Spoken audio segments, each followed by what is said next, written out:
We also have a parallel session on digitization, cooperation towards an era of digital transformation in the hall 211.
Ladies and gentlemen, please join me in welcoming on stage the speakers for the session. Mr. Jose Antonio Porto, Managing Director, Navantia India License Office, Spain. Mr. Octavian G.H. Rosca, Namaste, International Affairs Advisor, Nuclearacta, Romania. Mr. Puneet Kara, Managing Director and CEO, Samtel Avionics Limited, India. Mr. Roberto Perdumansi, Managing Director, Leonardo Aerospace Defense and Security, India, Italy. Rear Admiral Rahul Sehrawat, Chairman and MD, Naval Group, India. Major General Ashwini Kumar Chanan, Senior Advisor, Bharat Forge, India. Ladies and gentlemen, please join our hands together in welcoming our esteemed panelists. May I request Major General Ashwini Kumar Chanan to kindly take the session forward and commence the discussion, please.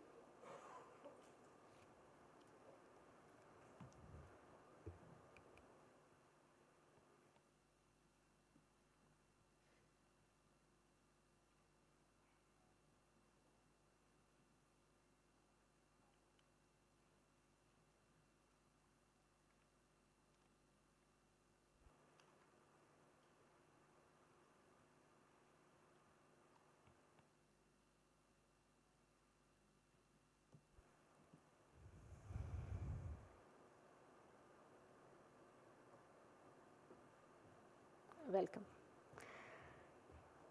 Ladies and gentlemen, we now begin our first session. I request moderator Major General Ashwini Kumar Chanan to kindly take the session forward and take discussion forward. Thank you. Hello. Hello, hello. Can you all hear me at the back, please? Can you hear me at the back? Yeah, thank you.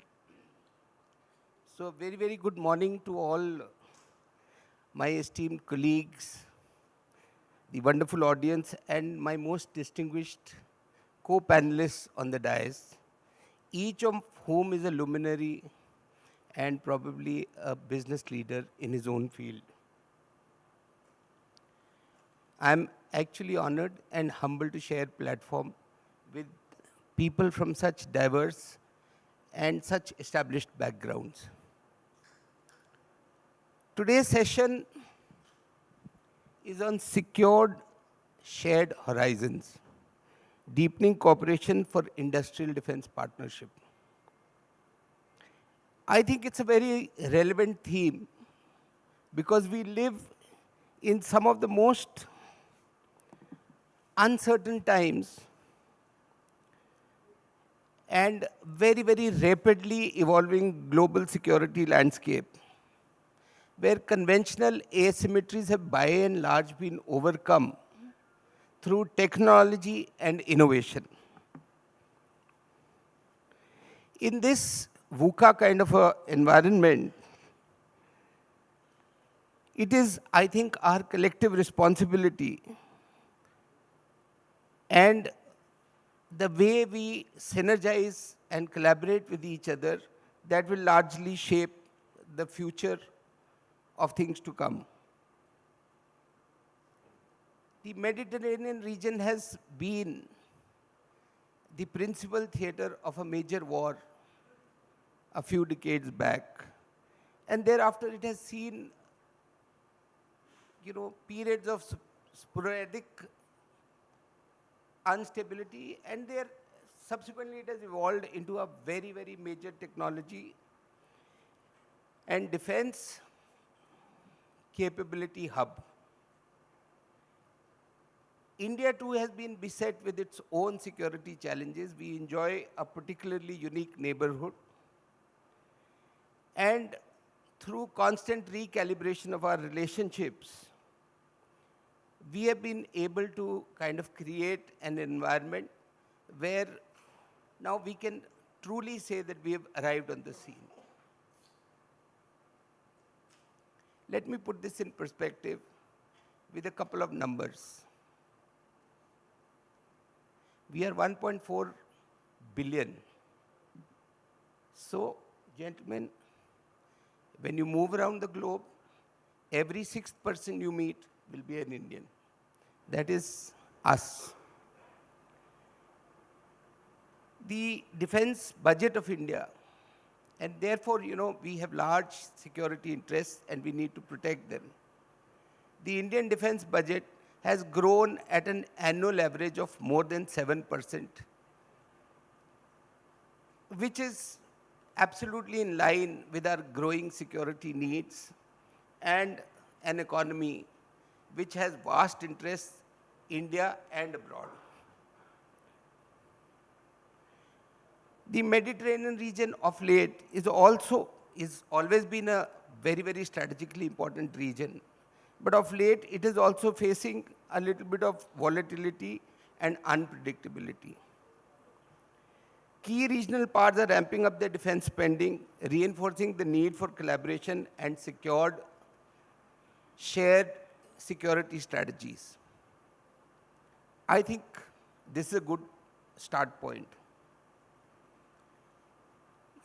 A lot of things have come together. Simultaneously, in the last 10 years, India has adopted a very strong and a resolute Make in India policy, which is now firmly entrenched in our systems and actually has become possibly the only method of acquiring military capabilities. The enthusiasm that it has generated and the wide participation and the response led to deepening of this Make in India policy about 5 years back, and translating it into a more comprehensive, deeper, and a wider approach called the Atmanirbhar Bharat, where we not only wanted to, kind of be the manufacturing hub, but also add a huge amount of value in terms of technology and in terms of larger,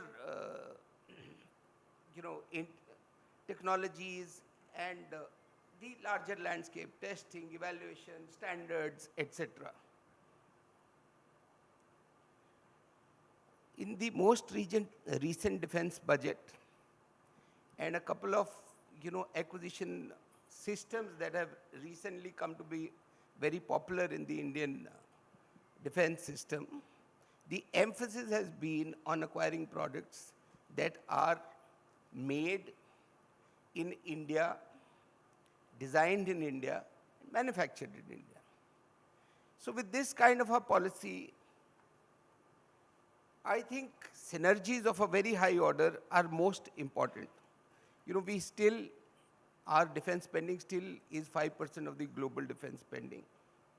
It's a huge opportunity for both the global and the domestic companies to come together. Without really taking much of time, I am very conscious that I share this podium with global thought leaders, pioneers who recognize this great opportunity. That's why they're all here. And are willing to take that extra step to make these kind of synergies possible. Let me introduce my co-panelists one by one. Okay.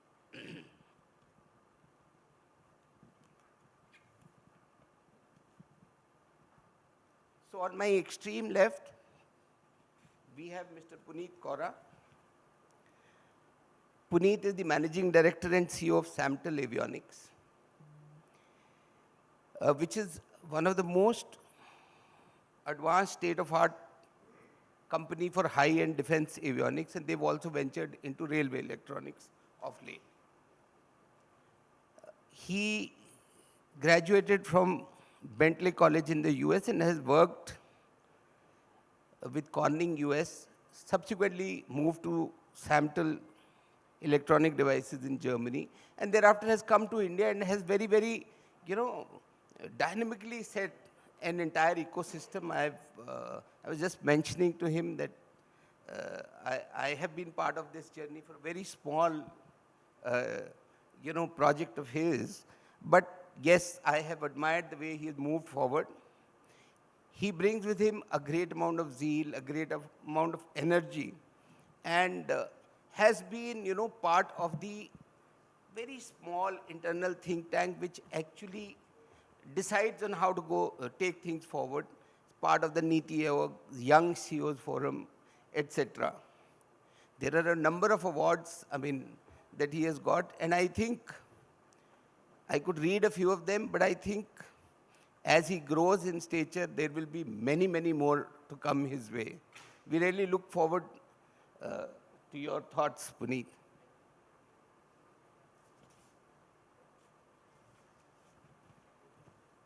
Right next to me is Mr. Jose Antonio Porto, as everybody calls him. He has been in Spain, part of the Navantia group since 2003. So he has 21 years of experience in this group.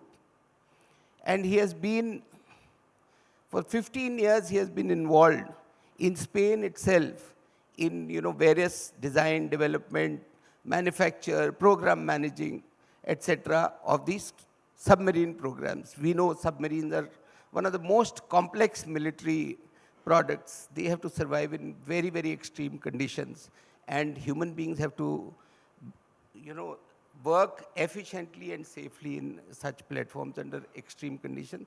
So I think it's a tribute to people who design such kind of platforms, and it's a testimony to their commitment and skill. Porto has been at the he's a marine engineer. He's actually a technocrat because he's also done a lot of management thereafter. And thereafter, he has been in Australia for the last couple of years, I think 2018 to 22. Yeah. Whereafter he moved to India, so he's now a veteran of the Indian systems as well. So we will be very keen to hear from you how, what are your thoughts on this entire process and how we could make things better.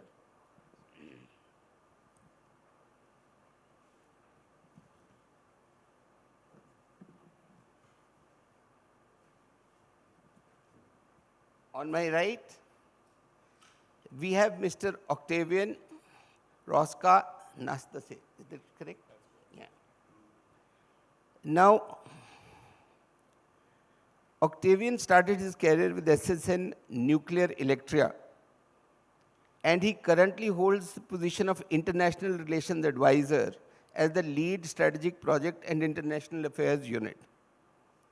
He has, he has extensive experience in the Middle East, and he has been also associated with the Ministry of Foreign Affairs of Romania.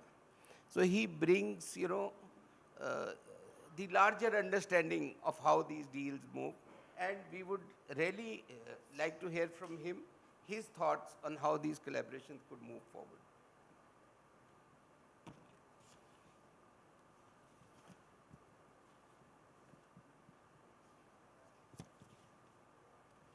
Rear Admiral Sharawat is one of the most distinguished naval officers, somebody that I have interacted during my service and beyond. He has actually held a number of appointments in the Navy, but what is more important is we all hold appointments. He has at every stage charted a very interesting and a new course, made the difference in every appointment that he has been. He served the Navy for 36 years. He was technical officer, basically an electrical engineer. And subsequently, he was, the Director General of VESI, which is at the forefront of innovation, bringing new technologies into the Indian Navy. Thereafter, he joined Mazgaon Dock Shipbuilders Limited, MDL, as the chairman and managing director, and served that organization for 4.5 years, almost 5 years actually. And it is during his time that he set the foundations for what today is, I think, one of the leading shipbuilders in this country as far as the defense shipbuilding is concerned. There is a philanthropic side to it. He was also associated with the Kailash Satyarthi Foundation. Mr.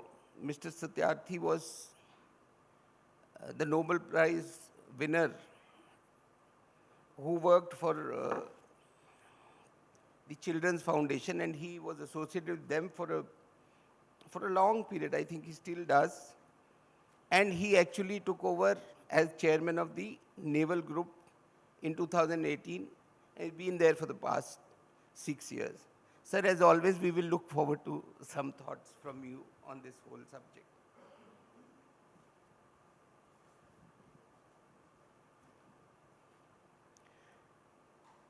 Last, but certainly not the least, we have Mr. Roberto Pier Dominici.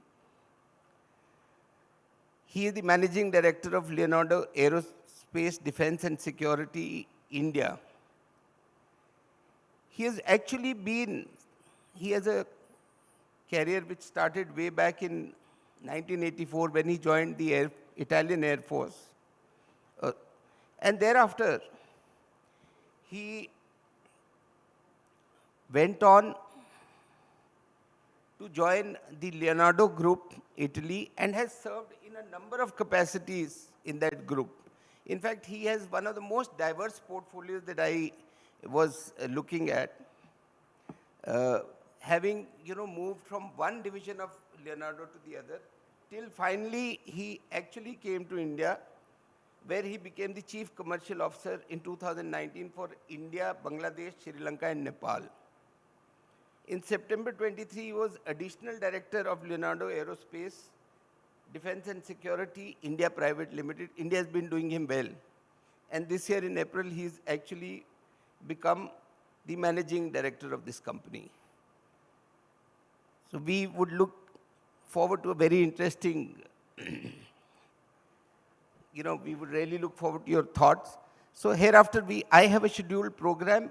Would we like to follow the program, and would we start from left to right? Thank you. Thank you so much. First of all, a very good morning to all of you, and a special very good morning to all my colleagues on the dais.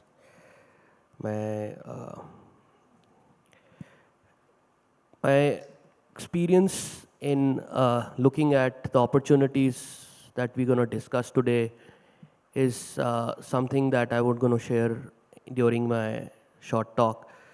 But if I look at the overall situation around the world, it's very clear that we are living in a very complex geopolitical world today. There are challenges across the world.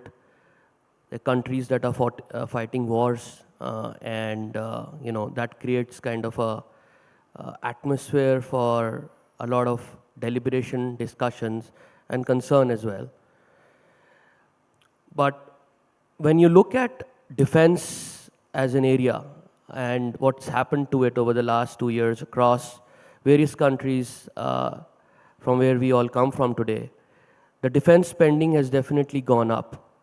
And it's gone up because of obvious reasons. We want to be more secure. We want to be having kind of more state-of-the-art weapons capabilities. And so for obvious reasons, that's creating opportunities for the space that we are discussing here, which is the defense space.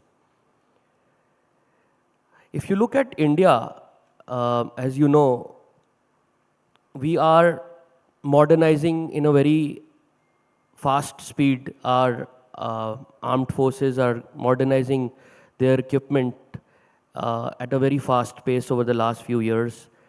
We have about close to $20 billion of defense spending every year, which is increasing year on year. More importantly, in the last many years, 10, 15 years, we have more and more given focus to local manufacturing in India, which is basically creating capabilities in our ecosystem. And there are many great examples of working in this space, creating opportunities for not only our customers in India, but global customers as well. If you look at the kind of basics behind that, it's very, very clear. It's probably true for many countries. When you are a country which is growing at the speed at which India is growing, trying to establish a special place in the world, we also need a very strong ecosystem in defense. And that can only happen when we have capabilities within the country. And these capabilities come through cooperation with global players and opportunities to work in India for programs in India and for the world. Coming to, if I look at the Samtel story where I come from, the company which I run, we are a 50-year-old company. We are a technology company. We have had many different kind of evolutions over the last 50 years with products, geographies, and what we've been doing. Currently, if I look at it, we are basically a company which is manufacturing a lot of high-end avionic products for Indian and global customers. To name a few, we have a joint venture with Hindustan Aeronautics, HAL, which is India's premier aircraft manufacturer. We have worked with, in France, we have worked with Thales for many years as a joint venture partner. We also continue to work with multiple global players in the Mediterranean kind of space. I think one thing that I have learned while doing this for a few years now is there is no other way but to cooperate and leverage each other's capabilities, not only for looking at what we can do in each other's markets, but also in third markets around the world together. And I've had some very good success stories in this kind of approach, and I am quite a strong believer that this can be done. If you look at the kind of ways that I believe we can cooperate together, when I look at India and the companies from the Mediterranean space, I think there are, first of all, many different kinds of policies in India by the Ministry of Defense, which kind of are in line with doing exactly what I said. So joint cooperation, joint research and development, joint development for not only India, for global markets. I think this is something that is very strongly promoted by our government in India today. We are also looking at technology transfers on some very large size projects, joint, of course, manufacturing, and looking at basically working together. When I look at both opportunities in India, in the countries you guys come from, and third countries where we both want to aspire to sell.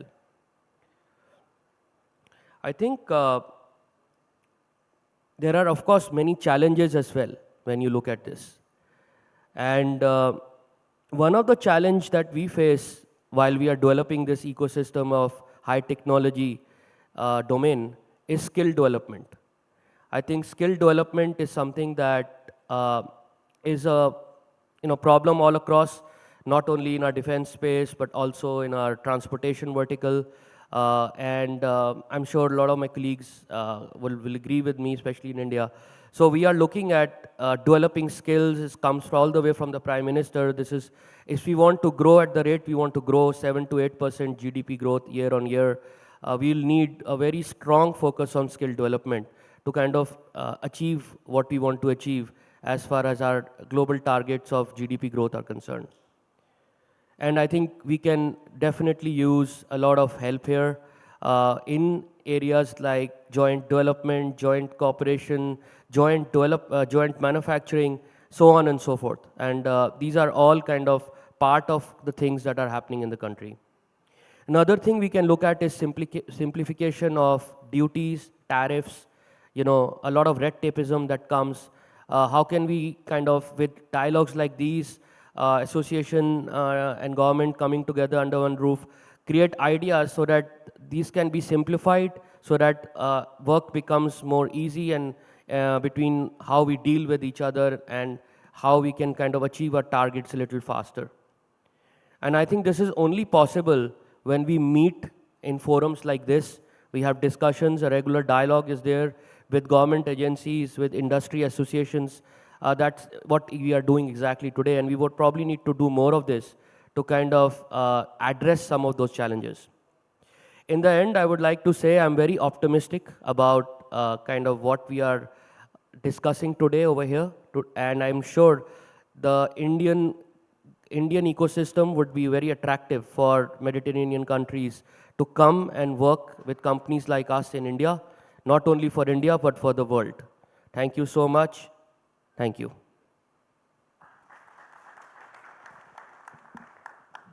Thank you very much, Puneet. I will now call upon Poto to give his thoughts on the subject. All right. All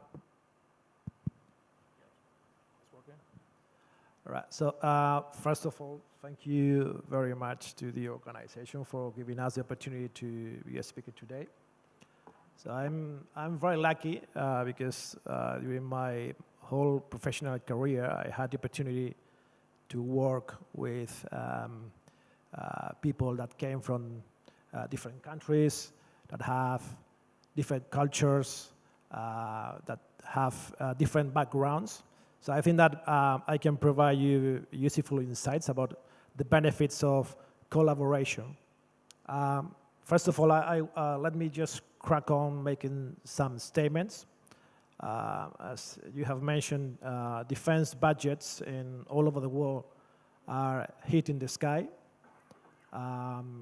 The world is changing faster than ever. And of course, there are new players in the world that are coming out, taking over key positions. One of the characteristics of the defense program is the complexity, not just regarding the engineering domain. Traditionally, I would say that traditional approaches followed by Western countries for developing technologies in the defense sector are no longer valid. In a complex and assertive environment, as you mentioned, as you brought up, collaboration is required. This collaboration is only possible through evolution. No company nowadays, particularly in defense sector, can evolve, be better, improve without collaboration and interaction with other organizations. Now I'm going to try to connect the dots. You brought up the Make in India policy set by the Indian government. So I see this initiative as a big opportunity for companies all over the world and countries, of course. Initially, as far as I understand the Make in India policy, it looks for being self-reliance and, of course, improve the local industry and promotes collaboration among the companies. And this, it looks like a threat for some of the Western companies. And I will say that this is a wrong approach. I will say that this is a simplistic and very narrow mindset. I look at this as a big opportunity because it gives you the foundation to tie up with companies that have or will have the capability to work with you in the development of technology all over the world. So obviously, if you're a technology provider, if you have developed technology all over the last 50 years, it looks like a threat, this kind of policies. You might be scared about sharing the knowledge, but this is because you are not looking at the big picture. You're just looking at the short term. So at the end of the day, what I see is that you will have partners that will work with you in the development of technologies all over the world. All this, of course, this is a challenge. This is a challenge. It's a challenge to start working with a company that you believe are trying to gather the knowledge that you have get all over the last decades. But at the end of the day, I will say that eventually you will have a partner that can work with you in the development of other technologies for future programs in the defense sector. Getting back to the point, I will say that you must look at the long-term relationship. You must, as a company, you must set the goals.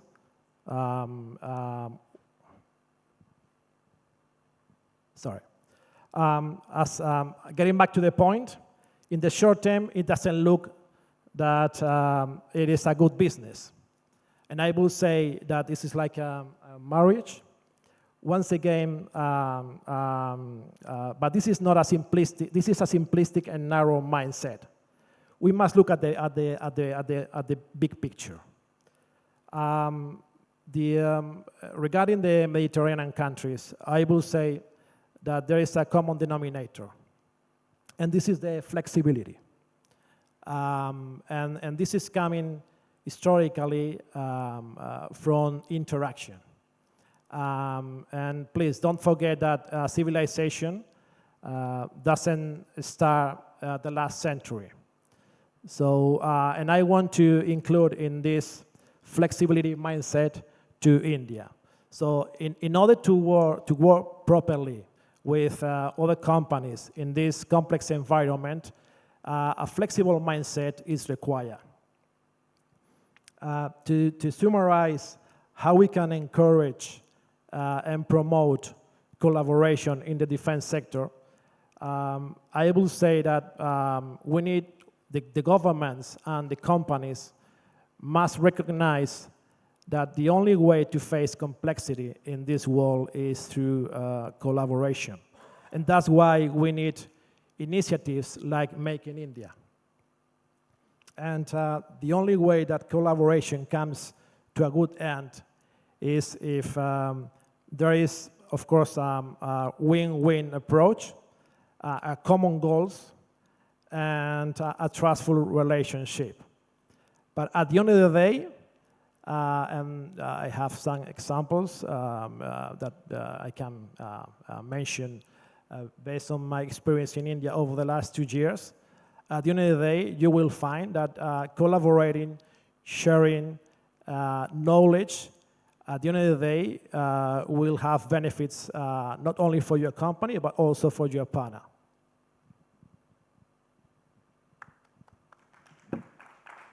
Thank you very much. Sir. Thank you. Thank you. Thank you so much. Yes. I think so far we've all understood that there are very critical periods in our time we are facing. And I think the geopolitical turmoil the world seems to drown in lately has underlined a few key aspects. And I would like here to refer, in terms of defense, I would like here to refer to the energy security part of it. For Romania, it has been historically very important to not be reliant only on one source of energy. So I think Porto mentioned earlier, flexibility would be key here.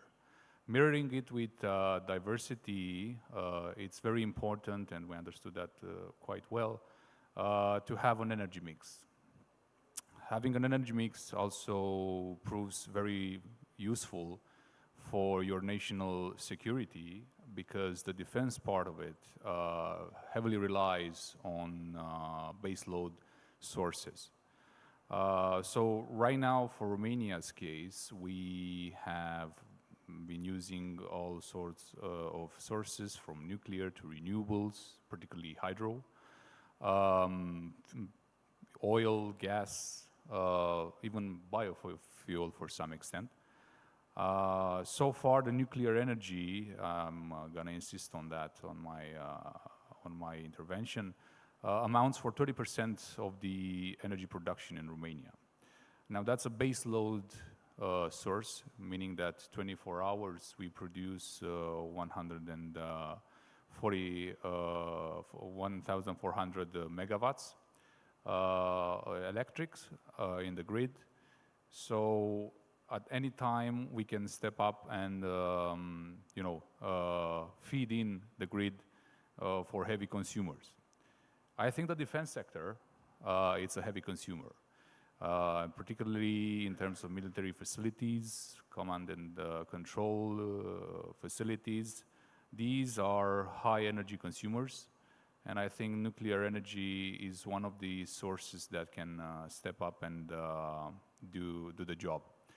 Now, regionally, for Romania, it has been very clear from the beginning that its own energy security will develop the regional energy security.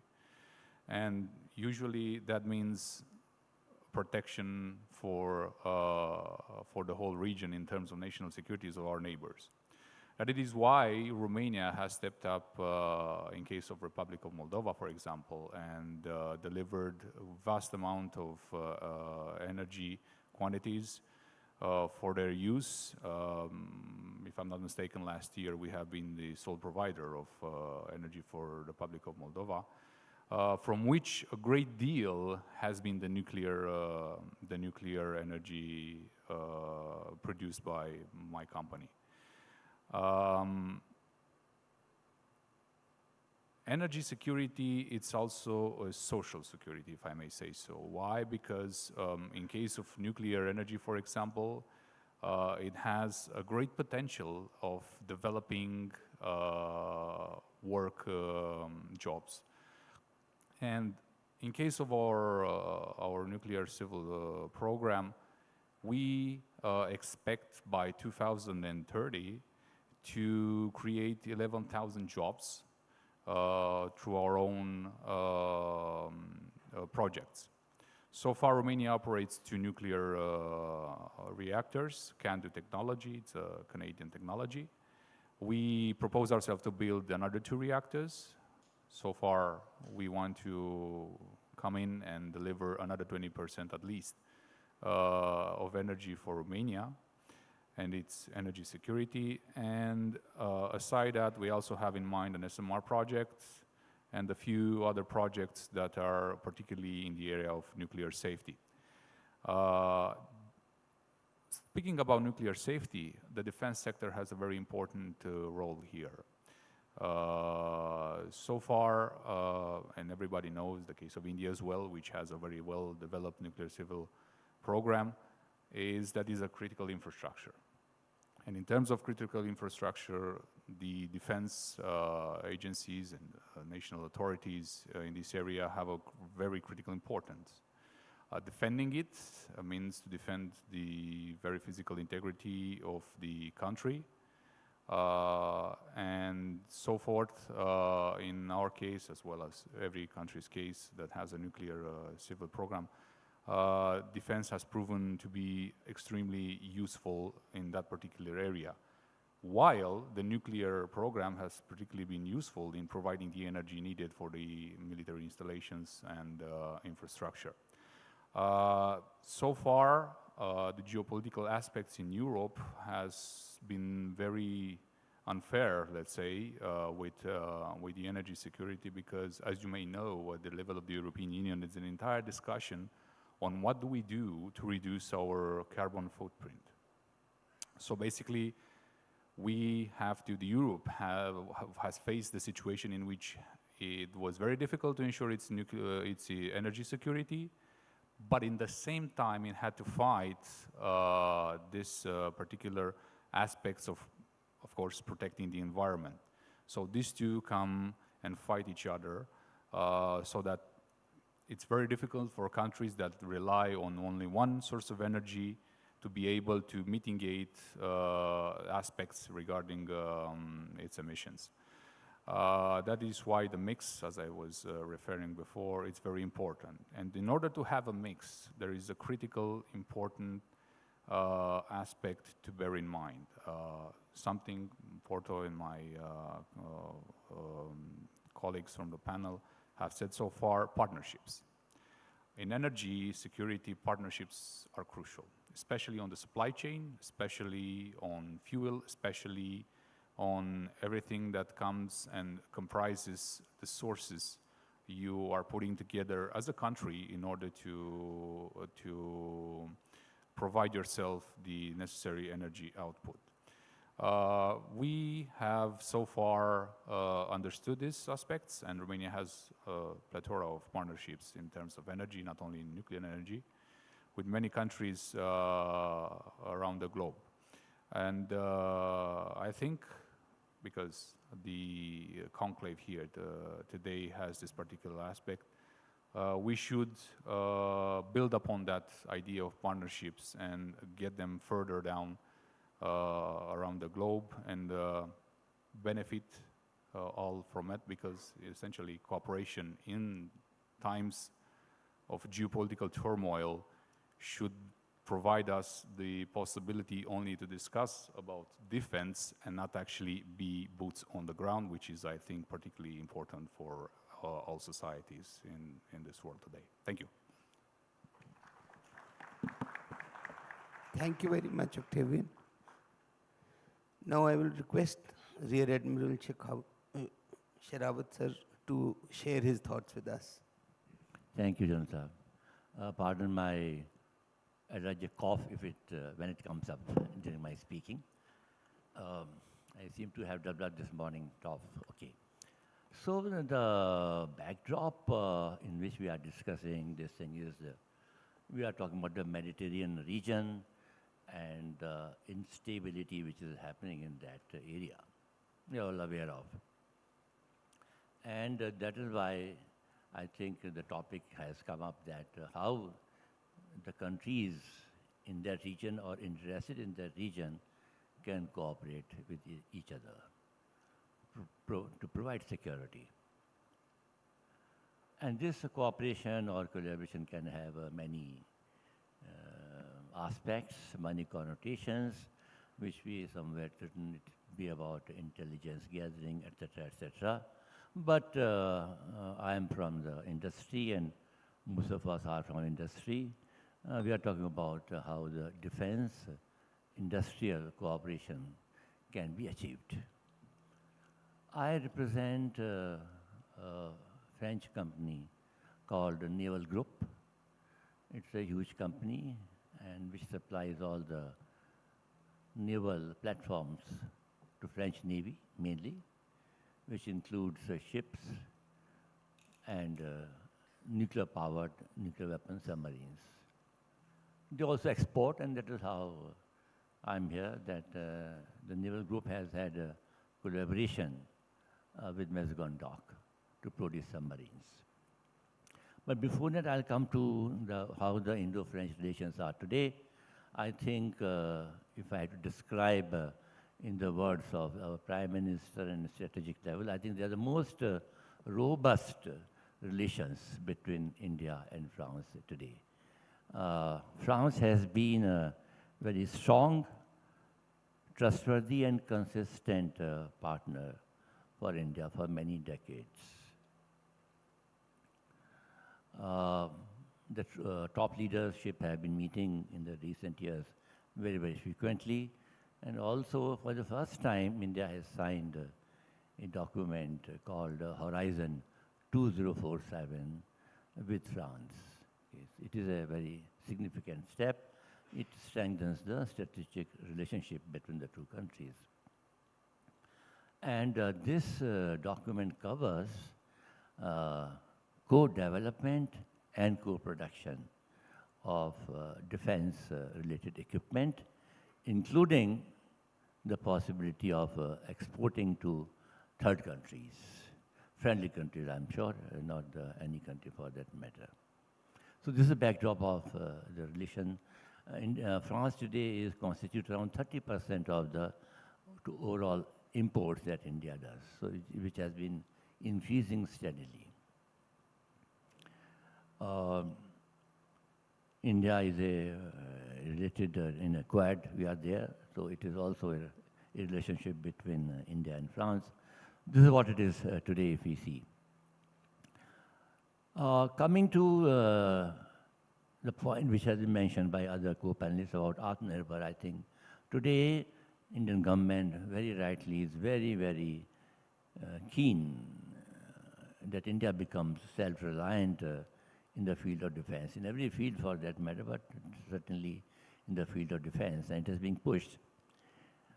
And it is most difficult to achieve this in the area of defense.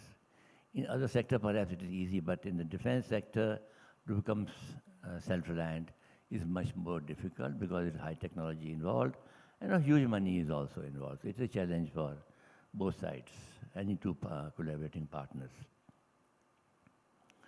But as far as the defense is concerned, and if we talk about the naval group first, in the field of naval technology, I think India needed technology in the field of submarines.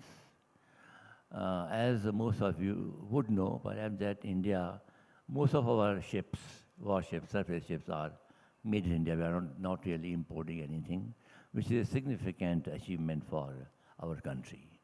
And I would give credit to the naval policymakers soon after independence who thought that we should have our own design bureau, shipyards, etc., to achieve this. It has happened, it's a long story, but I would say we are quite self-reliant in the field of surface ships. But the field of submarine, we needed to do something.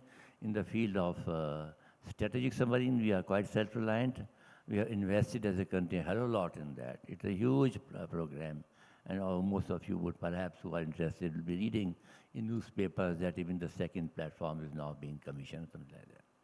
Which is very tough, I think, and very creditworthy as a nation. Because to produce a strategic platform with strategic weapons indigenously is very, very tough. But if we leave that aside, in the area of submarine, we have conventional submarine, and that is where India and France have been collaborating. And that is where Naval Group is in picture. At this moment, a project called P75 is going on between India and France, between Naval Group and Mazagon Dock. And it is for 6 conventional submarines to be made, out of which 5 have already been made, are working, commissioned into the Navy, and 6th one will also get commissioned very soon, in a couple of months, maybe end of this year or early next year. Now, this is a project I'd like to give a little bit more details that it is for the first time anywhere in the world that when you are producing a submarine in collaboration with another foreign country, the first submarine itself, from the first itself, it has been made in the recipient country, which is India, which is tough, because then you have to transfer the skills to the recipient country. Fortunately, Mazagon Dock has had built submarines even before, so it was a bit easier. Not so easy, but it was a bit easier. It happened. And after from the second submarine onwards, the entire construction, etc., is being done by Mazagon Dock on its own without the help of Naval Group. It is quite creditable. Also, almost 50 MSMEs have been developed by Naval Group with the help of Naval Group India, of which I am the chairman. And with these MSMEs, almost 50% of the procurement material which MDL had to procure has been made in India, costing around 1,000 crore plus. So relatively, I have to say, I'm not saying it is very huge, but it is significant that this kind of ecosystem has been developed for submarine, current submarine in India, and we should nurture, build up on this. Unfortunately, in the field of submarine, we have not been having a consistent, we have not been able to do with one partner. It has been changing every now and then. So that upsets the ecosystem, because the MSMEs, they look for more business over a period of time, and then when the project stops, then they have nowhere to go. So that is something, but I hear from newspapers that the government had decided to build a couple of more these Scorpion submarines, contract for which may be finalized in a couple of years, in a couple of months. So I think that is a good step. So this is the landscape of what is happening in the field of defense between India and France. We are aware about the Rafale aircraft, which is in the aviation side, a lot of things are happening. So it is in the aviation side, there is a great cooperation between India and France. Even the Indian Navy is also contemplating to buy more Rafale aircraft to operate from our aircraft carrier. There's something called AIP, Air Independent Propulsion Technology, that is also where India and France are collaborating. Naval Group is supporting completely the indigenous development of AIP by our DRDO lab called NPOL. We are collaborating with them. We are also collaborating, supporting all efforts wherever required by DRDO in the field of even torpedoes. So I think that's what I think which is happening. But much more needs to be done. And I think when the two countries, India becomes self-reliant, becomes strong, it is good for the stability of the region. I think that's what is the message, that if all of us collaborate with each other, each country becomes strong in security, in social security, in the field of defense security, in energy security. I think it brings in stability. So that with that spirit, I think all partners in the Mediterranean region or who are interested in the Mediterranean region should work together. I think I've taken more time than what I should have taken. This is all. And anyway, if there are any questions, we can cover later on. Thank you. Thank you very much. Over to you, Robert. Yeah. Good morning, everybody. After such a huge and important speaking from my friends and colleagues here, I have not much to add. Just wanted to talk about Leonardo experience in what is now called Make in India. We started the first project in collaboration with the local industry at the beginning of 19th. And I'm proud to say that this collaboration is still going on. I'm mentioning one among the others because this one is, to me, the clear example where it shows the availability of Leonardo to collaborate with the local industry to grow together. We started with this project providing naval guns, 76 millimeters specifically, which are installed on all the Indian Navy ships. Maybe the Admiral knows very well. The production of the gun is partially made in India, and the final assembly is made in India. And why I'm talking about this project, because recently we signed a new agreement with the company, the local partner, for the latest generation of the guns, showing that we started with the production, and we are growing together to bring the capability of the Indian Navy to the top of the technology. It's only one of the samples. We started when the world was completely different, more than 30 years ago. Different threats, different capability, different technology. Nowadays we can talk about cyber technology. At that time was not cyber technology. Satellites were just at the beginning of the history. We as Leonardo, we are involved on any kind of defense capability, some civilian portion also, but mainly is defense. What is really important for us is to collaborate with the local industry. We started the collaboration here in India in the 90s, but we have collaborated with Australia. We have collaboration with Brazil. So a lot of collaboration, of course, in Europe. So we believe that to work together with the local industry is the most important thing, because the local industry, the local people, they know exactly what are the requirements from the operational point of view. And the operational point of view of the armed forces must be the key factor of our technology. It's uses for us. We are, of course, we are working closely with the Italian armed forces, and all our technology is basically designed and developed upon the requirements of the Italian armed forces. So same here. The partner must be the one that give us the knowing of the operational requirements, which are, of course, nowadays very important because also the collaboration between the armed forces is quite tough, is strengthened now. We have a lot of exchanging of international training. The Italian Navy is coming in Goa. The Italian flagship, the sea carrier, is coming to Goa for a visiting after a big exercise in the Australian water. I think that also the Indian Navy participate to this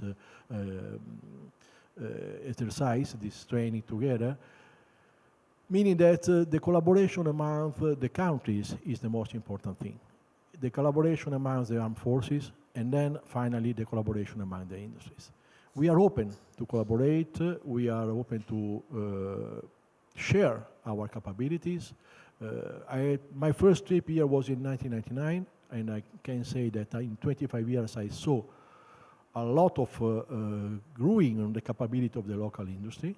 Nowadays, the industry in India is the same level of any kind of industry in Europe. So we are open to discuss. Make in India for us is not an issue. We can talk about Make in India, we can talk about buy and make, we can talk about joint development and collaboration for new equipment and project. We are open to share. We are open to share because, again, we believe that collaboration is the only way to really face this very tough time. Collaboration among the country, among the armed forces, and among the industries. So I think that is enough. I mean, we have nothing to add. Thank you very much.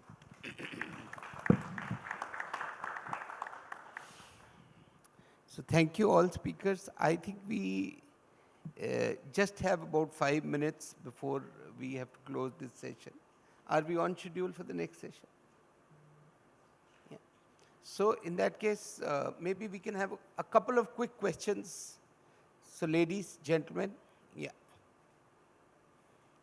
And since we are very short on time, please just focus on the question. Thank you.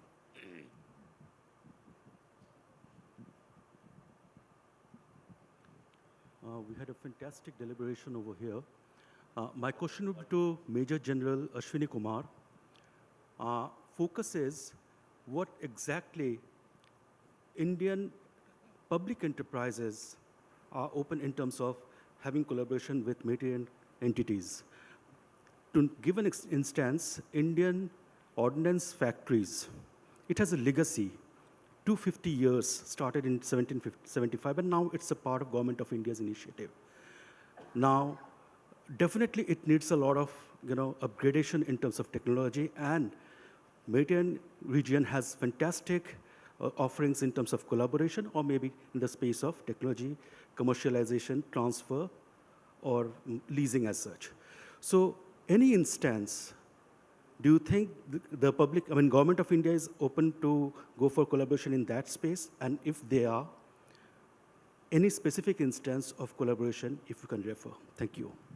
Okay, thank you for that question. Any other question? We just take 2 of them.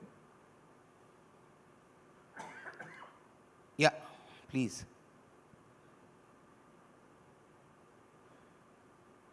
Yeah, please, quickly.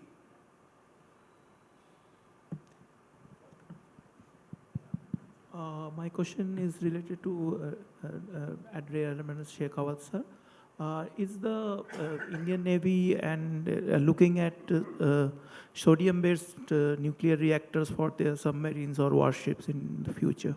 Thank you. I'm Dr. Gautam. I work on nuclear physics. Thank you. Sir, since you have experience with the public sector, I think you can take this. Yeah, so if the question is about public-private partnership, I think a lot of things are happening. If you talk about the strategic partnership which has come up in the DPP, it's mainly for this purpose. And government is keen that they should bring in private sector in the area of defense procurement. They're committed. But it is difficult to achieve. But it is happening in different levels. As I was saying that MDL, where I was CMD, most of the equipment which goes into making of a ship is procured from India. So if we say that there is, let us say, a 40,000 crore project with Mazagon Dock, almost 70% of that will go to procure items from India. So it is not really business for Mazagon Dock or for any platform making. It is a business for the Indian industry. That is one thing. If you talk of further major acquisition programs, for example, Project 75I, in which our co-panelist Spain is also involved, government has very deliberately brought in L&T into the competition. Otherwise, it used to be a order place on single nomination basis, business has gone dark. But I'm saying it is for the bigger is the project, more difficult it becomes to handle that because so many complexities involved in that process. There is also called, there are a lot of startups are coming up now, which the government is supporting. There is a JS in Department of Defense Production, in fact, Additional Secretary level. He was steering that program. And about, I think, 100 plus or maybe more projects have been sanctioned by government for many, many startups. And government is saying that it is 50-50 funding support by them. That if it is costing, say, 20 crores, 10 crores will be given by the government, and 10 crores that partner the startup can bring in. So these things are happening. But I would still say that industry is hungry. We can understand that for more, and it should be done more. But I think the way defense procurement takes place, it takes time. It is challenging. And to an outsider, it appears that bureaucrats, et cetera, are not doing their work. But it is, I'm not saying, they're all doing their work. They're all well intentioned. But decision making is in a democratic setup, I'm telling you. Because here, we have to be looking into so many aspects are there. There's parliament, there is standing committee on defense, and there are auditors. So many things are there which make our process so tough. So one has to worry about all these things when they decide to do something. I think this is all that I'll look say. The second question I could not get, in case that pertains to me, I can answer that. What was the second question about? Yeah.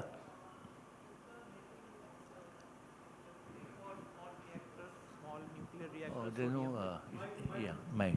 Yeah. Is the Navy looking for small nuclear reactors for their ships, the submarines, sodium-based or otherwise in new technologies that are there? So, okay, now if you are saying that small reactors and naval platforms, I am not an expert on that. And it is going to the domain of strategic platforms. So, I think that is something, a subject which is kept highly qualified.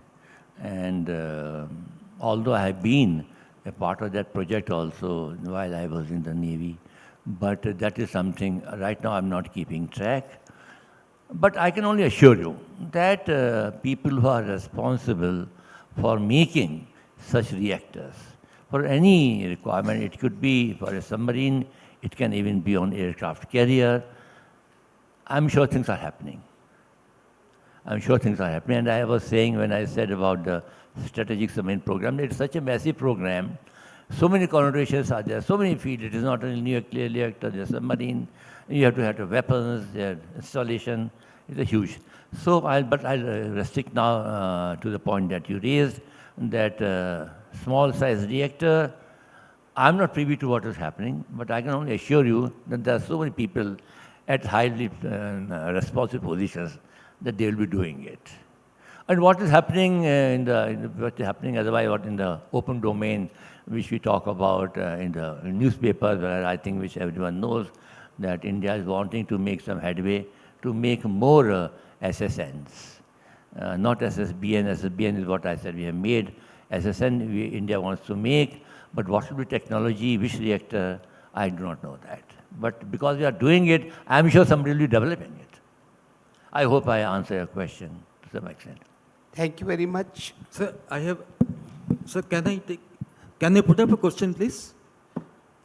We are running out of time because the next session is to start at 11:30. Okay, very briefly I will put up, sir. Sir, the Red Sea transit problem for the shipping lines, which is facing like Houthi, I mean that part of world is badly affected. So, is there any military collaboration internationally to secure that area?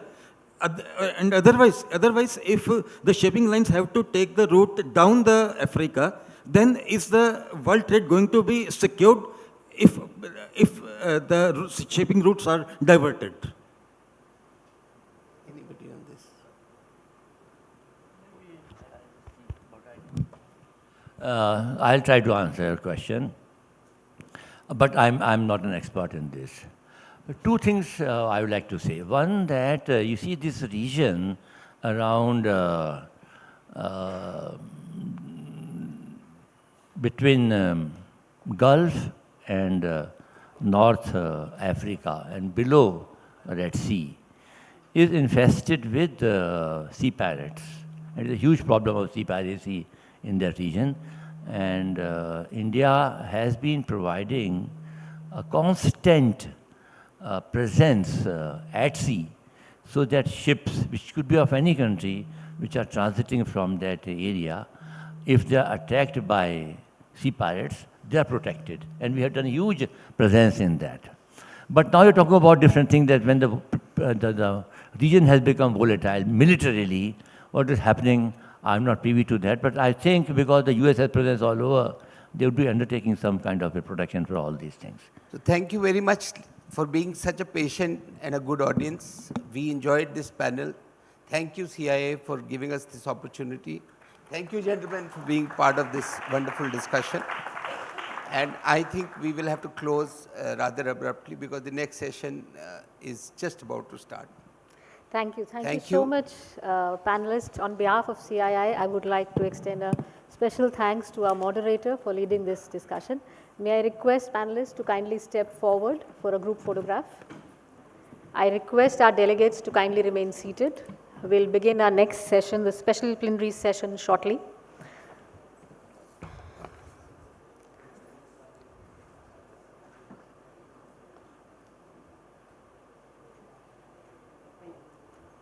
Thank you once again.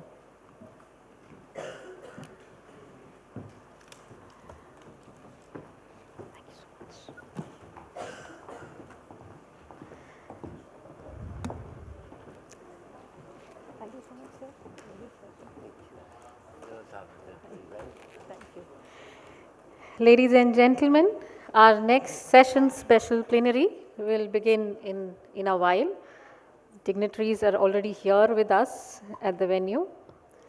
We will take some time to set our tables.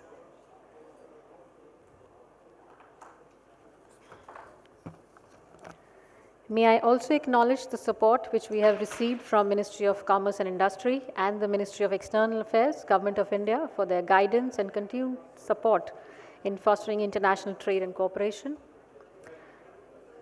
As we move forward, we would like to thank our conclave partner, Eurobank Cyprus, our sponsors, Mohan Mutha Exports Private Limited, Unitrans Power, and corporate sponsors, Celebi. A heartfelt thanks to our supporting partners, the Indo-French Chamber of Commerce, the Indo-Italian Chamber of Commerce, and the Indo-Spain Chamber of Commerce for supporting us in organizing this conclave.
Hello.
Ladies and gentlemen, request you to kindly take your seats. The dignitaries will be here with us any moment. I request you all to kindly settle down. We'll begin the special plenary session shortly.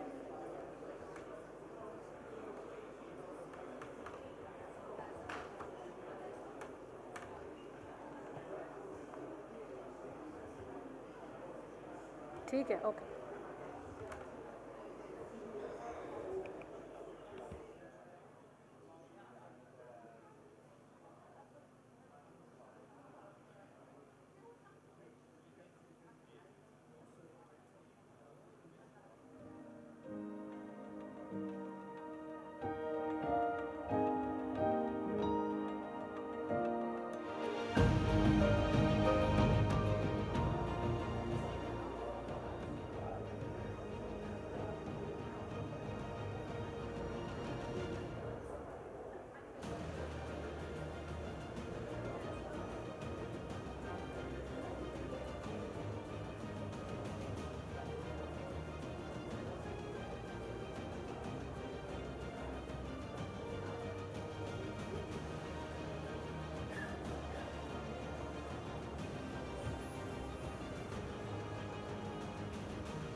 Ladies and gentlemen, our Honorable Minister have arrived.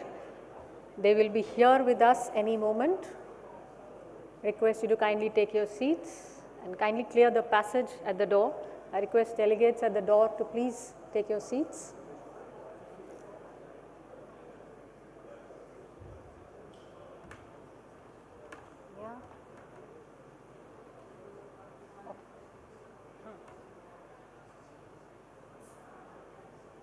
I'll just call their names and designations. That's it. Yeah.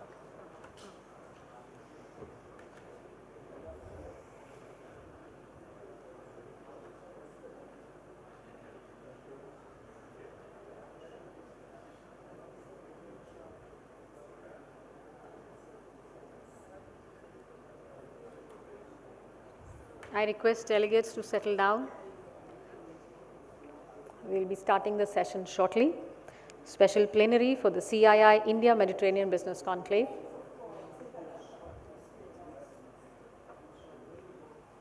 Yeah. Hello.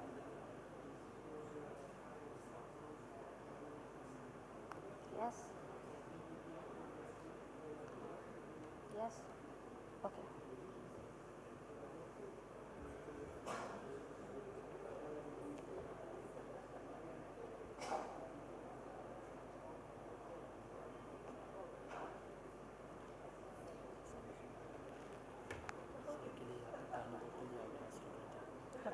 अभी रखवा देते हैं, बोल देते हैं, जैसे आएंगे बोल देते हैं।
Ladies and gentlemen,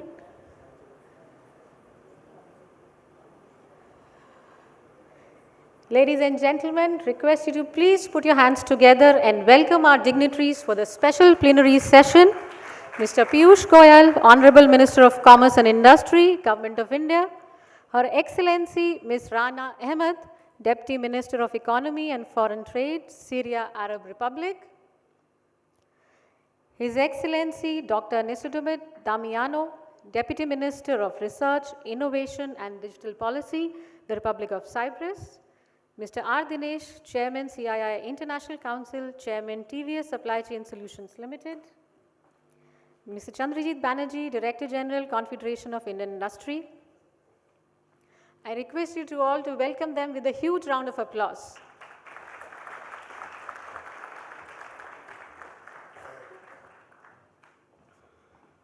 May I request Mr. Banerjee to please give his opening remarks.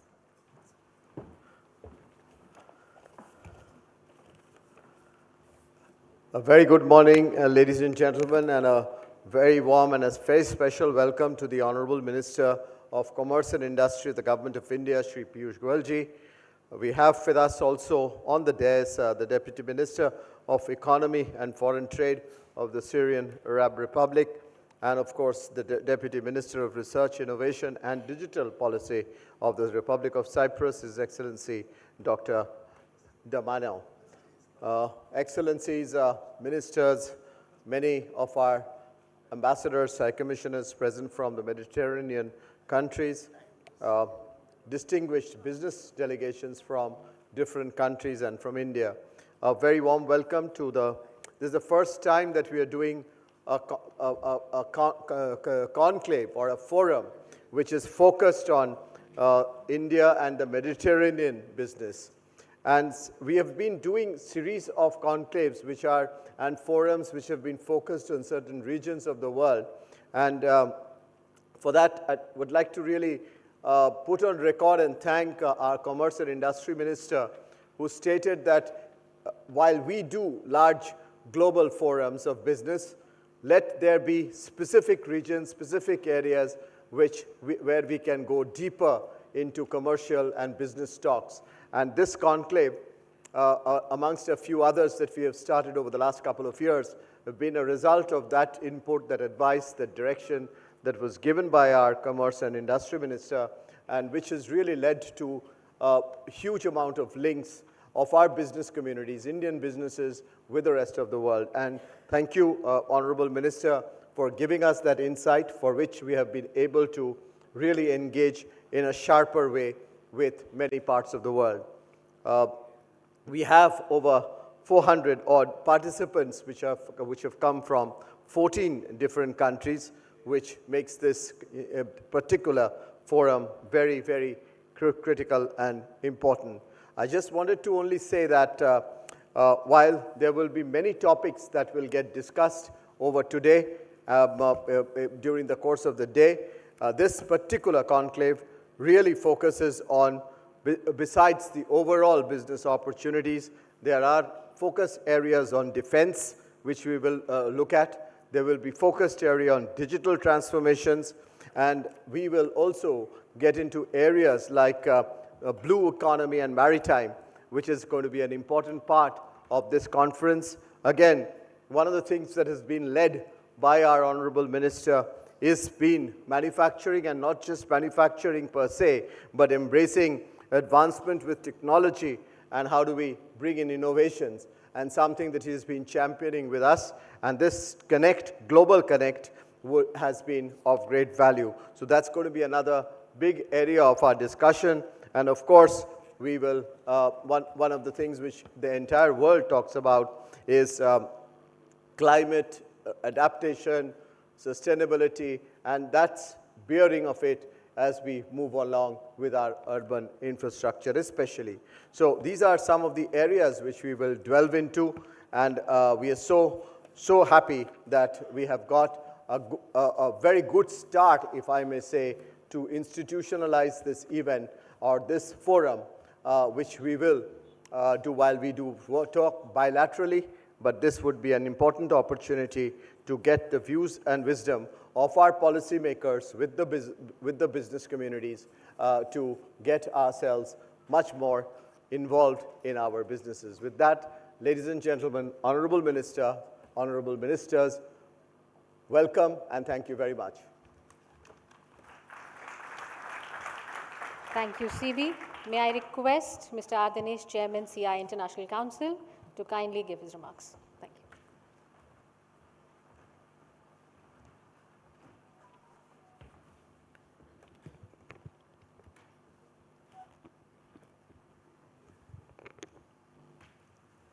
Sri Piyush Goyal, Honorable Minister of Commerce and Industry, Honorable Deputy Ministers of Cyprus and Syria, CB, distinguished guests, ladies and gentlemen.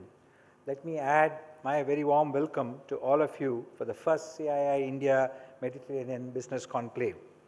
I'm very happy to address this special ministerial session because this brings together not just the industry, but also the visionaries and the change makers of India and the Mediterranean region to talk about how we can foster collaboration and pave the way for innovative growth for all of us.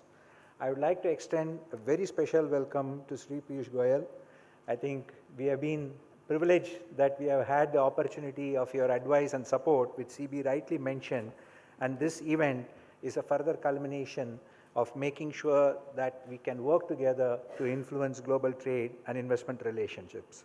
I know your commitment to strengthening India's trade relations, and when I will cover two specific points a little bit in the last part of my speech.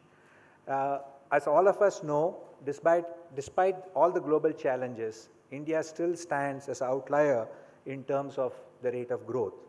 The level of, I would call it, focus on infrastructure, whether digital and physical, has made sure that the strong economic foundations for our growth have been laid, and we see a very good future ahead. For us, the Mediterranean region has been a hub for both trade, culture, and innovation. Let us not forget that this region covers, in a way, three areas. One is West Asia, the other is North Africa, and the other is the European subcontinent. So if you look at our trade, I think working very closely with all of these three regions and with specific focus on North Africa and West Asia is going to be something which we should work for. As we look at it, we have had significant growth in our trade, and this has been on sectors such as textiles, pharma, IT services, and agriculture. But there is still significant untapped potential which we can work to explore together. First, let me give you a few specific suggestions. First is that how do we make sure that we have a North Africa-India FTA? In fact, when CB and I were in Morocco, we were told by the business delegations there that North Africa can become a gateway, not just for the Mediterranean region, but the whole of Europe itself. And that's already happened in certain cases between the partnership between Europe and North Africa. So how do we make sure we have an FTA which covers? And how do we further facilitate trade by leveraging the India stack to create digital solutions for cross-border payments between both regions? And UPI can be used as a medium, as has already been set up with one of the Mediterranean region countries, which is France. Second is in the partnership on agriculture.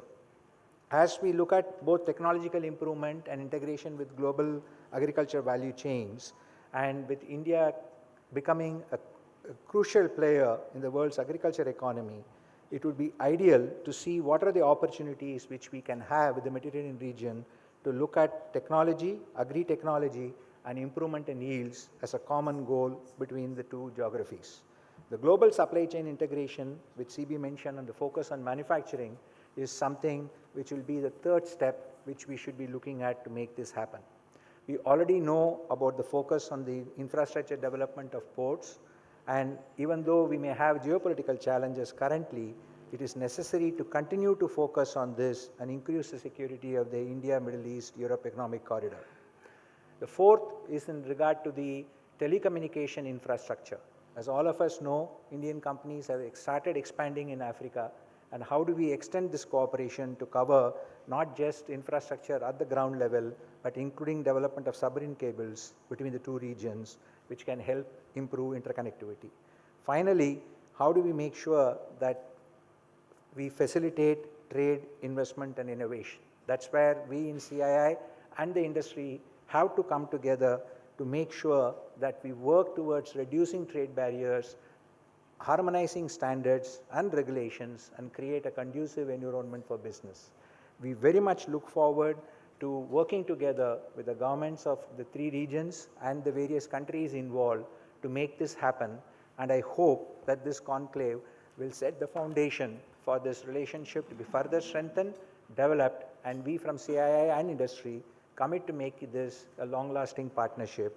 And as I said, the crowning achievement of that could be what Mr. Piyush Goyal could achieve with having the North Africa FTA separately done very quickly. Thank you, and wish all success to the conclave.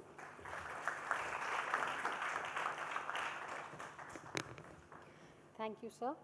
May I have the honor of inviting His Excellency Dr. Damiano, Deputy Minister of Research, Innovation and Digital Policy, the Republic of Cyprus, to please give his special address.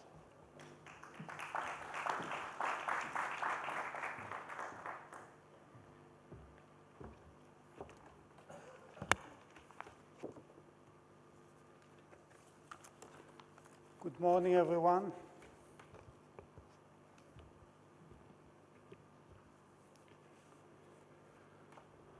Minister of Commerce and Industry of the Government of India, Deputy Minister of Economy of Syria, esteemed Chairman of the Confederation of the Indian Industry, esteemed guests, ladies and gentlemen, dear friends, it is an honor and a pleasure to be here today with you at this unique and prestigious event, bringing together policymakers, industry leaders, and entrepreneurs from India and the Mediterranean region to discuss ways to advance multi-stakeholder collaboration and build stronger links between our respective business communities. First and foremost, I would like to express my sincerest congratulations to the organizers, the Confederation of Indian Industry and the Ministry of External Affairs of the Government of India for this unique initiative.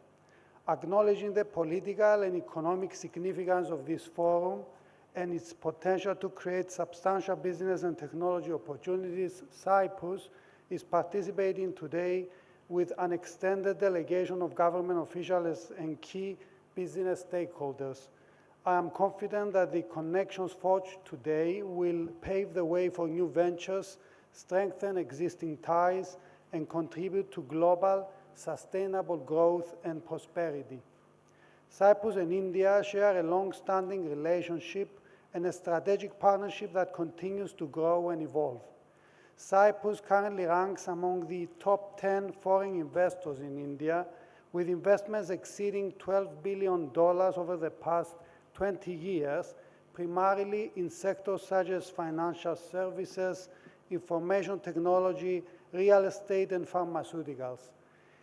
India's decision to classify Cyprus as a Category 1 jurisdiction for foreign portfolio investments has also significantly boosted the flow of investments from Cyprus into Indian markets.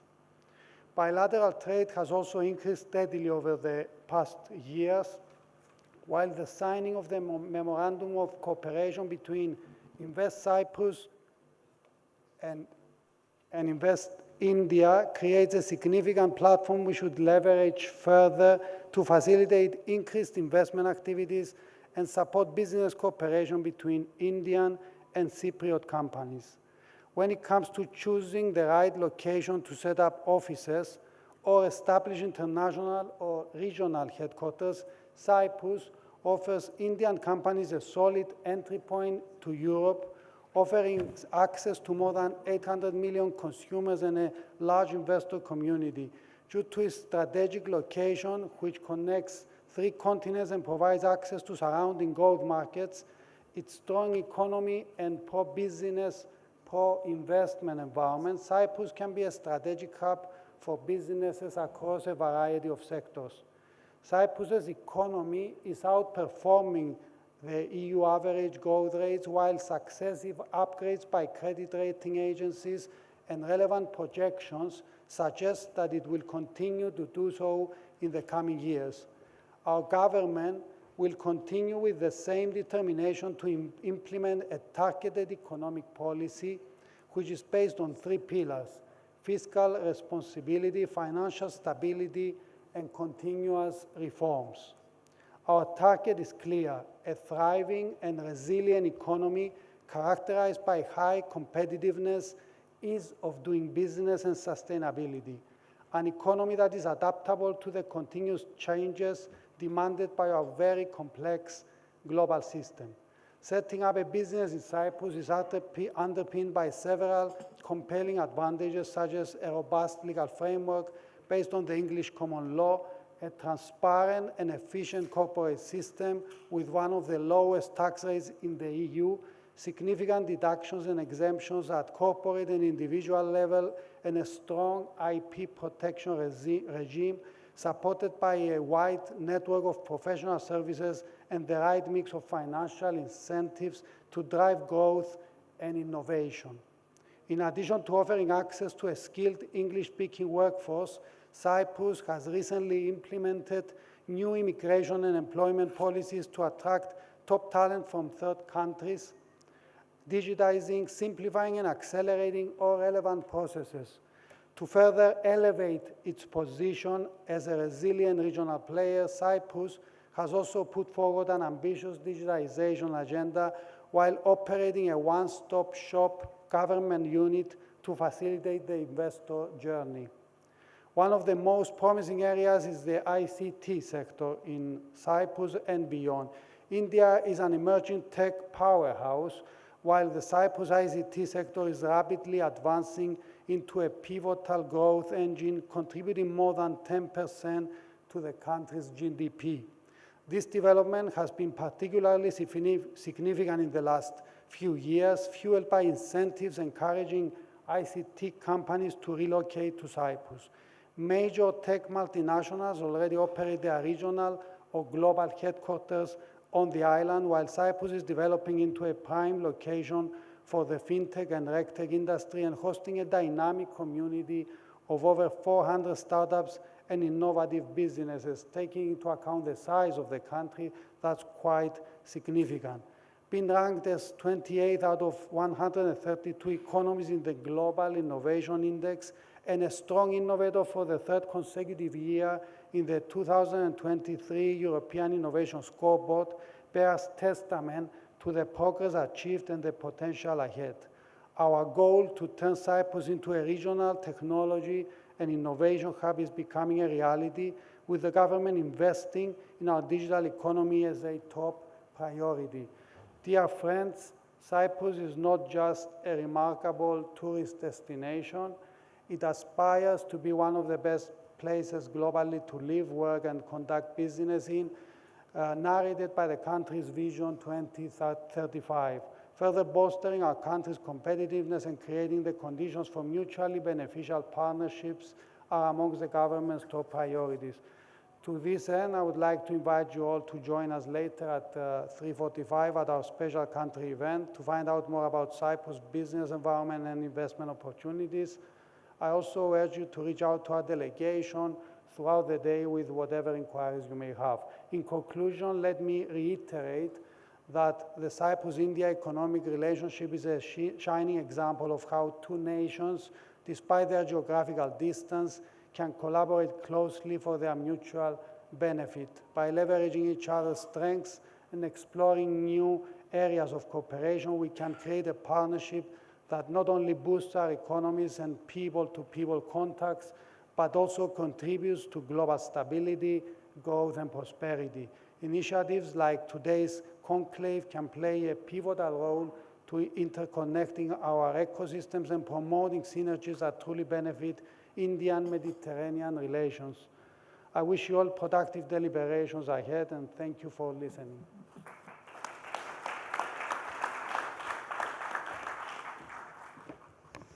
Thank you, Excellency. May I have the honor of inviting Her Excellency Ms. Raina Ahmed, Deputy Minister of Economy and Foreign Trade, Syria Arab Republic, to kindly give her special address.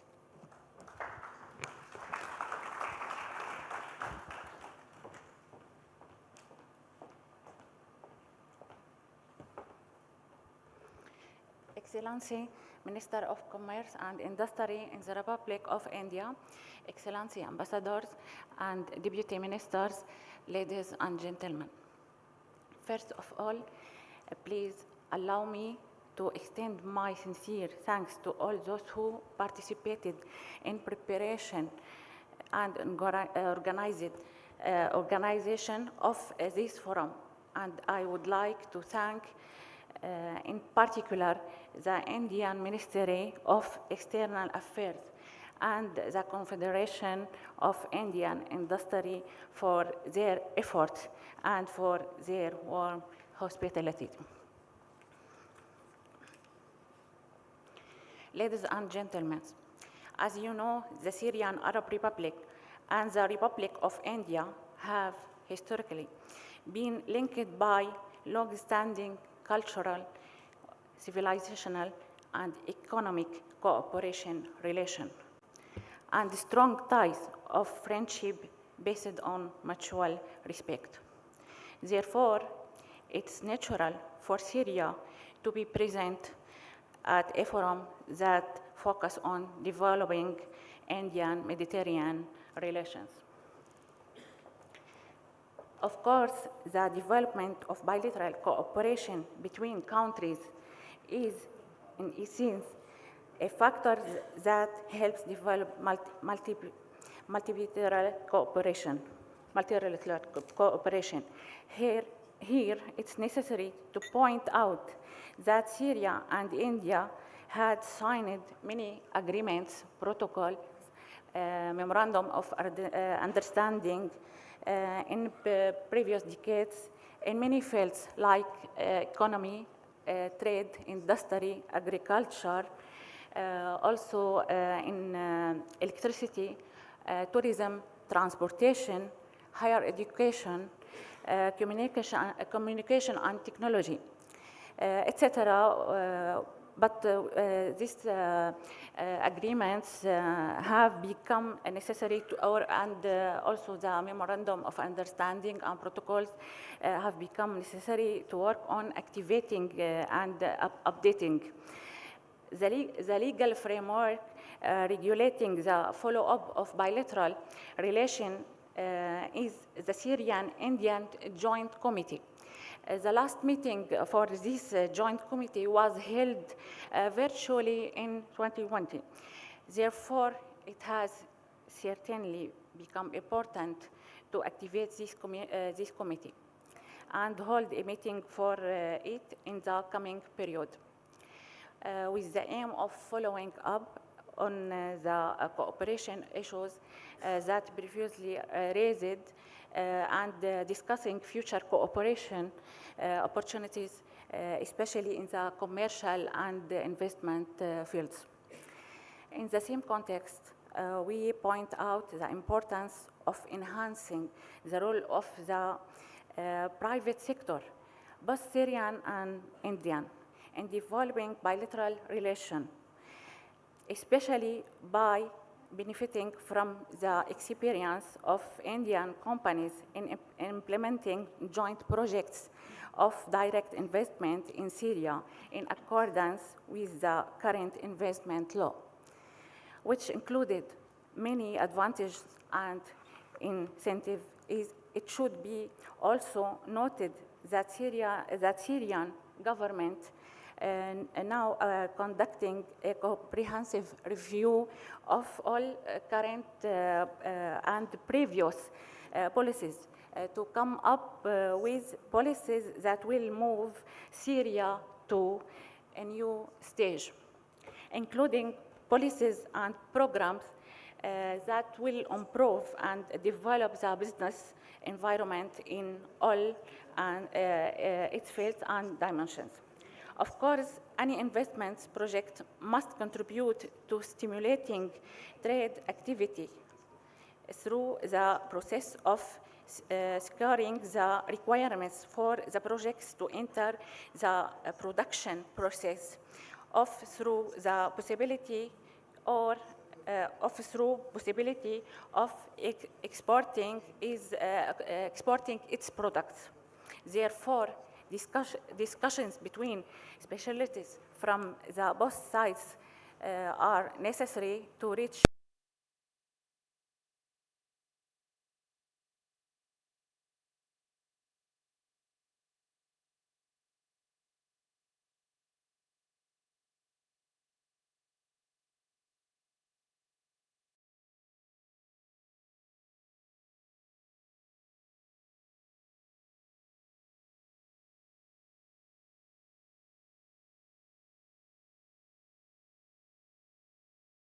were held as soon as possible to include, in addition to trade issue, also logistical and technical issue, in addition to the available investment opportunities within the framework of the Syrian reconstruction process.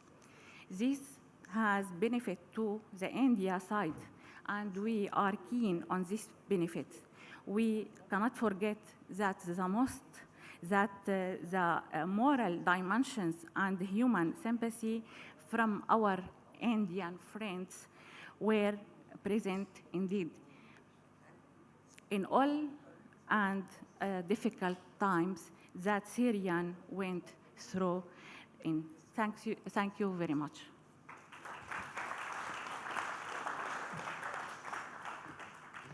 Thank you, Excellency. May I have the honor of inviting Mr. Piyush Goyal, Honorable Minister of Commerce and Industry, Government of India, to kindly give his keynote address. Over to you, sir.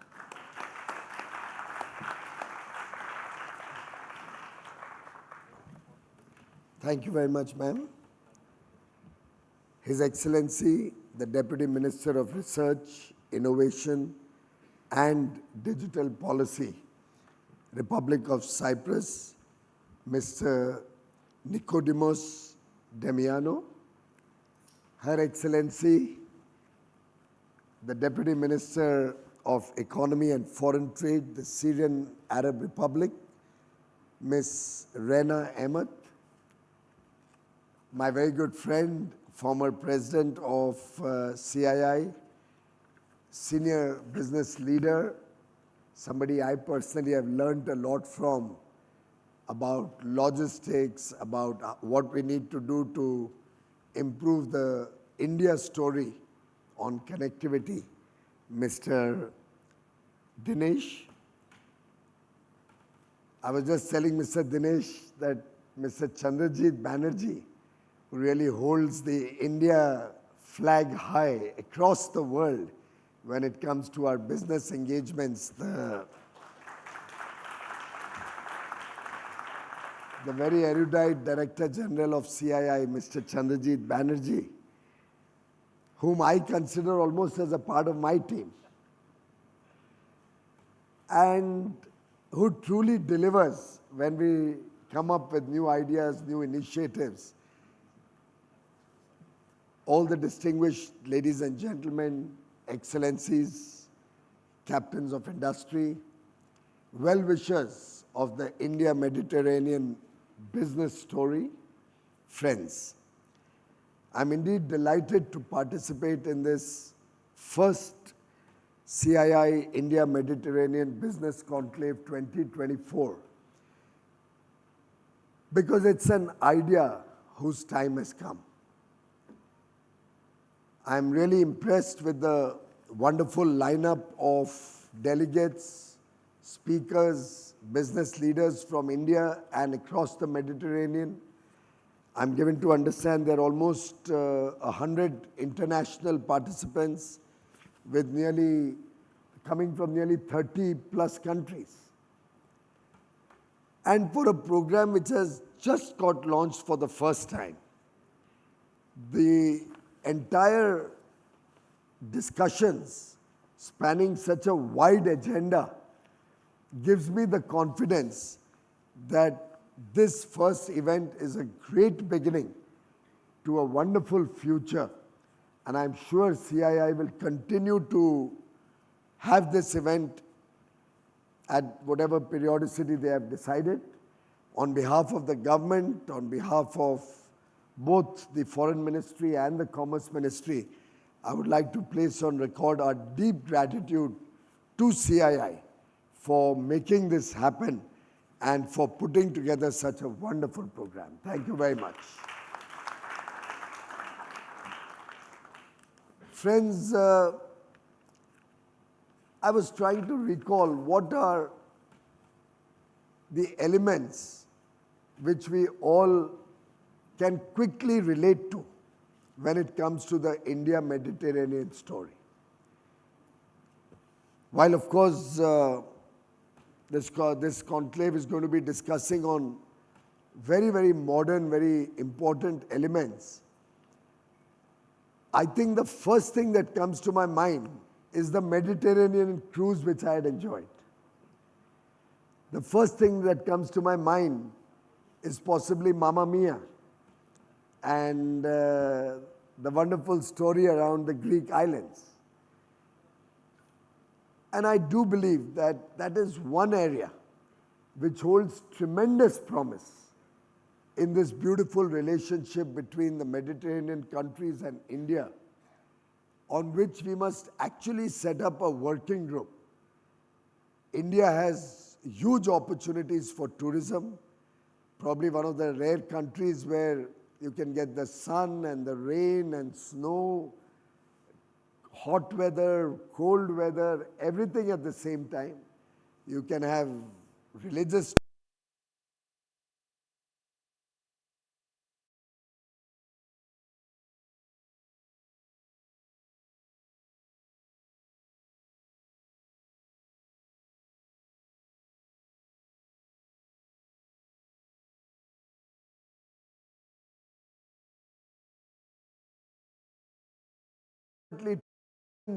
borders, the cultural connect can be a great area to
next 2 or 3 decades at high levels.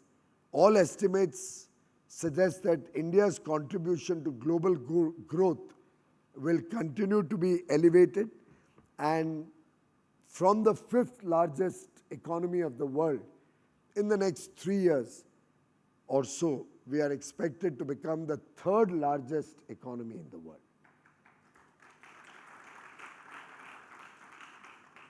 The key drivers of India's growth story are programs like Make in India, where we are giving a deep thrust to manufacturing, also supporting our initiatives to become a more resilient nation, self-reliant nation, particularly after the experiences of the global pandemic of COVID.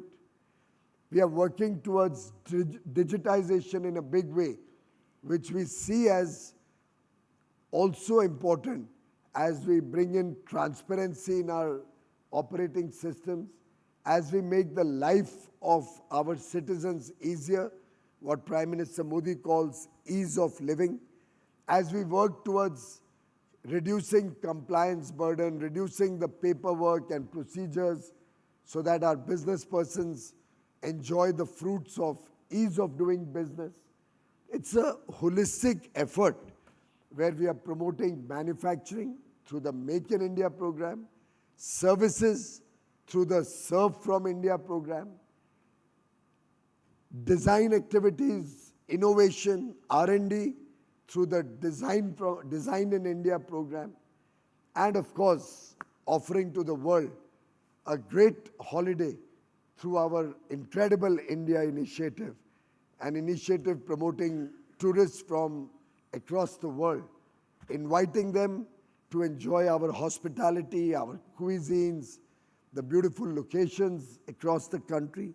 So it's a very holistic growth story in which we have large amount of international investor interest.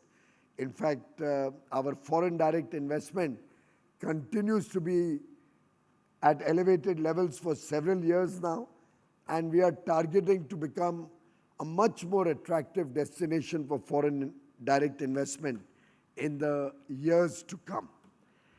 We also believe we offer a large market both for Mediterranean goods and for the offerings that your countries have, given the desire of Indians to explore the world, given the desire of Indians to learn from the best anywhere in the world, and given the close cultural connect that the nations of the Mediterranean region and India have enjoyed for several years.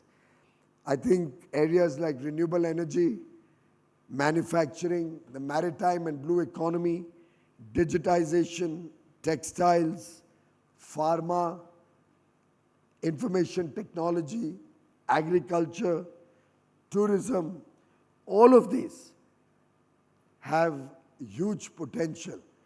And therefore, for all the business persons who have missed out on this important initiative, I think all of you will be our brand ambassadors, taking this message to other countries and inviting them to be a part of this initiative, whether in India or whether CII chooses to do it in different parts of the world, of the region, of Mediterranean region and India, is something that will evolve in the next few months and years. But I do believe it's an opportunity none of us should miss. We also have a huge amount of interests, common interests that we can develop in the shipping sector, whether in shipbuilding, ship ownership, or also in the cruise or people associated with the maritime sector, the marine engineers and staff that works the shipping lines. So we have a huge opportunity developing ports in this region. We are developing our Indian ports, expanding capacity. We've doubled the port capacity in the last 10 years. Next 5 years, we hope to once again double our capacity. So the speed of growth in the country is really very aggressive. Prime Minister Modi has just got his 3rd term in office, and he says in his 3rd term He's going to work with thrice the energy, thrice the speed, and look for thrice the number of outcomes and scale of outcomes in his third term. So we are a nation in a hurry, a nation which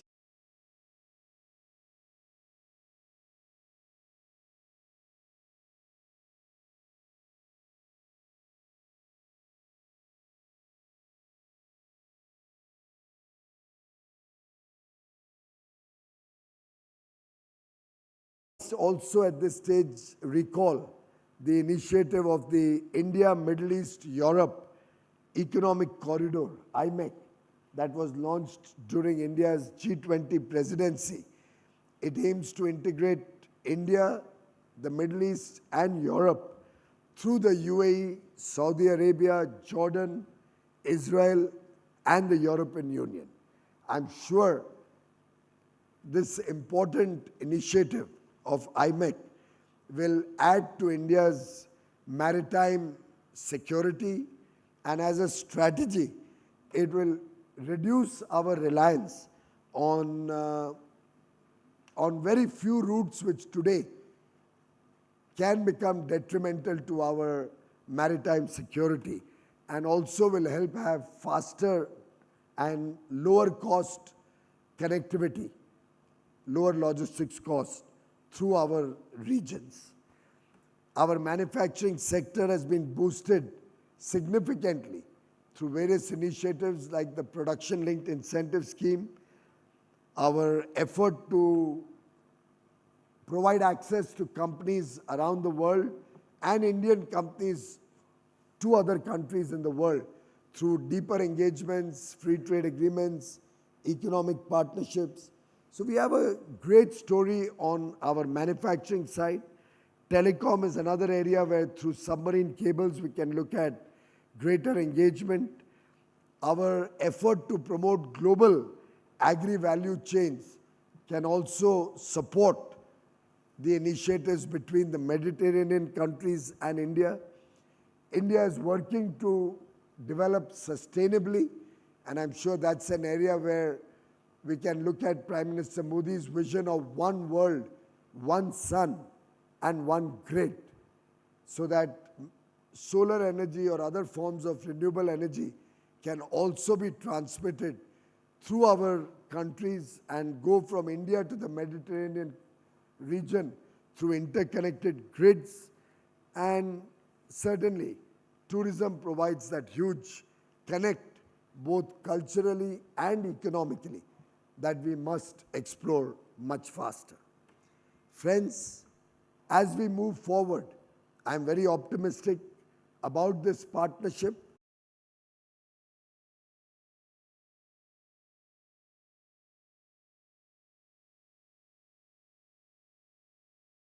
And will work towards greater economic prosperity and mutual growth for the Mediterranean countries and India. Our growth story is not a story in isolation. We believe in Vasudhaiva Kutumbakam. The world is one family. We invite you to be a part of our family. We invite you to work with India for the shared prosperity of the people of the Mediterranean countries and the people of India for a cleaner, more sustainable, more resilient, more secure, inclusive, and brighter future for all. Thank you very much.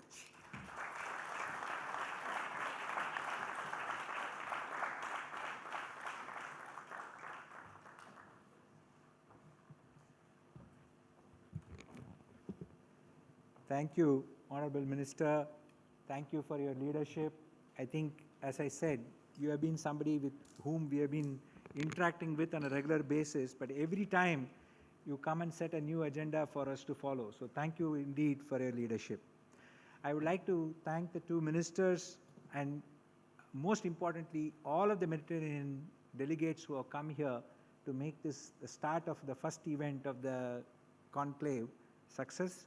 And I hope that not only will we see more of all of you, but the success stories and the good information which you have gathered today will be spread further. I'd like to thank MEA, especially Mr. Pardesi, Secretary. Thank you for being here with us, and thank you for all the support which you have given in making this event. And once again, thank you, Honorable Minister, for coming for the inauguration and setting the agenda for all of us to follow. And we will make sure we look forward to implementing all of that going ahead. Thank you. Thank you so much, sir. May I now request Honorable Minister, Mr. Piyush Goyal, to kindly present mementos of gratitude to our dignitaries, Her Excellency Ms. Raina Ahmed. May I request dignitaries to please step forward. May I request Honorable Minister to kindly present the memento of gratitude to Her Excellency Ms. Raina Ahmed.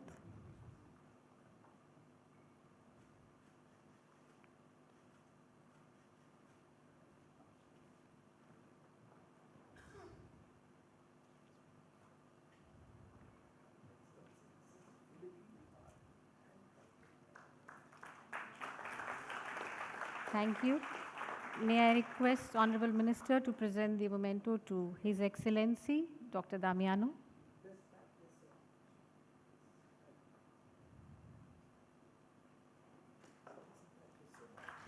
Thank you so much, sir. May I have a huge round of applause for the dignitaries on the dais and with the special plenary session of the India-Mediterranean Business Conclave.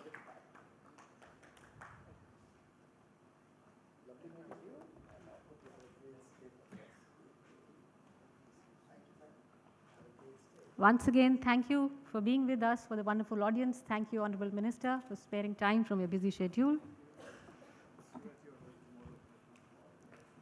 Ladies and gentlemen, we'll now take a break for the lunch. We will reconvene here at 1:45 as per the program schedule.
Welcome back, ladies and gentlemen. We now turn our attention to another crucial topic, maritime cooperation and blue economy, connecting shores and harnessing coastal potential. This session will delve into how India and the Mediterranean region can collaborate in maritime trade, port infrastructure, and marine renewable energy. I'd like to welcome our esteemed panelists for this session on the dais. Mr. Arun Kumar Sahu, Additional Secretary, Central Europe, Ministry of External Affairs, Government of India. Mr. Harsh Dhaliwal, Chief Business and Capital Programs Officer, Nevomo, Poland. Mr. Theodoros Lokaidis, Director General, Research and Innovation Foundation, RIF, Cyprus. Mr. Manish Gupta, Senior Vice President, Head Commercial, JSW Infrastructure, India. The session moderator will be Mr. Bharat Joshi, Director, Associated Container Terminals Limited, India.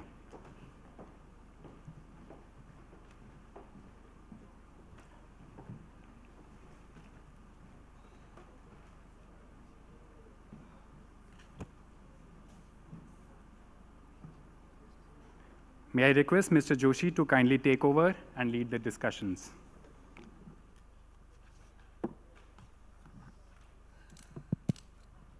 Thank you for that. A very good afternoon and welcome to all of you. We are delighted to be here. I'm especially honored to be here on the same panel as Secretary Mr. Sahu, with esteemed panelists from around the world, in fact. And I'm looking forward to a very illuminating, enriching discussion this afternoon. Before I begin, though, if I may very briefly introduce the panel. I mean, you probably do not require introduction, but it's customary to introduce ourselves. Mr. Arun Kumar Sahu is Additional Secretary, Central Europe at the Ministry of External Affairs, Government of India. Ambassador Sahu joined the Indian Foreign Services in 1996. Earlier, he's served as India's High Commissioner to Trinidad and Tobago, with concurrent accreditation to Grenada, Commonwealth, Dominica, and Montserrat, from September 19 to July 22. And as a diplomat, he's worked at the Indian Embassy in Beijing twice, in London, Tehran, and Ottawa. Mr. Harsh Dhaliwal is the Chief Business and Capital Programs Officer at Nevomo, Poland, although you're based out of Dubai, as I understand. So that's truly global. Harsh is a seasoned executive with over 40 years of experience in rail infrastructure and advanced mobility. And in his current role, he leads strategy to implement technology across Middle East and India. And prior to this role, he was the managing director for Virgin Hyperloop and the senior vice president for Pearson's Corporation. So Hyperloop is certainly something we can use here. I don't know if you've had the pleasure of sitting in any traffic in Delhi, but if you can bring Hyperloop here, we'd be quite happy about that. Mr. Theodoros Lokaidis is the Director General of Cyprus Research and Innovation Foundation in Cyprus.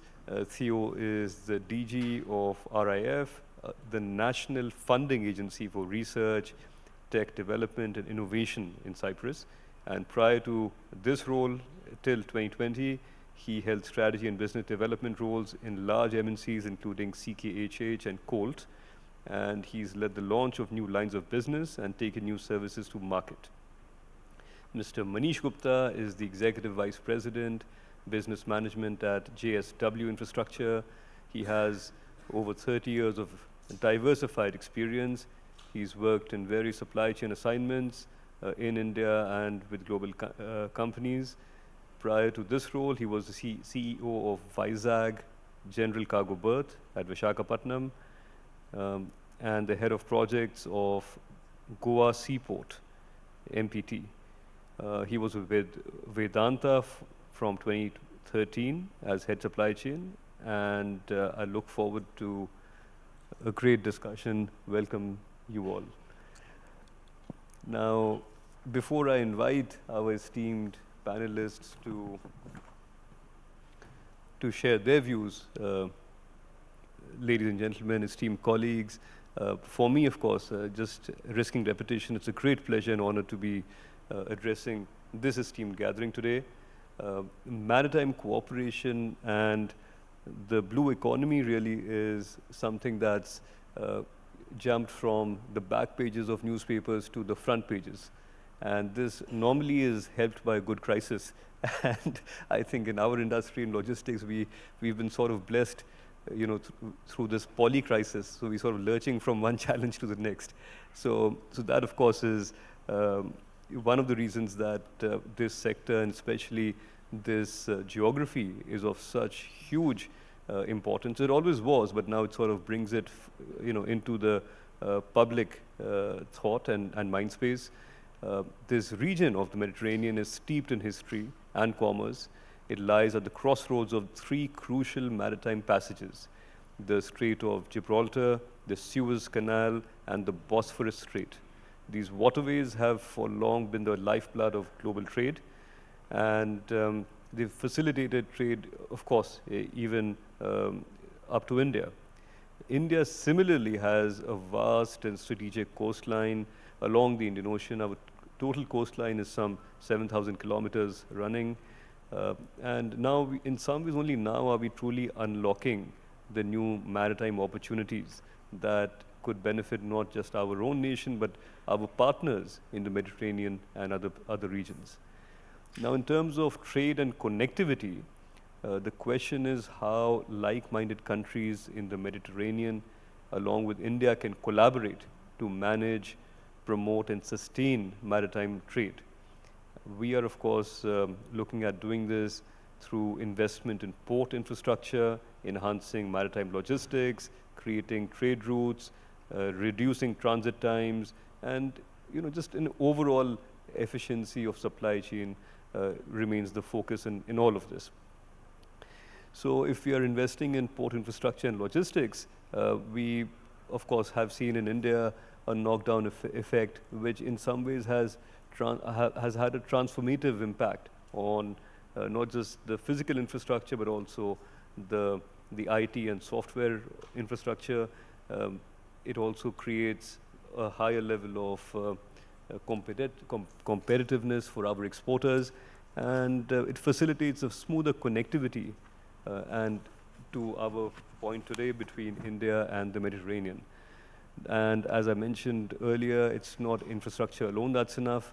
Harmonizing regulations, adopting international best practices, and leveraging technology is key if we are to enhance transparency and drive efficiency of maritime operations. Now, in terms of research and innovation, there is immense potential for collaboration. Joint research initiatives between our countries, between the regions, can unlock the value of this diversity, and we can explore areas, straddling pharmaceuticals, biotech, sustainable fishing, and more. Renewable energy in itself is a tremendous opportunity. India, of course, has a very clear net zero carbon goal. We have a global transition towards renewable energy and, of course, green ports. CII, of course, has also developed a green port index. So thanks for pointing this out. So should I repeat the speech? You didn't miss much. The panelists are why we are here. I'm just the opening act. So. Okay, so right on cue, in conclusion, I would emphasize that the maritime domain is not just an area of economic interest, but it's a shared space that requires collective stewardship. And with that, now may I introduce and invite Mr. Lukaidis to open the discussion. I do understand, sir, that Cyprus is a superpower of sorts in the world of shipping. It's among the world's largest flags in terms of shipping fleet. A significant portion of your own revenues come from the shipping industry. Quite inspiringly, much of this is recent. So you've really built this sector up. So clearly, for all of us in this room, we'd like to know how, and can you do this for us? What's also, I think, very instructive for us is to follow along your trajectory, how you are growing not through just the conventional means, but also through your own organization, RIF, a huge focus around technology and innovation. So over to you, sir, and then we'll take the conversation on forward. Thanks. Thank you. Thank you very much. It's a pleasure to be here with you today, and thank you for addressing the question to me. Yes, you're right, Cyprus. In Cyprus, shipping is a traditional pillar of our economy. It's been established for several decades. Cyprus has one of the largest fleets internationally, and the ships are flying the Cyprus flag all around the world. And this is something that we're very proud of. And of course, as the industry has developed over the decades, significant capabilities have also developed around it, because it's not just the people on the ground or the people up on the vessels, it's also everyone around them that also need support, and the government of Cyprus has been very supportive. And as we're going through multiple waves of innovation and transformation, this industry, despite parts of it being laggards and being more traditional in their adoption of innovation, they have transformed as well. And we're now being faced with challenges like the digitalization. How do you become smarter in your decisions, be it on the ground, but also on the vessel?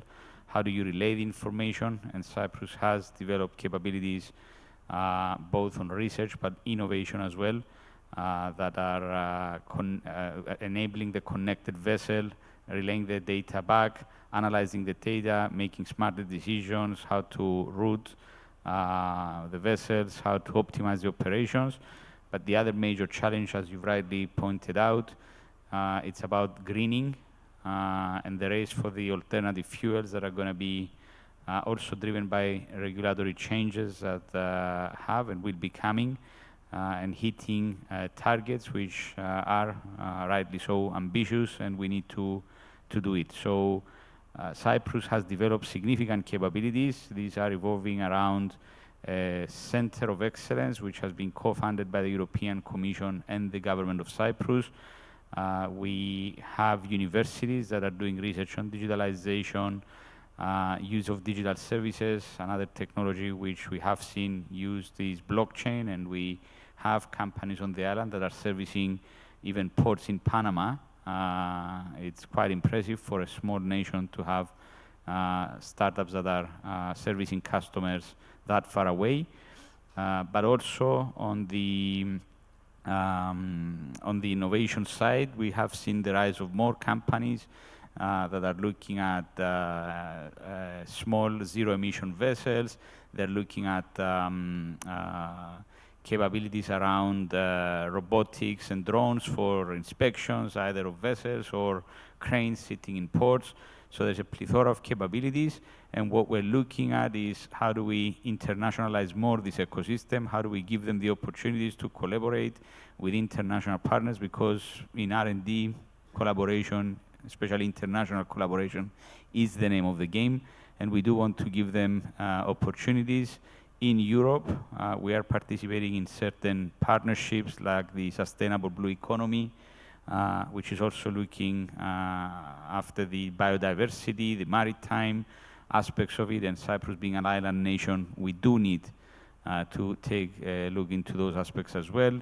But most importantly, through a lot of bilateral agreements, bringing ecosystems beyond Europe to work with us, from the States all the way to Japan, looking for international partners that we can plug into global value chains, create value, co-develop, and extract jointly the value out of it. So that's, in a nutshell, what's happening in Cyprus, and obviously we take it as a follow-up question later. Thank you. Thank you. Is it now working, or yes? No? It is, okay. Great. So thank you so much. That's fascinating. And later on, I'd like to follow up on what exactly you're doing on blockchain, and perhaps what you're doing with international partners as far as Japan. Thank you so much. Now, if I may come to Harj. Now, Harj, you've been working on innovation and technology, and one area of focus is the Middle East, of course. And as we were discussing earlier, almost to the date, 1 year ago, the IMEC corridor was announced. And you, of course, are quite deeply interested or involved in that as well. So maybe you'd like to touch upon that and also explain how innovation and technology can support economic growth, both there and in other parts, and how we can also, not just for greenfield, but for existing logistics, shipping infrastructure, how do we use technology? Thanks.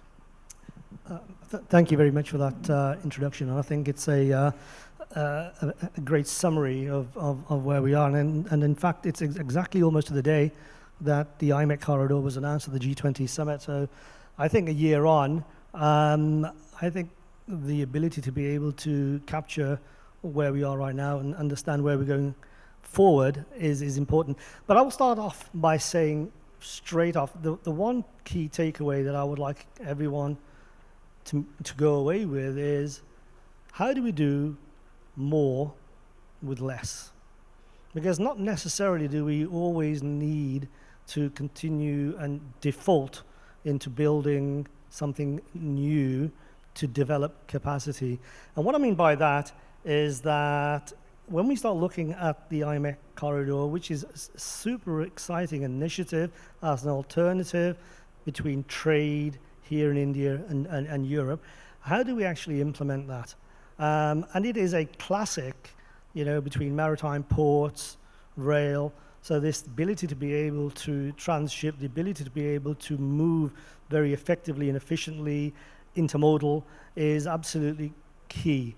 And when we consider, and I'm going to throw a few facts into this to make it a bit more tangible, when we consider the value of that corridor, both to India and to Europe and the Middle East, I think it's around about 160 billion in goods and services alone.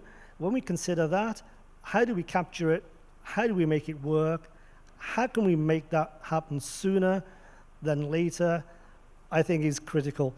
And the role of technology, the use of smart technology, is, I think, where this becomes a really super exciting place to be. And what we are doing at Novomo is developing technologies that would allow the autonomous, self-propelled movement of containers from ship to shore to inland destinations, whether it's a freight terminal, whether it's a rail yard making long train consists, or whether it's to a distribution facility.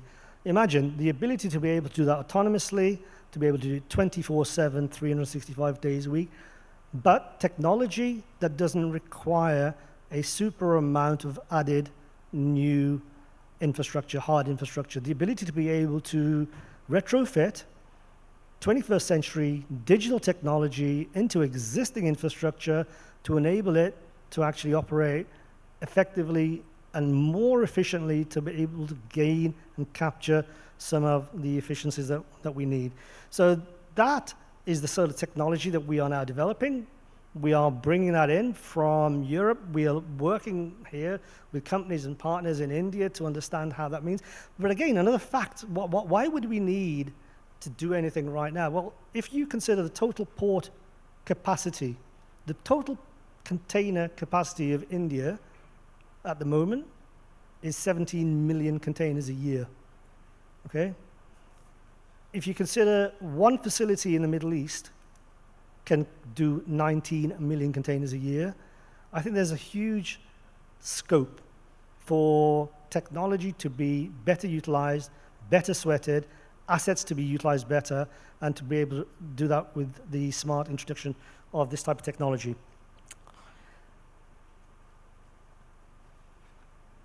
I think the other thing is we shouldn't just look at ports. I mentioned earlier on, it's intermodal. What I mean by that is, at the end of the day, a transport system will always default to its lowest common denominator. And if at the end of the day, the support around the ports isn't available, whether it be by road or whether it by rail, then I think you still have an issue that you need to be able to deal with. So efficiency is not just shipping and ports. The efficiency, the ability to be able to look at the wider networks and understand how they integrate is also very critical. And when we consider another statistic and another fact, 68% of India's railway line segments by 2050, if we carry on as business as usual today, will be in excess of 100% capacity. So what are we going to do? Do we, again, start looking at building brand new lines? There's huge amount of investment going in India in the freight corridors, in railways. India's got more electrified railways than anyone else in the world, but it's sheer capacity. And the lowest common denominator, the throttles capacity, is freight. It's the ability to be able to link the ports, move goods inwards, fast, efficiently, and low cost. But you need to be able to understand what the throttles are, what the strategy is to enable you to get more out of that network, because you're not going to be able to rebuild 67,000 kilometers of railway. So again, using the technologies that we're developing, you're able to strategically input them into existing infrastructure, increase capacity, increase throughput, increase line speed, and again, have this whole end-to-end distribution system that is so critical going forward. Okay. Thank you. Thank you very much, Harjan. This was quite interesting how you put into perspective the capacity of all Indian ports cumulatively at some 17 million TEU per annum, vis-a-vis a single port in the Middle East that handles about 19 million. Now, Manishji, you of course have been looking at this sector for a long time and from all sides of the fence, as a user, as an operator, and so on. How do you place this, India's capacity, both in terms of port capacity and other infrastructure, and in terms of how India has been performing, because we clearly are rising up all indices, whether it's a logistics index or ease of doing business earlier and so on. And in India's case, and this also I think is somewhat related to what Harj said, we've been able to use digitization to leapfrog several physical constraints. So whatever, I know you have some thoughts on this, so please. Yeah, thank you. I hope you can hear me, the last benches, because we are after lunch here. So, okay, let me talk about our India growth story. All of us know, we have been hearing it out through our various channels. We all talk about every day how India is growing. But let me tell you, our growth story is not complete till our ports and terminals are having sufficient capacity, because this is going to be our gateway to either EXIM or all the trade. So that is very critical for us. At JSW, we are into infrastructure, where we develop ports, our own ports, as well as we go into various terminals into major ports. So let me tell you, in India, we have got around now 12 major ports, one more coming up, which is Vadhavan, which has been recently announced, and more than 200 minor ports. And all these ports altogether, they handle around 26,000 million tons of cargo. Now he's talking about TEUs. I talk about bulk TEUs and everything which is moving in and out of the port. So this is a huge capacity as of now, but as per our vision, 2047 vision, we need to bring it into 4 times this capacity. So it's going to be, you can understand, 10,000 million tons of cargo has to move by 2047. And aiming that, Government of India, plus they are invited the private players to ensure that that capacity is built. So you can just imagine what kind of ports we have to build up by that time, what kind of infrastructure which is connecting the ports have to be built up, which is the gateway, also the road, the rail, the coastal movement, the slurry pipelines, and you can name and you have to have, otherwise this cargo cannot come to the port or the cargo cannot go out of the port. Now, let me talk about our index, which is basically the World Bank Logistics Index. We were at one time, we were 43. Now today we are 39, only because of our performance parameters and because of our, the policy which is a custom. How do we clear our customs in the port? What time it takes for the TAT of the vessel to move around, and so on. But we are not supposed to be proud of this because we need to be under 10 in our ranking. Only then we compete with the industry which is outside. Now, how do we do that if we have to come under 10? So there are various areas if you do that. We have, first of all, we already have some major ports and the minor ports. First, we need to modernize them, mechanize them, to bring in more capacity, more productivity out of the same ports. So that is inorganic growth. We also need to have organic growth by building new ports. There are multiple ports coming in. We have Vadhavan, which is one. We have Keni, then we have got Ramyapatnam. We have got a lot of ports in the east as well. So these are new ports which are coming up, which will be developed maybe in a period of 5 to 6 years. So that's going to be, the game changer, because some of these ports are going to only handle containers. It's going to be very important. Apart from this, we need to have our ports which are smart. Like, we need to have digitization. Already, the government of India, they have the NLP portal. They are trying to see that how the custom clearance, the inward of cargo, how the railway freight, all these can be clubbed under one umbrella, one portal.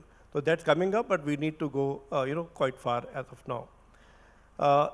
As well as we need to have technological improvements in our port. Like, I come from a bulk port. Earlier, we used to do a survey of the heaps, the iron ore heap and the coal heap. We used to do a survey manually, through surveyors. Now there are technologies which are, the drone can go up on that and take a picture, see what is the quantity and the location. And our machines are all SCADA based now. These can be linked with the heap, and your productivity increases. So these are the technological improvements which are happening in the port as of now. I also talked about connectivity which is required in the ports. So a port standalone cannot do anything unless and until you get cargo inside.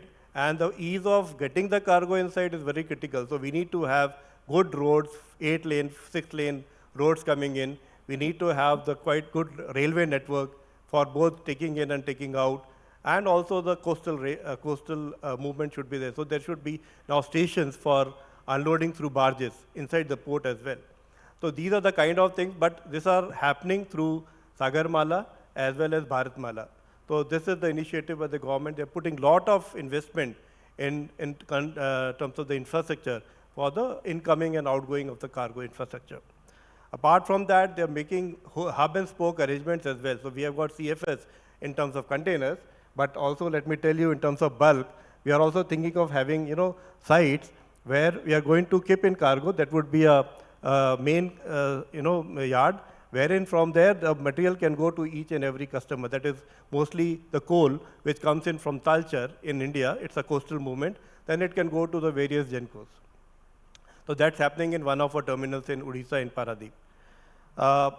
I talked about now the standardization and globalization of the ports. Now, if we need to compete, if we need to come to those standards of productivity, we need to actually work hand in hand with our global partners and understand, like what Mr. Dhariwal was saying, that bring in technology as to make autonomous systems, right? So we need to bring that technology and see how we can improve upon our ports, our handling of cargo. I think apart from that, I would say that, of course, there is a lot of initiatives in green ports. Now, you get funds by having, by having sustainable operations. So only then you can create that kind of infrastructure. Now, to do that, you need to actually see that your port is green, using green energy, renewable energy, and it's not having any wastage of resources in any form. So I am happy to say today I was reading the newspapers, the VPA, which is the Visakhapatnam Port Authority. Today they have declared that they are using 100% of the renewable energy to operate upon their port. That's a really good, remarkable area.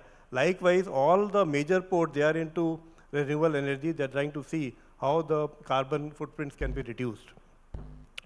I would also like to touch upon the Indo-Mediterranean connectivity, wherein I understand, I was reading somewhere that this kind of route which is even before the Silk Route, it was there, some 3000 BC, till 1000 BC it was there. After that, the Silk Route took over, and then this route has somewhere it has not in the visibility. But I urge everybody here sitting on the dais as well as in the audience to see how we can bring this route alive again, how we can exchange the more cargo, make trade possible so that we can benefit. Thank you very much.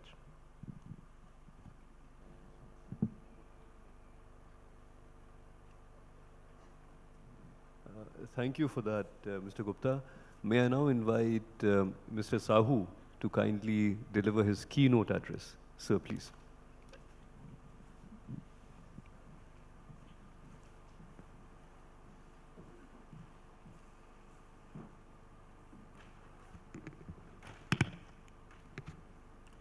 Good afternoon. Thank you, CII, for giving me this opportunity and putting me in a very tight spot. Every time I do something for CII, they deliberately put me in a panel where I'm not the expert. So they try to test my, I think, diplomatic skill in a way that whether I can handle maritime and, the whole Indo-Mediterranean relations, how it is, how we visualize and all this. But despite all this, let me try today afternoon to give you a sense of how we look at this relationship and how we look at this whole initiative that we have done. Before going to the MED, I must also tell you that this is the third business conclave that Ministry of External Affairs and Ministry of Commerce do together with CII. One, every year we do, for the last 2 years we are doing continuously, which is India-Europe business conclave, and also India NB 8, Nordic Baltic 8 business conclave. And this year we have introduced India-Mediterranean business conclave.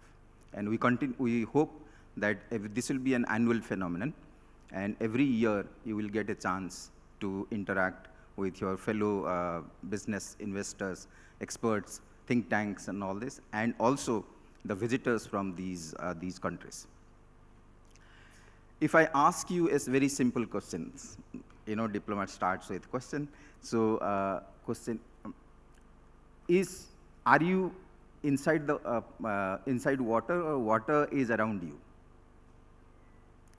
Generally, we think that we are living and water is somewhere there.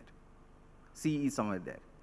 But I think the reality of the universe is that there is water and land mass is on that, and we are living on that. So I think our responsibility is to preserve, protect, and harness the waters. And that is, from that angle, I think we in Government of India look at what is the potential that we can harness and how to preserve our water bodies and how to use it to our benefit. Now, the maritime blue economy, with its vast potential, offers a tremendous opportunity for sustainable development. The synergy between maritime resource management, coastal protection, and sustainable fisheries is not merely a vision for us, but a necessary path for our economic and environmental future. According to the World Bank, global blue economy is valued about $3 trillion annually, with significant contributions from shipping, tourism, and fisheries. Coastal regions are home to almost 40% of the global population and are increasingly vulnerable to climate change. Investment in coastal infrastructure, such as mangrove restoration and sustainable coastal management, are crucial. And recent studies highlight that every $1 invested in coastal protection can yield $4 in economic benefits. Overfishing threatens biodiversity, and marine diversity. The Mediterranean region itself alone sees almost 1.2 million tons of fish caught annually. That's only one example I'm giving. The global shipping industry, representative from Cyprus is here, my friends in Greece will also agree with me, a cornerstone of blue economy, faces challenges related to safety, security, and environmental impact. The maritime sector handles over 80% of global trade by volume. Therefore, securing shipping lanes is critical for economic growth and stability. In India, the maritime sector contributes approximately 150 billion US dollar to national GDP. The Indian coastline, stretching over 7,500 kilometers, is also not immune to rising sea levels and extreme weather conditions. In India, the National Fisheries Policy aims to ensure sustainable fisheries, aligning with global goals such as UN SDGs, which seeks to conserve and sustainability use of oceans. The Ministry of Ports, Shipping and Waterways has unveiled Maritime India Vision 2030, MIV 2030, a strategic blueprint that aims at accelerating the growth of India's maritime sector. By focusing on policy reforms, modern infrastructure, and multimodal connectivity, MIV 2030 seeks to enhance operational efficiency and bolster the maritime sector's global standing. The vision outlines over 150 targeted initiatives across various subsectors, including ports, shipping, and waterways. Key areas focuses: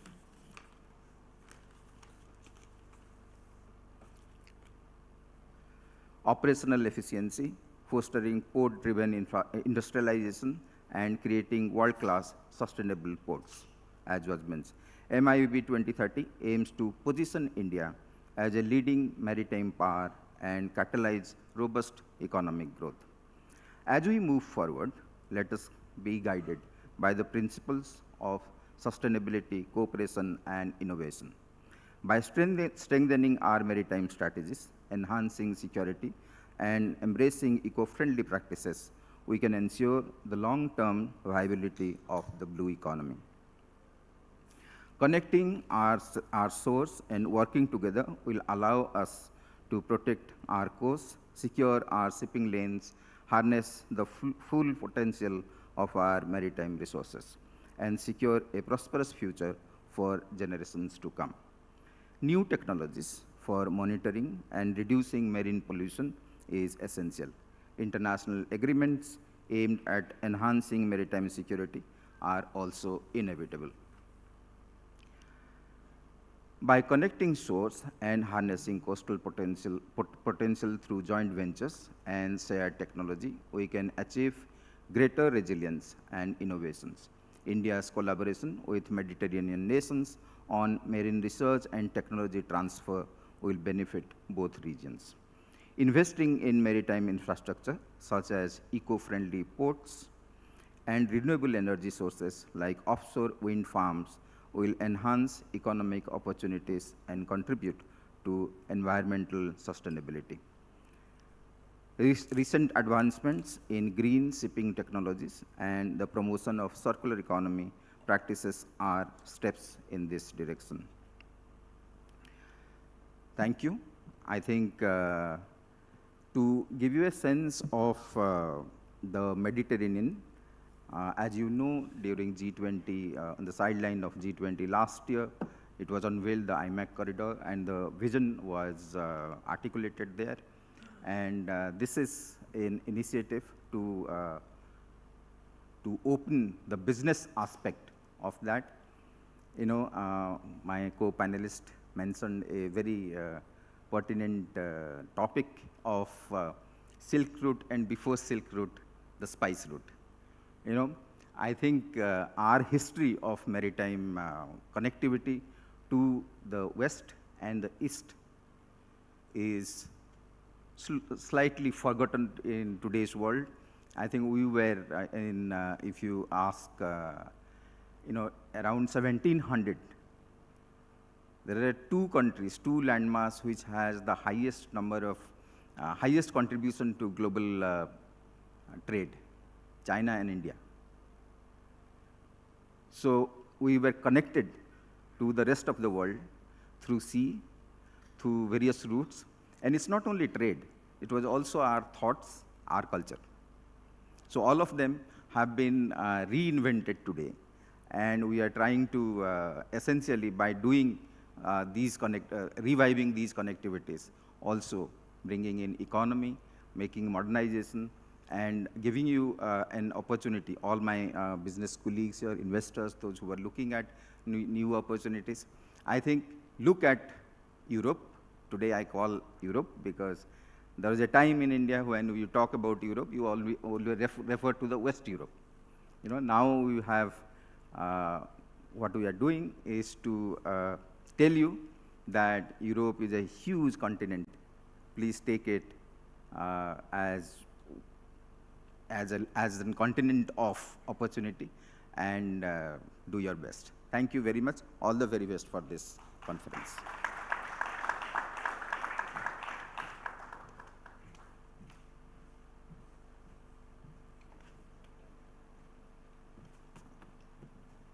Thank you so much for that, Mr. Sahu. I think after hearing your speech, I think everyone here will probably disagree with your self-effacing preamble that you're not an expert. Absolutely phenomenal, and you pointed out, I think very rightfully, that this is one of 3 initiatives done jointly by your own Ministry of External Affairs with the Commerce Ministry. So I think we also owe you thanks for providing this fabulous venue in the heart of Delhi. I was very intrigued by one point you made about how blue economy, and surprisingly, you were the first speaker to mention blue economy, so you are an expert. How the blue economy is some $3 trillion, right? The Indian economy at almost 4 trillion is the world's 5th largest. So if blue economy were a country, in economic terms, it might have been what? The 6th largest, right? So I think that just puts into perspective how enormous this opportunity is. And now, of course, I'll open the session up for questions from the floor. If there are any questions, please raise your hand. We'll send a mic to you. So, okay, you can start here. Then we can go to that gentleman there. So please introduce yourself and a brief question. Thank you. Sir, I am Dinesh. I belong to city Panipat, which is a textiles export hub. Sir, everybody knows that the Mediterranean region is very near to the Red Sea, the shipping passages. And Red Sea is very much volatile today due to conflicts there. So what is being done practically on the ground to secure that area so that so much international trade, the shipping which goes through that route, that is secured, and the global shipping lines which are now forced to change the route, to take the route to go to Europe and that area from South Africa side. So what is being done to strengthen that part? Thank you, sir. Excellent question. Can we also get the mic to this gentleman in the center here?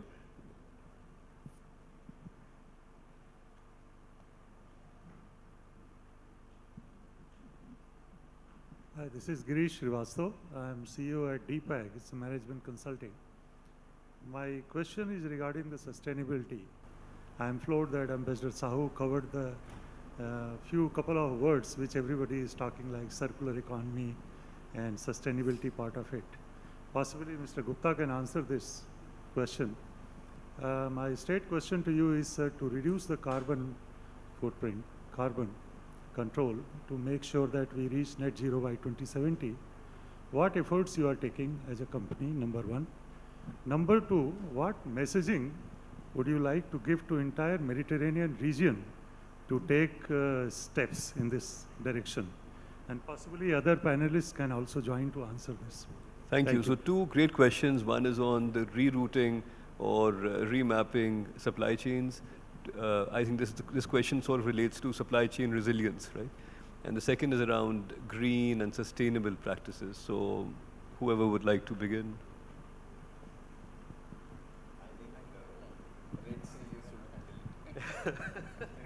Right. I mean, what I will do is I'll attempt to just the carbon footprint and just take that question. I think the security around shipping is a question maybe one of the other panelists better at answering than I am. But certainly on the greening question, I think that's a huge area around ports and in transport shipping per se.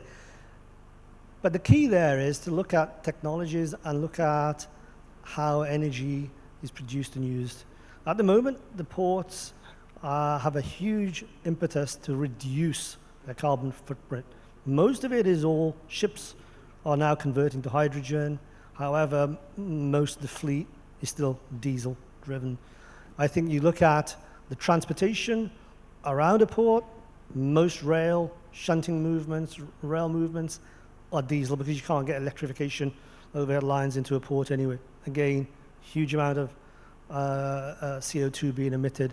Then you look at road transport, and I don't have to say much on the amount of CO2 that's emitted from there. So there's a huge potential to be able to address the CO2 side. What I will say is, again, using technologies, I think EVs have started to creep in now. There's a lot of EV units moving in around ports. The second thing then is, what is the second biggest emitter? Well, the second and third are going to be the ships themselves, and then there's the rail side.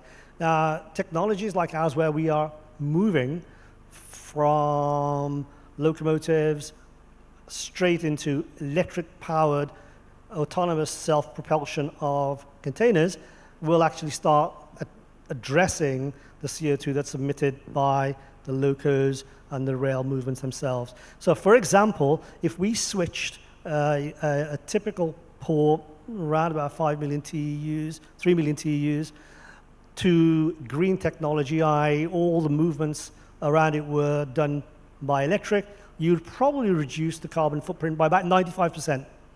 Yeah? So just by looking at technology, adaptation of technology, you can have a significant impact on doing that. So I think that's a key example where not only EVs, but also looking at rail movements where you've got significant locos involved, the ability to be able to transform to green-powered electric will reduce it. And I can give you the calculation. You can reduce it by 95%. I'll just add a couple of things. So you already said that we need to, first of all, map what all fuel we are using to do our job on everyday basis. So like we use stackers, reclaimers, diesel forklifts, payloaders, then the trucks are coming in, and so on and so forth. So first of all, our purpose or our initiative should be to convert them into electrical energy. But then this is not the end, because the electrical energy, if we are trying to source from some source where they are going to reduce it using coal, then it is not green energy. So you need to also think about it as to from where this energy is being sourced, whether it is a renewable energy, you can have solar energy, you can have wind energy, and then tie it up with the grid so that you have a hybrid mix of energy coming in your terminal or your port. So like I said, you have opportunities to have the vessel, when the vessel is coming and it is docking, normally they use their own fuel. You can always give them the electrification from your own terminal, like you do for other things, like you have a charging station for EV and so on. This is possible it's a huge energy which is being consumed by a vessel which is standing. So our initiative in our terminal or in ports is to first of all convert to electric energy, and then use renewable energy to use that as an electrical energy. I hope you got your answer. Great, thank you so much. I think we have probably time for one more question, but we might squeeze in two. So one at the back there, and then over here.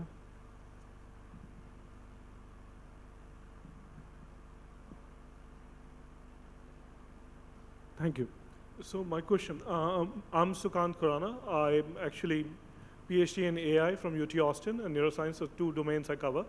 So it's about optimization, both in the context of environment and in the context of actually economizing things monetarily. So one is, do you think more number of ports on the western side of India makes more sense, or fewer number of ports, newer ports, with more heavy traffic? Second is about sequestration, because there is Western Ghat, there is manufacturing of things that has to go. So more free economic zones, but specifically dedicated to one segment.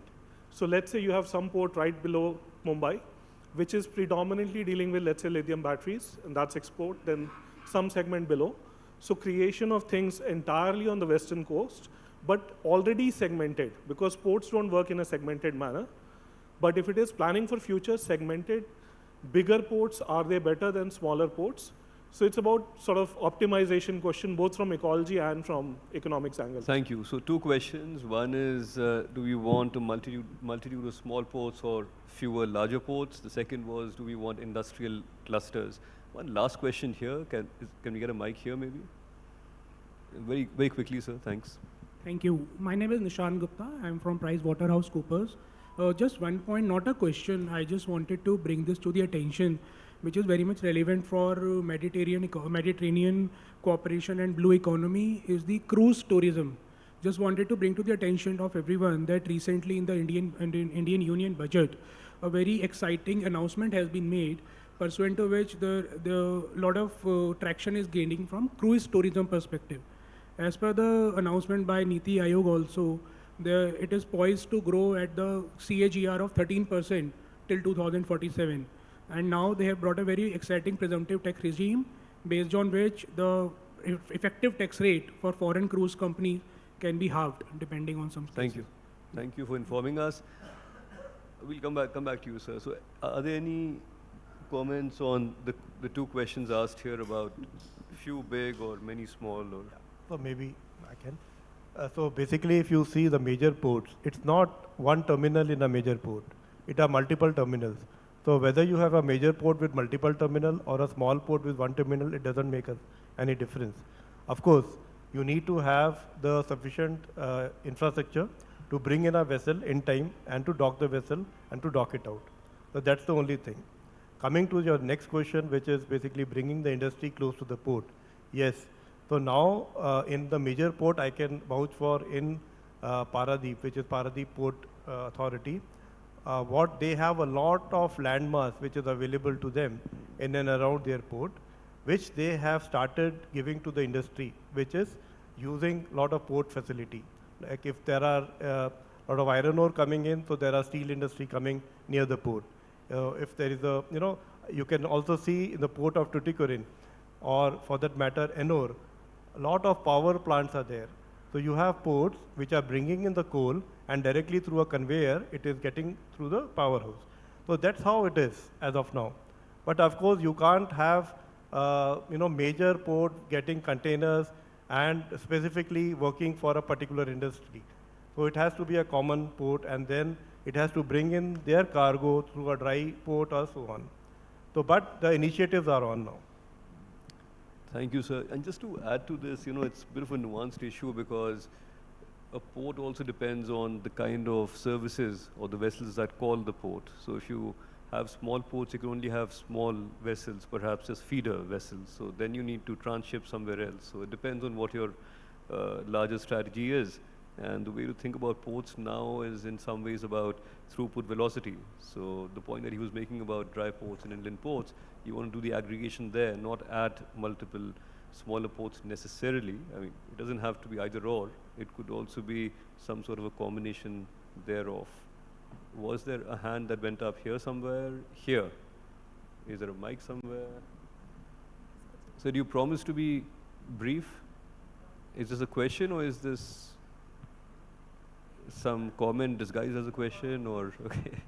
Okay. Okay. So my name is Harshit. I am from Telecommunication Consultants India Limited. Like we are hearing about upcoming ports and technologies and the security concern. Why is it we are not looking to telecom solutions for all these problems? They can address them in all of one. So why is that area still unexplored in the kind of ports and connectivity and security for itself? I'm not sure I understand the question, sir. The premise is what? That telecom is not used? The telecom technologies, why aren't they be used in advancing the ports and securing the ports and the thefts that are happening that I was listening over? Because there are various kind of technologies that can be implemented with so easy to these huge kind of threats and problems. Look, to the best of my knowledge, tech is being used, right? But I don't know if Theo has any comments on this. Theo, I thought you would jump to the defense of shipping and the use of technology. So, sir, I assure you, technology is being used, but now I think we should have a chat with you later to identify what more we could do. Now, if there are no other questions, shall we conclude?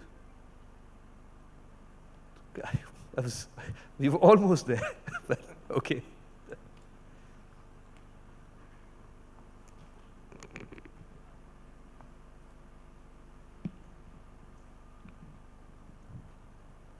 See, over there we could use telecom technology. Yeah, sorry, I kept you waiting. I'm Dr. Ashish. I'm Air Quality Program Manager with WRA India and PhD from University of Surrey in England.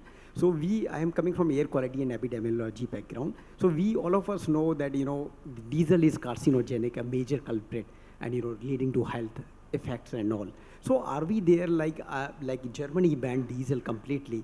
So from Mr. Manish Gupta and also from So your question is, are we using renewable fuels? Is that the yeah, question? in the grid mix actually. Right. So from the life cycle thinking perspective, unless we are totally getting away from diesel, at least reducing diesel content to less than say 20%, say something like Thank that. you, sir. And otherwise, we may not be able to solve the problem, no matter how Understood, much sir. Thank you. we use So Hyperloop or whatever. any Thank you. response from this side of the panel, or? I didn't really hear all of that. I think the question was around using renewable, non-fossil fuels at ports. That's what I could make of it.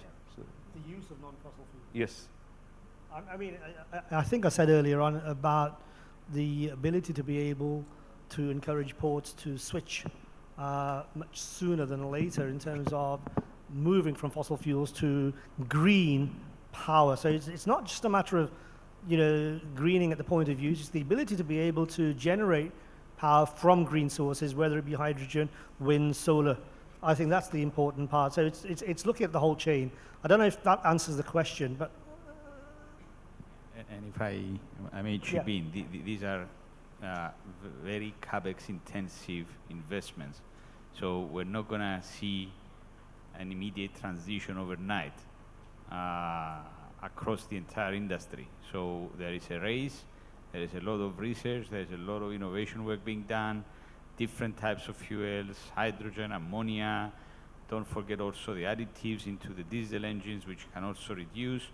You can tackle it also from route optimization perspective. We're using digital technologies to reduce the footprint. So it's not an easy decision for anyone in this industry who's actually going to make the tough decisions on which way the industry is going to go, which way the regulation is going to go. And don't forget also that harmonization is also an issue. Different regions have different regulations coming in at different times. So it's the whole industry is sitting in front of very difficult decisions which are going to transform the industry. And at the moment, most probably from some of the discussions, what I gather is that they're delaying certain decisions because they're not clear which way it's going to go. So it's, and you've mentioned the case of Germany. They've banned it, but it's not like they banned it overnight. It's going to come gradually. The UK is doing that as well. So it's, it will take time, and it needs to be approached from multiple angles. And who knows what else is going to emerge in the next 10 years while this transition is happening. Thank you.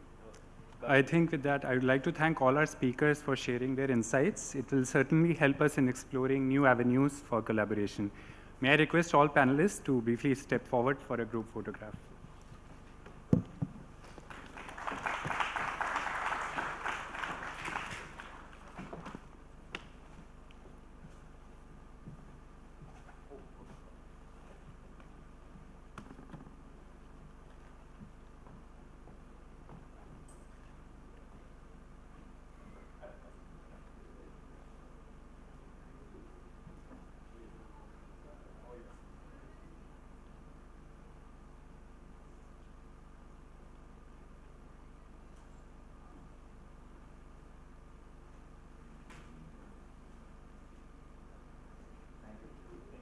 Thank you so much, ladies and gentlemen. I would request you all to remain seated as we'll be starting with the next session on manufacturing in a while.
Ladies and gentlemen, I request you all to settle down. We are immediately starting the next session.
Ladies and gentlemen, please settle down as we are starting with the next session.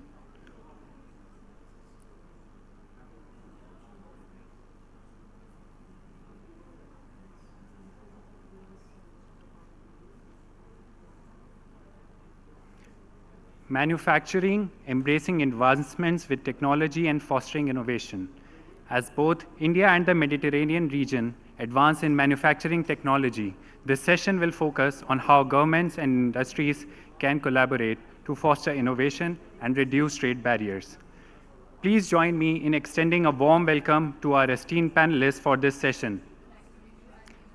Mr. Manoranjan Ram, Vice President Danieli India, Mr. Jean-Francois Renaud, Director Exportis France, Mr. Antonio Fasano, MD and founder of Relations at Work India Advisory Private Limited, Italy, Mr. Nishant Arya, Co-Chairman CII Europe Council and Vice Chairman JBM Group India. Session Coordinator, Mr. Shishir Priyadarshi, President Global Relations, Adani Group India.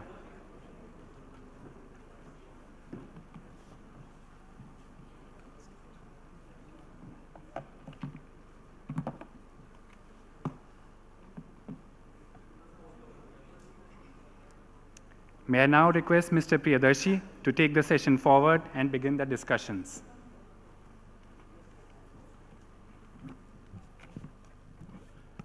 Thanks so much. Good afternoon to all of you, and thank you to CII for actually keeping this as the second session after lunch. The first session after lunch is usually tough. Second session is slightly easier, at least I hope. Genuine pleasure to not only be with all of you this afternoon, but I've been interacting with these four gentlemen with me It's quite an amazing panel that we have, simply because each one brings in a very different perspective, which I'll just talk about. But with my own, let's say, 25 odd years with the World Trade Organization in Geneva, there is one thing I always felt, being based in Switzerland, that while there was a huge focus as far as India was concerned on the Americas, on Southeast Asia, perhaps even on mainland Europe, but did we ever look at the Mediterranean as a region in a focused approach? Probably not. And I don't think it needed the signing of IMEC or the catalyst that IMEC is, because genuinely, for a lot of industry that is here, both here and in the Mediterranean region, I think we generally are at a cusp of a transformative opportunity. You know, a collaboration between India and the Mediterranean region, especially in the field of manufacturing. And here too I quote from my WTO experience. You know, when GATT started, what was it? Manufacturing. Not that we don't, expand into other areas later, but manufacturing's got to be one solid foundation of this partnership. And the fact is that today we have, in this very, very interconnected world, both the opportunities and challenges. The pandemic very clearly showed that over-reliance, over-dependence on any particular supply chain or any particular line is not good. So you need diverse such opportunities. But that also means of the huge opportunities that now arise. And I think some of these opportunities, these speakers will be speaking to you about. A bit about India, especially because I have, for about the year and a half after retiring from the WTO, being working with one of the larger groups in India, the Adani Group. You know, India is genuinely one of the most admired and fastest growing economy. And it is only and largely because of what the Indian industry does. It's largely because of the kind of steps that you people have taken, the kind of forays into area. And I think that really must also define the crux of this afternoon's discussion, looking ahead. You know, what we've done, or what we could have done, is all right. But whether you look at, the technology, whether you look at sustainability, whether you look at greening, I think it's extremely important that we look ahead. And I think it is this combination of having this discussion in the context of two regions which perhaps have not explored the opportunities, mindful of the challenges which will lie as we try and expand these opportunities, but yet looking ahead in the context of taking this relationship forward. So without much ado, and I know I'll pick up on what may remain as the balance time at the end, let me start with Nishant Arya. He is not just the co-chairman of the CII Europe Council, that's an important thing, but also the vice chairman of the JBM Group. I've had a brief chat with Nishant. Obviously, the focus of what he'll be speaking is very much built around the experience that they have with EV vehicles, but the important thing, the experience that they have with greening, and how they would like to take this further. So Nishant, over to you. Sure. Thanks, Shishir. So I think it is a very interesting time at which this first conference of India-Mediterranean Business Conclave is being held. And clearly, it outlines a lot of opportunities which are waiting to be harnessed. Because culturally, if we see, the Indian and the Mediterranean region are very similar as well.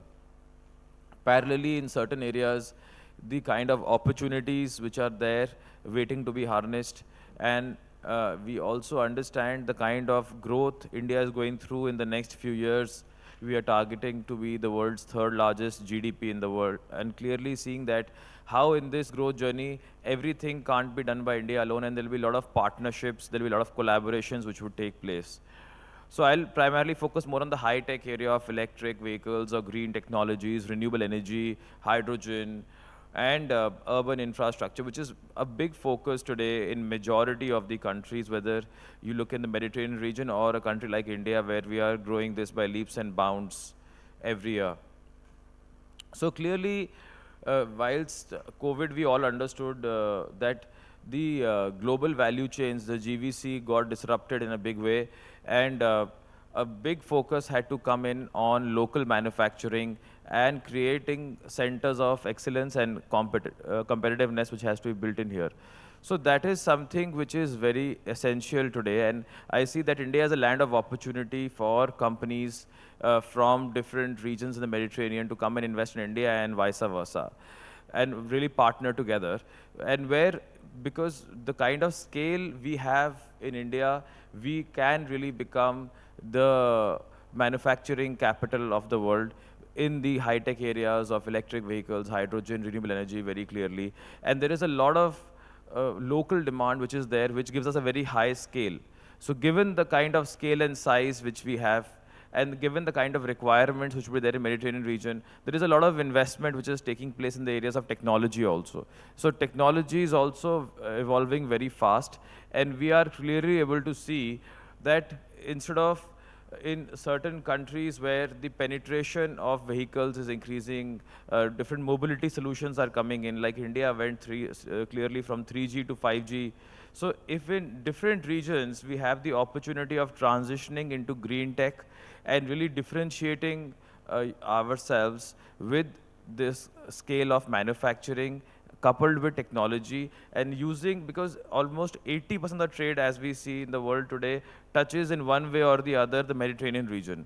So when it touches this region, we definitely have the opportunity of using this as a location for manufacturing, not only for the region but for the global economy. And that is where the GVCs today are shifting world over in this region. And we clearly understand that how in such new tech areas, the kind of transition which is happening is very fast and it's ever evolving. So therefore, today multiple companies are working as an ecosystem. So how the ecosystem can really perform, how companies can really partner and work together. And when we are seeing that, since India has a very long history of manufacturing for the last 75 plus years, that can be very well leveraged. We have very good skilled manpower in India, and that can really add a lot of value. So building scale and competitiveness in such core manufacturing domains could be adding substantial value to global GVCs, and also enhance the time to market, which we are all looking forward to today for getting things done ASAP, and really understanding how this collaboration could be inked, and how multiple companies in the region and with India could really work together. And a lot of things where we don't need to reinvent the wheel then in that case. So I think those benefits can be very well harnessed, and a lot of independent perspectives can be built around the R&D investments which are happening in India with the likes of PLI, with the likes of FAME policies. Multiple local and international companies are investing substantially here. So I think that can be leveraged for the growth in the Mediterranean region, and companies can really work together to make that a reality. Thank you.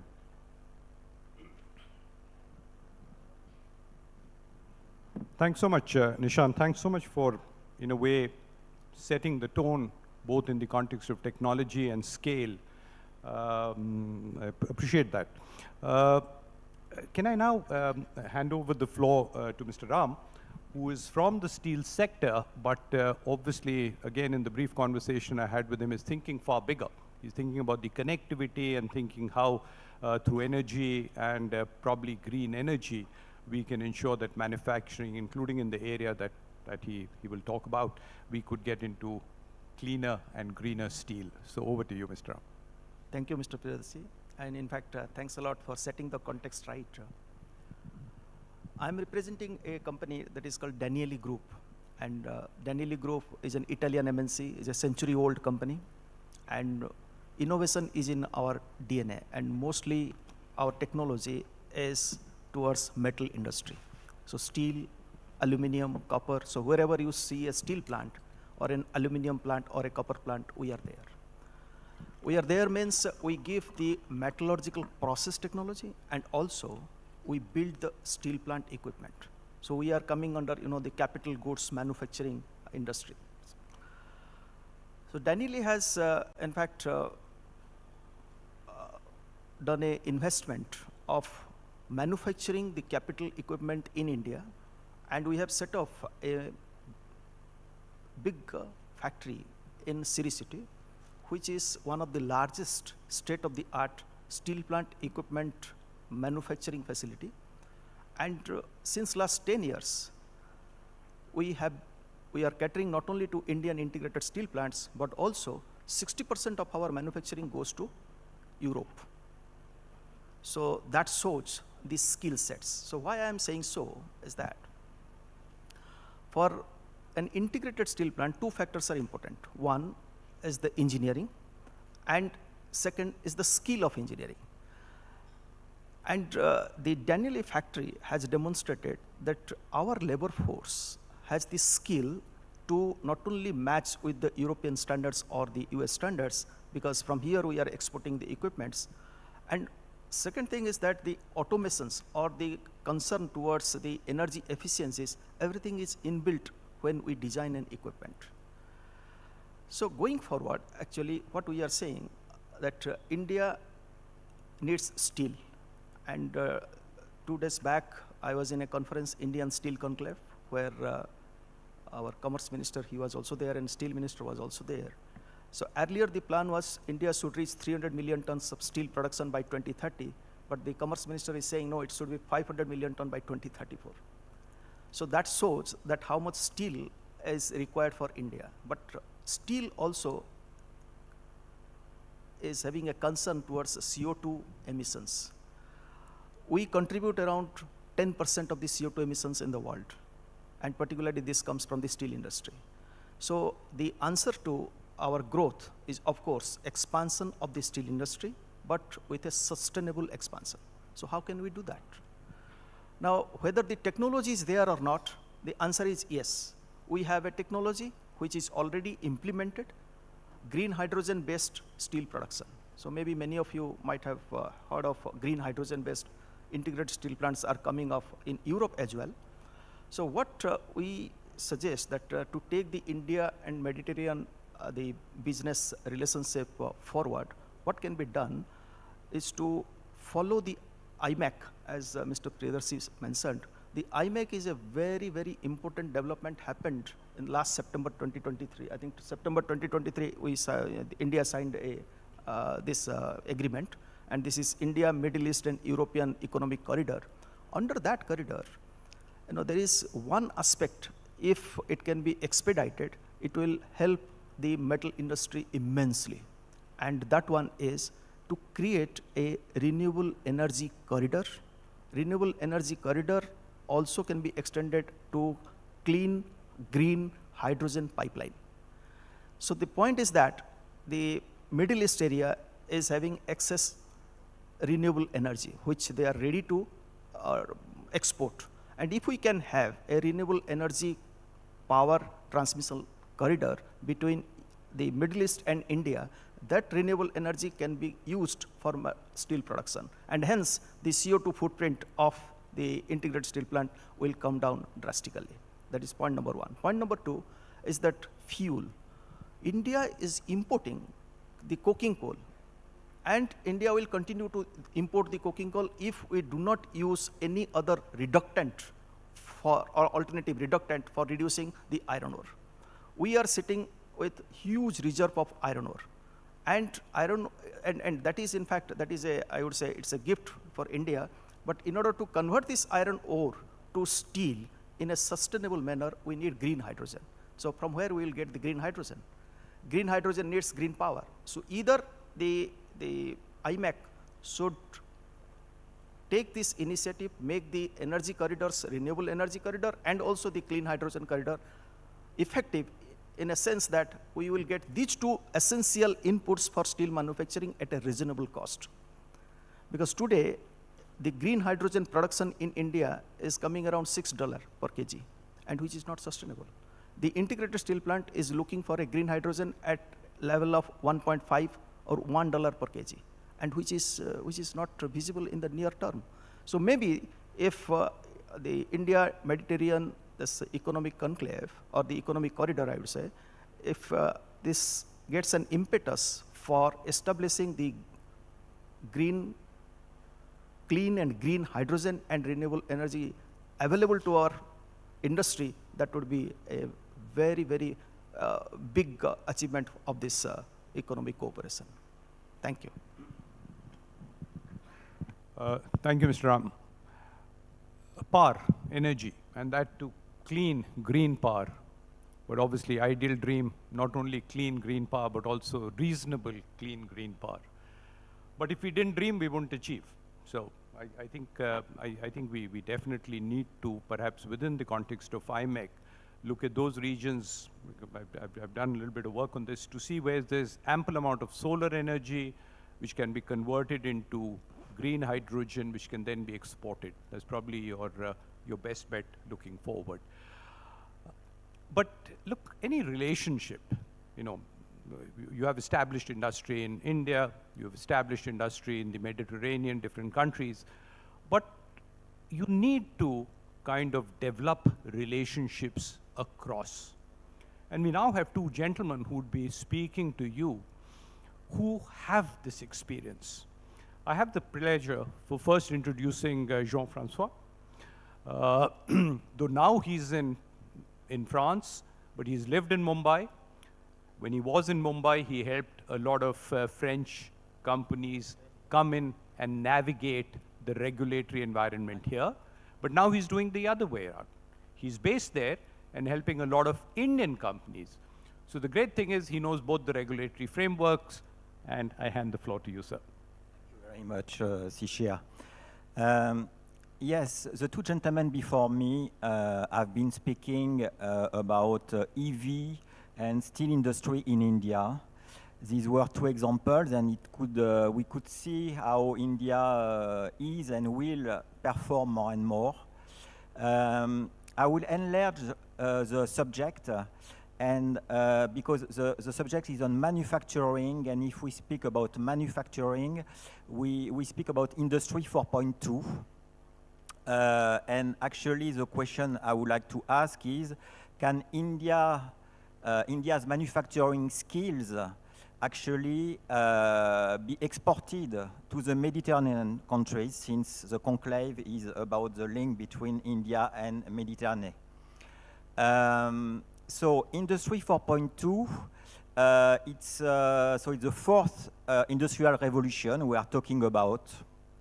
And so just in a few words to remind you about the first three revolutions, I think it's always interesting to see where we come from and how the time is accelerating, actually. The first revolution started at the end of the 18th century. It was with the invention of the steam engine. It happened in France, a little bit in UK, but mostly in France. And it was based on coal extraction. Then we had the second revolution 1 century later, meaning by the end of the 19th century. And it was the mass production which happened with some conveyor system. And of course, I'm thinking about the production of cars by Ford. And then we jump to the middle or the second part of the 20th century, and we enter the third revolution, which is the automatization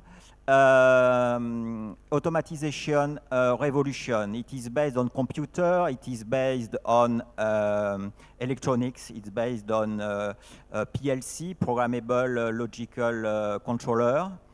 And it's the time of development of the nuclear energy, of internet also, the start of internet. Now we come to our time, and for a few years we have entered into what we call the fourth revolution, Industry 4.2. So it's a time for digitalization. And what we can do now, actually, we have come to a level where we can connect machine and objects to the internet. It's what we call Internet of Things. And in the production system, there is what is called a virtual autonomy.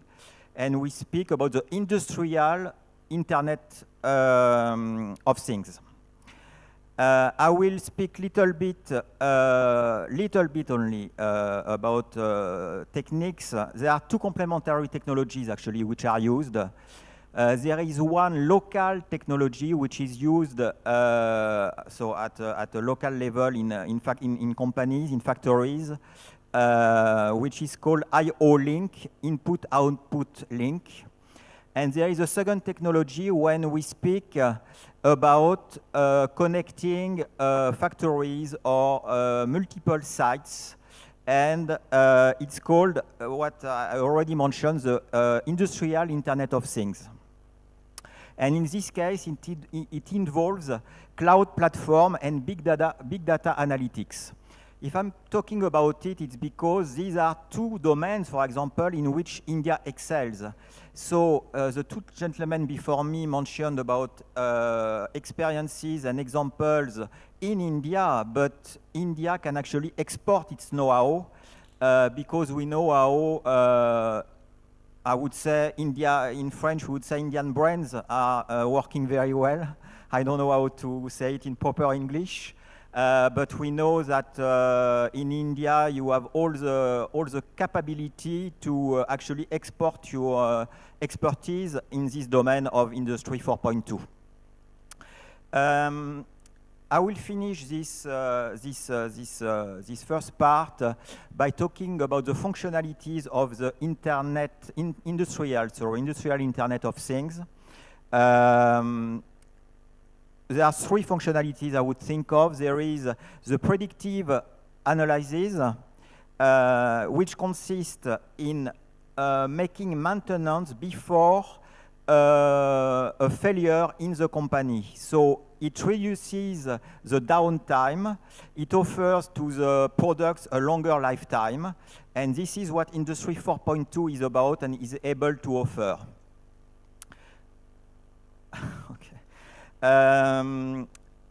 Then I will speak about asset tracking. It means that now we are able to track tools and products. And interoperability, which means that actually we can use different kind of sensors of different communication protocols, and we need standardization. So since I'm being a little bit long, I understood, I will go to the next point, which is that I will come to the Mediterranean part, since it's a conclave about the Mediterranean and India connections. In France, in Italy, in Spain, in France, we have one organism which is called Alliance Industry of the Future, which was actually created in 2015 by President Macron. At this time, he was Minister of the Economy, and it encourages companies to move towards Industry 4.2 and to change their business models. India can bring to the Mediterranean region in this Industry 4.2 with its knowledge. What India can do is create strategic partnerships with Mediterranean companies. They can, like they have done in France, create some research and development centers. I'm thinking of TCS, Tata Consultancy Services, Wipro, Infosys, HCL, L&T, which are in France already. Of course, I will finish with this. There can be some challenges. Local competition, of course. Security and data protection. In Europe, in particular, we are very cautious about GDPR and all the protection of the data and cybersecurity. And last and not least, the cultural and regulatory barriers, of course.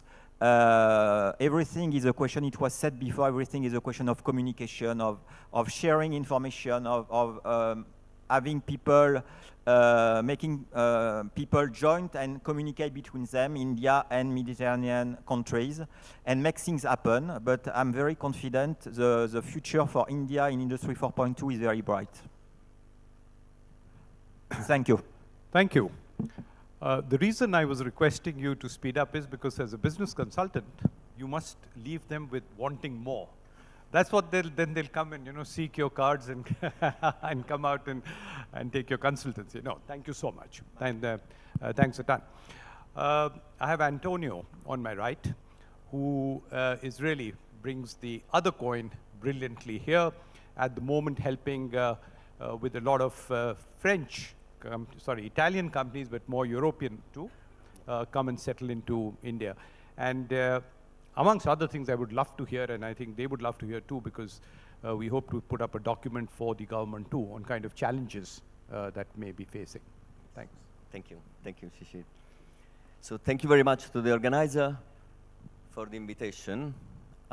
It was August 2005 when the first time I landed in Mumbai, in the middle of what my colleagues told me at that time, the worst monsoon of the previous 50 years. And I landed in the old airport. I don't know whom of yours remember in Mumbai. Going out in the crowded arrival hall, then some colleagues brought me to the parking lot to take a taxi. And under the rain, I remember this car, which really looked like my old uncle car. And indeed, it was an Italian car, or part of an Italian cooperation from the past, the famous Padmini, where we all know a Calipiri. And I remember that I immediately broke one of the 3 golden rules I arrived, which were no ice cube, no salad, be careful at mosquitoes. Because when I sat in the Padmini, there was a swarm of mosquitoes all around me. I say, okay, what a welcome. 19 years has passed, and what a journey the country has been going through. Is it the end of a process? I guess it's still the beginning. After my experience in the bank, I used to work for an investment bank. Then after 3 years, I came back to Mumbai and I set up the company, Relations at Work. And since then, we've been helping European business and companies to come to India, set up a base here in the form of a factory, a joint venture, cooperation with an Indian counterpart. And I've been seeing, of course, the growth of the market, and whoever is in this industry, I think we are now enjoying the market, which is growing monthly or yearly, on a yearly basis. But challenges are here. Now we are discussing about how to improve and increase the cooperation between India and the Mediterranean countries. I think we need to be a bit more specific. Very honestly, I think that India is now enjoying a fantastic set of favorable points in terms of attracting investments. But the point is that who is coming? Now, knowing the economies in the Mediterranean corridor, we can say as a fact that there are only a little percentage of companies which are what we call national champions in terms of size. I personally think that any company in Europe, in this country, which goes at 250 euro million turnover, 300, so something like 2,500 crores up, are the big companies. Most of them are already here. They will definitely come within the next 10 years. But the backbone of these economies are the smaller industries, smaller factories, situation where the manufacturing unit need to be on a medium-high level of technology. Otherwise, basically, you don't survive in a cost reality where the salary are high or whatever. So it's a requirement from them to survive. And this is what I think that can be the maximum of gain from India, inviting companies which each and every of them is in their niche of technology performing well. But those companies look at India with some suspicious, because there are challenges. Now, in my organization, we brought in the last 15 years something like 100 plus companies, which are now in India, most of them with the manufacturing unit. And the challenges are, let me say that according to me, international companies coming in India, they don't have an easy life. The level of compliance for whoever comes from abroad, even for the first capital to be brought to the company and whatever you need to follow as a regulation, is quite a challenge. It's not an easy way to go through. So there is definitely a high bar set, and I think this is good, based on RBI and CIMA regulations. But then in the market here, there are lots of constraints, and bureaucracy still takes its toll on the speedy. Unfortunately, I have to say that most of the time, many of the problems stay with the customs and the problem that every company here, Indian or non-Indian, can have in terms of a custom, with the custom world. What I mean to say, I would like just to bring two examples of one Italian company, one is Swiss company, it's a joint venture that we are working with over here, where the problems and regulation with the custom can change the way that we bring technology over here. One is a company incorporated close by in Manesar, a factory, 2 years old company, 200 plus workers, not a huge setting, but growing very fast, where for us, because of the custom they give us lots of limitation in terms of what machine I can import. I need to try the supplier, programmer for some of the raw material, which they say that I can import, but if there is the same level of steel in India, I cannot. But the problem is that I can bring a little part of the raw material from Europe, while here, for this particular grade, I need to place an order to a steel plant, which makes me wait 3 months and so on. So then it's not viable. So because of this, we've been selecting line of production to move to India, wherever we know that the majority of machines are already available here in India, and the transfer of technology will not be so at risk. Is it the reality? You need to deal with that. You need to deal over here to what you can do, how to push it, because you know that if you get into the complexity of the bureaucracy, then there is lots of delays and so on. Another company, which in this case we are incorporating now in Nasik, so Maharashtra different, which is into manufacturing of machines for the packing industry. For your information, the idea was to move one machine from the head office in Switzerland in India, and then to make the same machine over here with the components present in India.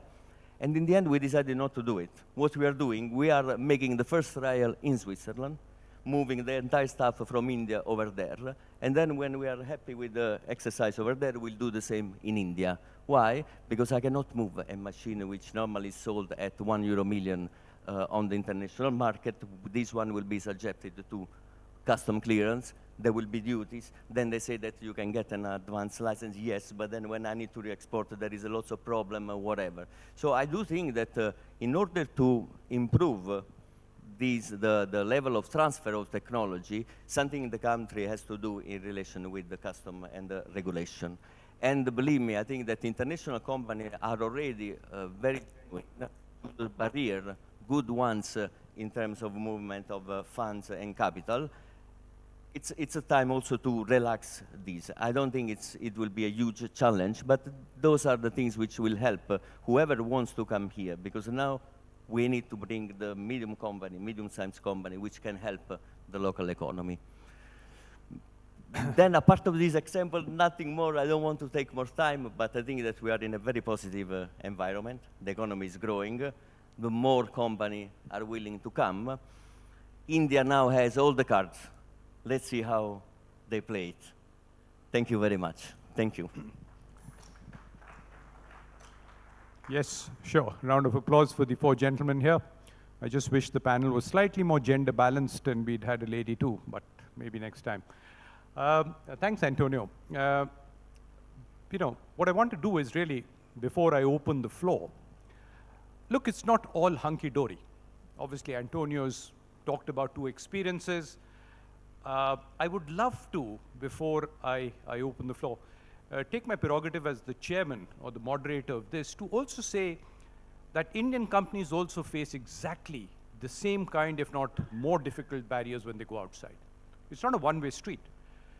The Indian law is difficult to understand, but does not differentiate. So what is being asked for a particular company of the kind of example you've quoted is very much being, is the lay of the land. It's not because, it's you or somewhere. So it is there, but it is for everyone. And some of the things that India has adopted have been adopted by other countries too.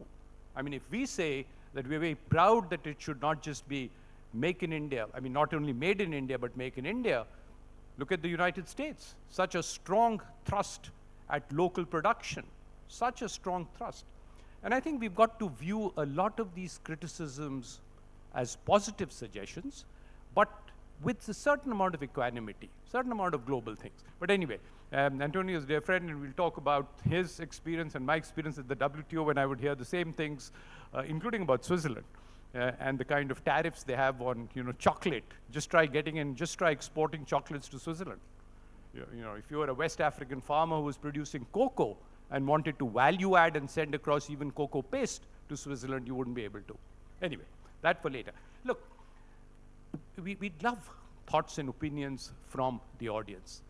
But it'll be great if these could be perhaps solution-oriented. And I'll tell you what I mean by solution-oriented. The kind of issues Antonio and the others have raised.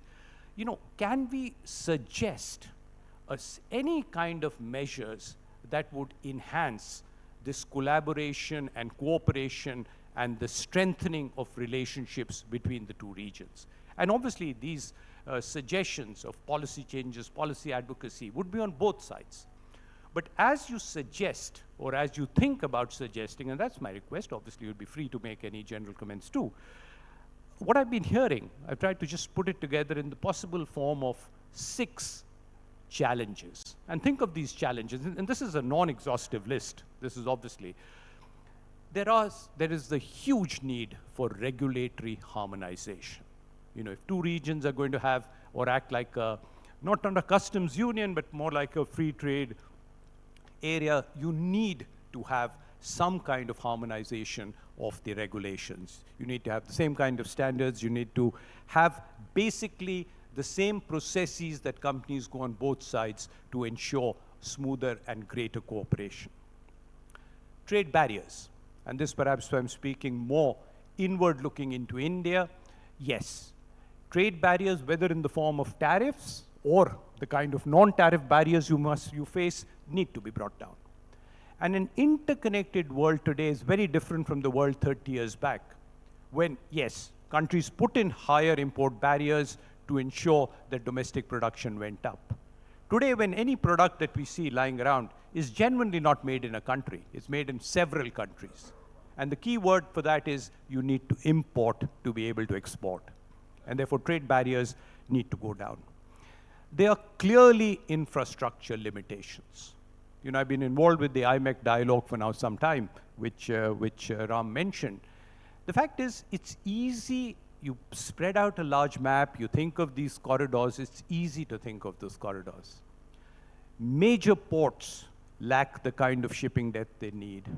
Major chunks of land don't have the highways. Even sometimes ports don't have the kind of exit opportunity.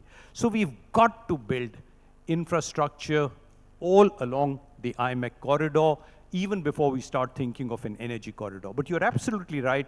A successful manufacturing ecosystem would require investments, not just in infrastructure, but logistics, transportation, in fact, digital infrastructure.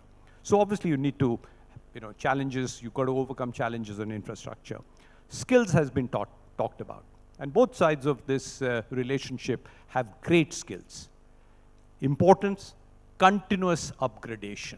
Looking ahead, skills has got to be at the back of our mind no matter what endeavor we do. Sustainability has been talked about. Any initiative will die a natural death if you do not build in the sustainability component today. May sound expensive, may not be the best option, but you are going to face, and I call it a barrier today, but the kind of barriers that are coming up in Europe, the carbon tax regime, etc. So we've got to be prepared for that. You can fight it out legally in the WTO or elsewhere, but you've also now got to start greening your own initiatives, and every bit of what we talk about must be green. And finally, something that's not come up now, but we are obviously, this entire event is under the aegis of the Ministry of External Affairs, geopolitical stability. It's absolutely essential if you're going to see a stronger and more powerful growth between these two regions. Non-exhaustive list, some of the challenges, and I throw open the floor saying, not only could you suggest a concern, but it'd be great if you could suggest some way forward, some policy suggestions. When you take the floor, please do introduce yourself too. Thank you. Yes, sir. You have the floor. Hi, sir. Hello. Yeah, thank you so much, sir. I'm Dr. Ashish Sharma. I'm founding CEO of Sustainability Alternatives in London and also program manager with WRA India. So it's very nice. Some of the ideas from Mr. Manoranjan Ram about building an integrated corridor for the renewable energy. So my question, let me frame it in this way, that by 2070, we plan to become a net zero economy, just like UK is planning by 2040. Now, this will only remain a pipe dream unless we take very aggressive measures. We work towards energy efficiencies from the industrial sector also, along with, this electric vehicles and all these initiatives we can keep doing, and also a vision for banning diesel in the long run, say by 2080 or 2090. And so my question is, are there any sort of thinking and any vision for mandating ESG, environmental, social, and governance issues, not merely CSR, because CSR is very generic and very difficult to, sort of track and to mandate and to report. So I'm just wondering, any vision of government to mandate ESG for not only for big firms, but also to help MSMEs, because MSMEs are the foundation of our country. So just wondering for that. Thank you. Thanks, Ashish. Let's take a few more questions and then we'll give the floor to the panelists. Sir. Yes. Myself, Manoj Arsa. I am from Bombay, on All India Plastic Manufacturers Association. But my experience, particularly with Sri Sisirji, I am importing certain chemicals from neighboring country. I would not love to import, but forcibly I am importing, because as you told, the export product made from my raw material is not manufactured in India at all. For that kind of, I have visited the factories. They have planned for about expansion for about so many multiple capacity manufacturing for future. So they have seen that. So what here in India also, we must do with Minister of External Affairs, Minister of Finance, Minister of DCPC, and all study tour by expert like you, what you have worked, your past experiences. We must have a study one-to-one from the cost of the land, cost of the electricity, cost of the labor, all minutely, meticulously working will help the Indian MSME to put that kind of manufacturing in India, so we can replace that import into manufacturing in India. That is what my experience since 5 decades.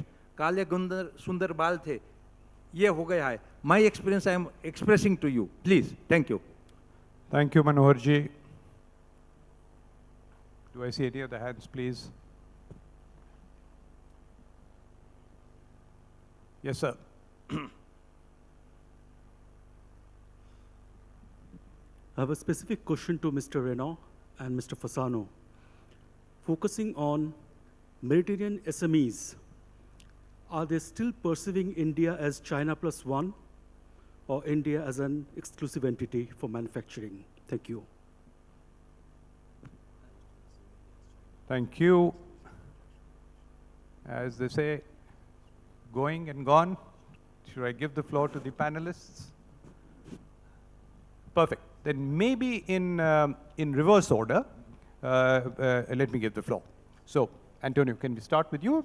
If you want to answer any questions specifically, or if you want to make any other point that you may feel has arisen. I will answer to the last one, then maybe I can pitch into another or whatever. Are they looking at China +1? There is no strategy of China +1. I think that there are lots of international companies which they already have a setup in China, and they've been pushing it. And now when it's matter of deciding to add one additional factory there or invest further, they've been already a few years thinking how smart and wise it is to keep on investing in a country where the stability, the geopolitical stability which we were mentioning before is not assured. So definitely there is a point of where else to invest. The good part is that India has been ramping up in the last years, not only as a place for manufacturing, but where the domestic market has been growing at an incredible pace. Therefore, there are, I tell you, lots of companies that we help. I would say, yes, it's China +1, or I mean, it's their own strategy. What's important is India is coming up more and more as a favorable destination, and I think that what helps India is the combination of factors which makes the manufacturing convenient and the growth of the domestic market. Because if someone comes to India only for the cost of production, I would say that India is still not the most competitive area in the world for sector-wise. We should have a conversation sector-wise. There are the complaints that we've been discussing before, and I think that for India, this is a very important point, because we want also in India a wrap-up of salary. It's very healthy and genuine, because here we have a society which wants to grow and wants to grow more, and everyone wants to gain more. And I think that this is also a bit of our responsibility to try to give more and more opportunities of so many smart people which are around. About the skill set, there is an important need of investment there. In our activities, we keep on investing a lot in trainings, and I think this is something that it's important never to keep the attention up. Trainings is for everyone. We have a simple English-speaking course for all the workers, because I don't understand why for us, sometimes it's not a problem that I have a factory full of people which only speaks Hindi or Marathi or whatever. No, it's basics. So definitely it comes along with the feeling of responsibility which any entrepreneur or company must have while doing his job. Thanks. Sir.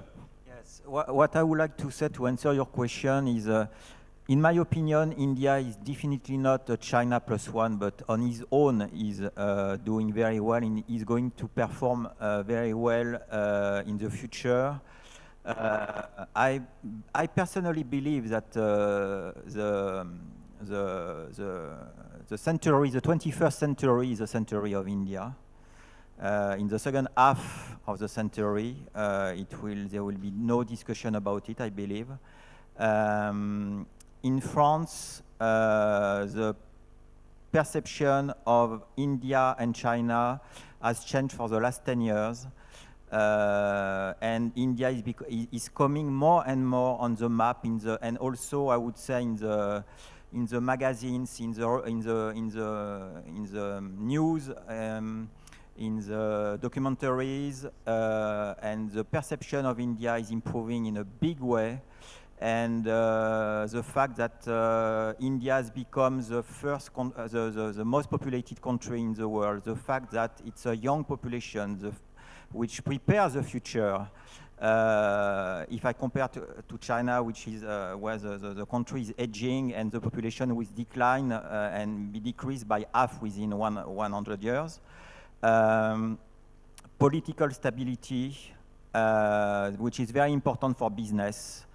I know French CEOs who are reluctant to actually expand or move to China, because now they have some fears after what has been happening sometimes in the last years.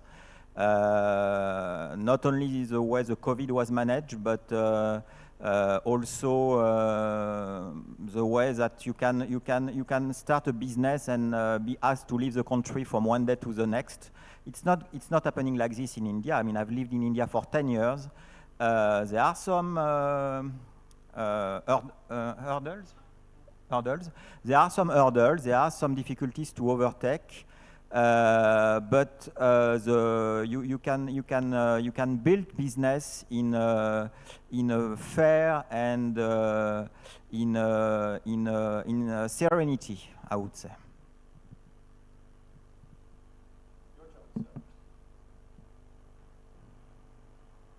So I'll answer this question of ESG. ESG, actually, it has been quantified by many of the large integrated steel plant producers.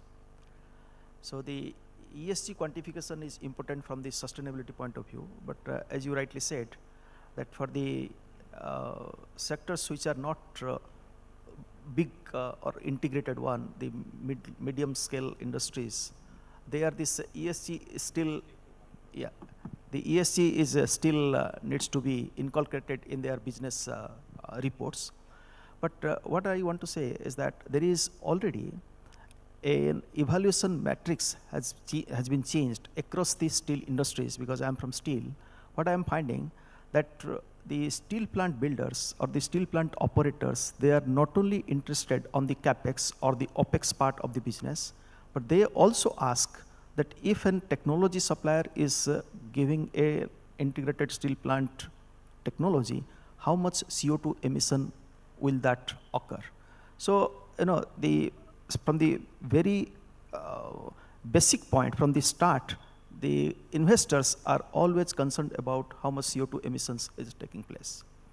Now, coming to the concerns of Antonio, I have a little bit different perspective, because we are also an Italian MNC and we are in India since 2008. Of course, India is a country which can only be understood by Indians. So the point is that, if an MNC is coming to India, I think the mantra of success, what we have learned is, the MNC should have the trust on the Indian leadership. And if the leadership team or the management team are Indians, then the Italian company or anyone whoever is coming to invest in India, it is an easier walk through the power corridors in India. And we have tested the success also. As I said, that first we invested around 40 million euro and we built up a factory in Siri city in Andhra Pradesh. And today, we have given an employment of around 1,000 engineers.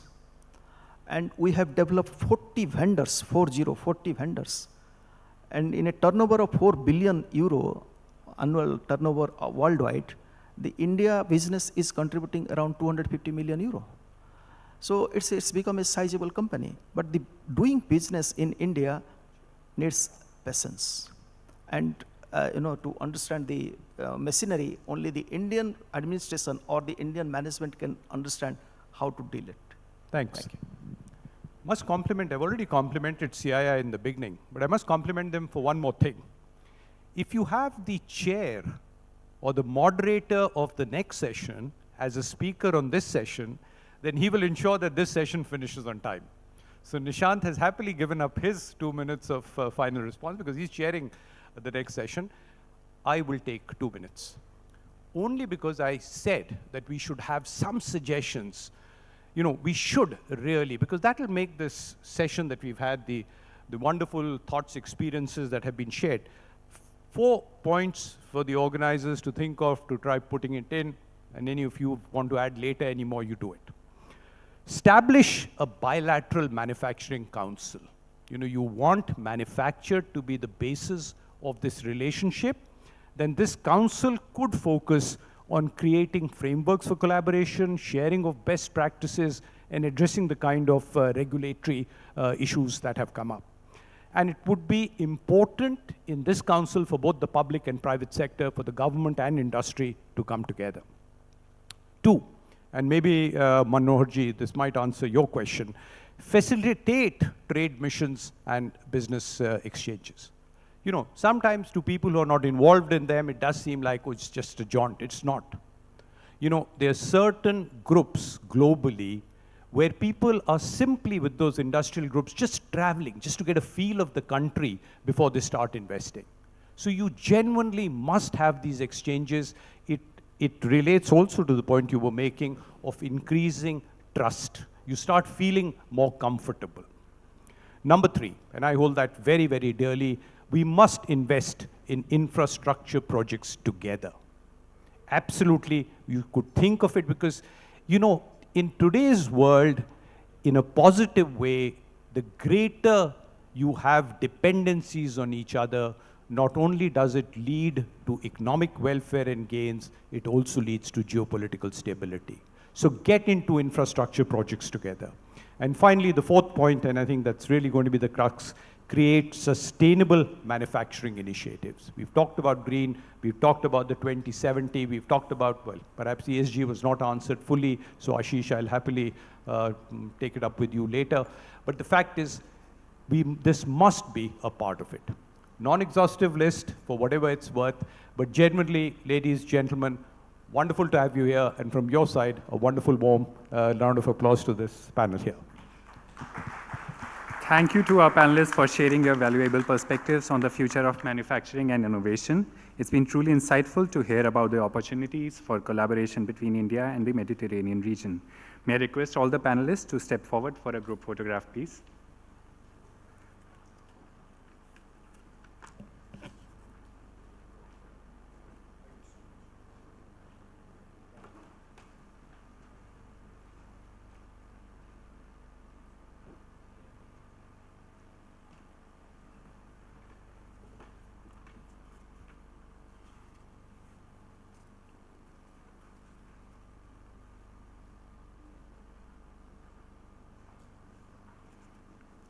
Ladies and gentlemen, we are now ready to start our fifth session, Urban Infrastructure, Collaborations to Enhance Livability, Efficiency, and Resilience.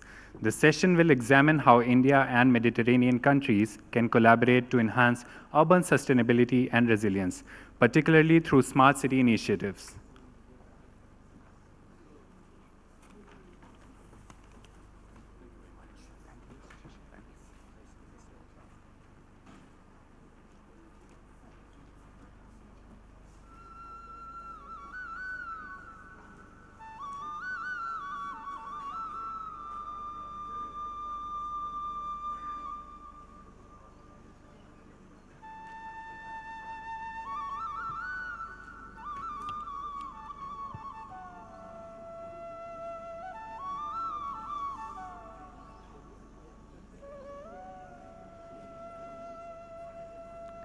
Ladies and gentlemen, please be seated as we are starting with our next session.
Ladies and gentlemen, please join me in inviting our esteemed speakers for this session to the stage. Mr. Amit Roy, Chief Representative, Intesa San Paulo, India. Mr. Bak Sekin, CEO, Dr. Window, Turkey. Mr. Sriram Raju, Vice President, Mohan Mutha Exports Private Limited. Dr. Anshumali Bhushan, CEO, IGL Genesis Technologies Limited, India. And the session moderator, Mr. Nishant Arya, Co-Chairman, CI Europe Council and Vice Chairman, JBM Group India.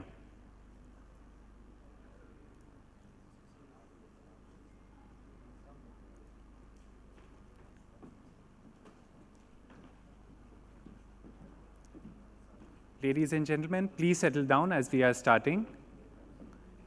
And may I request Mr. Arya to kindly take the session forward and lead the discussions.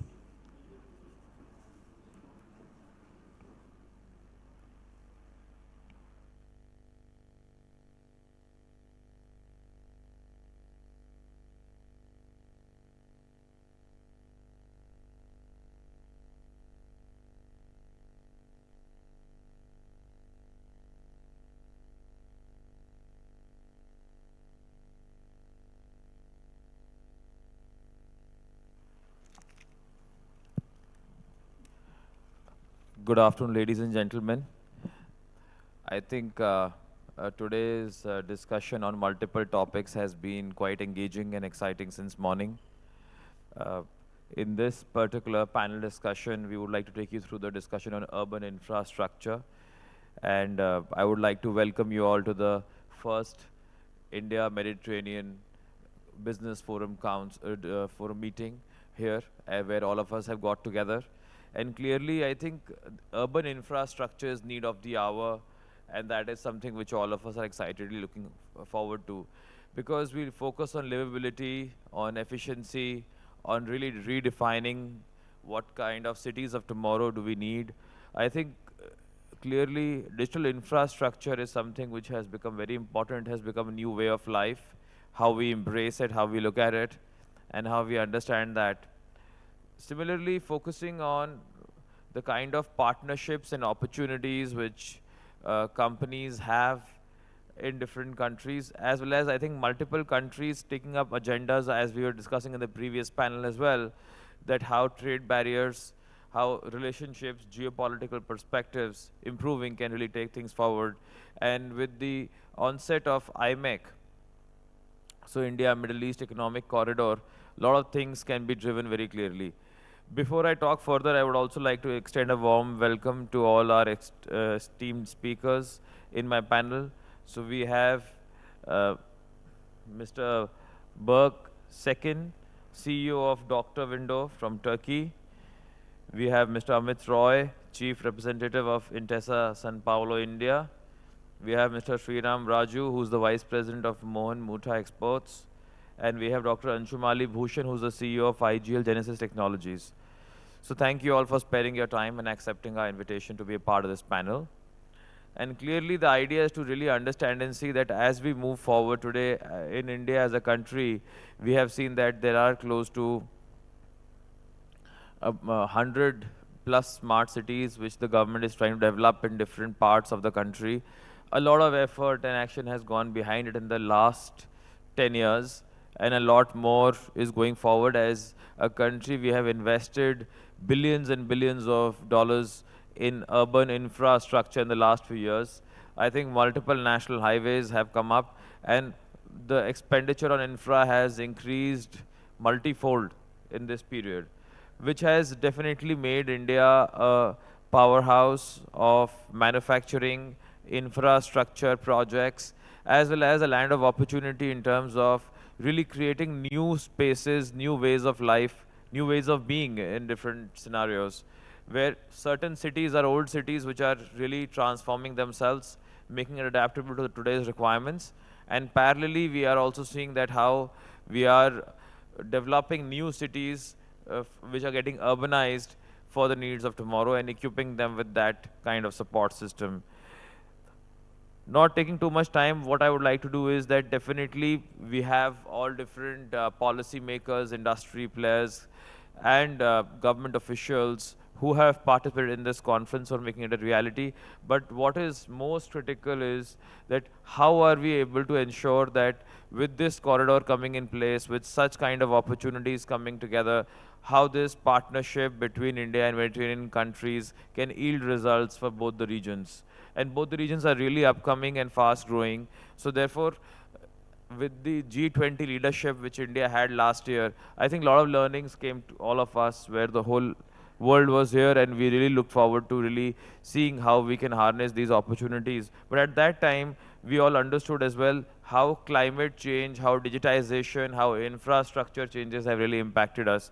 With that, I would like to open the panel for discussion and clearly see that starting with Amit, that you are representing one of the most well-positioned banks in Italy and in Europe, and definitely having presence all over the world. How do you see that the role of urban infrastructure would evolve, and what kind of opportunities would come up between the India and the Mediterranean region for them to be really companies to be working together?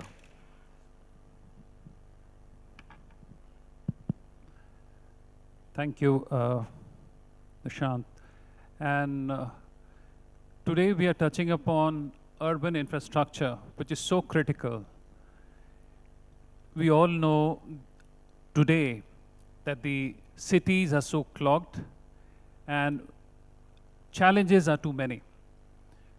We also know that Economist comes out with the annual Global Livability Index, where Vienna has been topping the list, and most of the Mediterranean cities are on the forefront.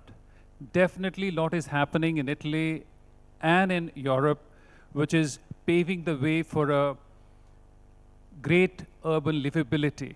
And there is a lot of learning which can be taken out of this. At Intesa, not many will know, Intesa Sanpaolo is the largest Italian bank with a pan-European and a global footprint. It has an innovation center based out of Milan. And this innovation center has been focusing on various issues with respect to economic, environmental, and social challenges. And to solve those problems, this institution is working. It runs an accelerator program. And this accelerator program comes out with various solutions for the cities. Last 2 years, in 2021, it was working on smart mobility. 22 and 23, it was working on the cities of the future. And next, it is working on the intelligent world. Some of these startups are bringing some of the technology which are at the forefront. To name a few, some of these technological solutions are working on energy solutions, optimizations of grid, which is very, very critical. Today, the cities are the big consumer of energy. And mind you, the peak energy consumption and the prediction is very, very critical for the lifeline of the city. Also, the pollution. So some of these smart solutions not just have come up with the smart sensors, but also the tracking mechanism right from the car to the houses. Those solutions will be very, very critical, and those are not just required in Europe, but across here in India. Point I'm making is, one, we should not just talk about the traditional companies. There are new gen companies, startup, those ecosystems are doing a lot of work which can be adopted across. This is one big point. The second is, we all know, when it comes to urban infrastructure, Italy has a long history. The Italian cities, right, the Roman cities has been known for the road infrastructure since ancient time. In the Renaissance period, the whole city culture, city center, aesthetics, the way they were designed, keeping people and the ecosystem in mind, those created a different form of city infrastructure. Come here to the modern time. If I can give an example, Milan is working on a project. That project will have zero emission. It will have, to name you, the energy which will come from the green resources. It will have water, 100% reusable water. And most importantly, these cities and these infrastructure will be built by the bricks and the infrastructure. Those can tomorrow be dismantled, and they can actually, dismantled and can be sustainably disposed. You don't have a pollution coming out of it.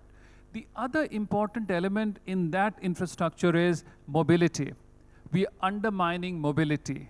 No matter how much cars we may have, road will never be sufficient. There is a need to rethink of mobility. Here, that particular township, out of 10 people, only 2 parkings will be available. Individual transport infrastructure is being discouraged. The effort is to have a common infrastructure which can look at solving the problem, because this is going to be a very, very serious issue. And also, mobility and energy today contributes biggest to the CO2 emission. So these are 2-3 things which are very, very critical. We all can learn from it. And last but not the least is energy. How do we have the energy, the smart metering, the power grid, the transmissions, which can reduce the energy consumption, which is very, very critical. Because today, the cities contribute 70% of the CO2 emission. And energy and mobility are 2 big contributors. So these are some of the areas, I think, lot to learn. Italy and Europe has a lot to share. I will just name you, these are some of the areas, which can definitely be picked up for our cooperation. Thank you. Thank you, Amit. I think it has been interesting to understand how you look at it from an Italian perspective.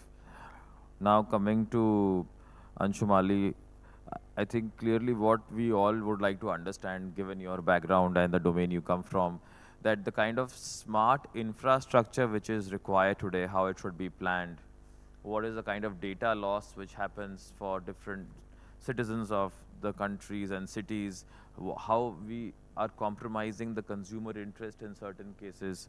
So what should be done for the proper management of these critical points, as well as building the infrastructure in a manner where it can last over a long period of time, ensuring resilience as well?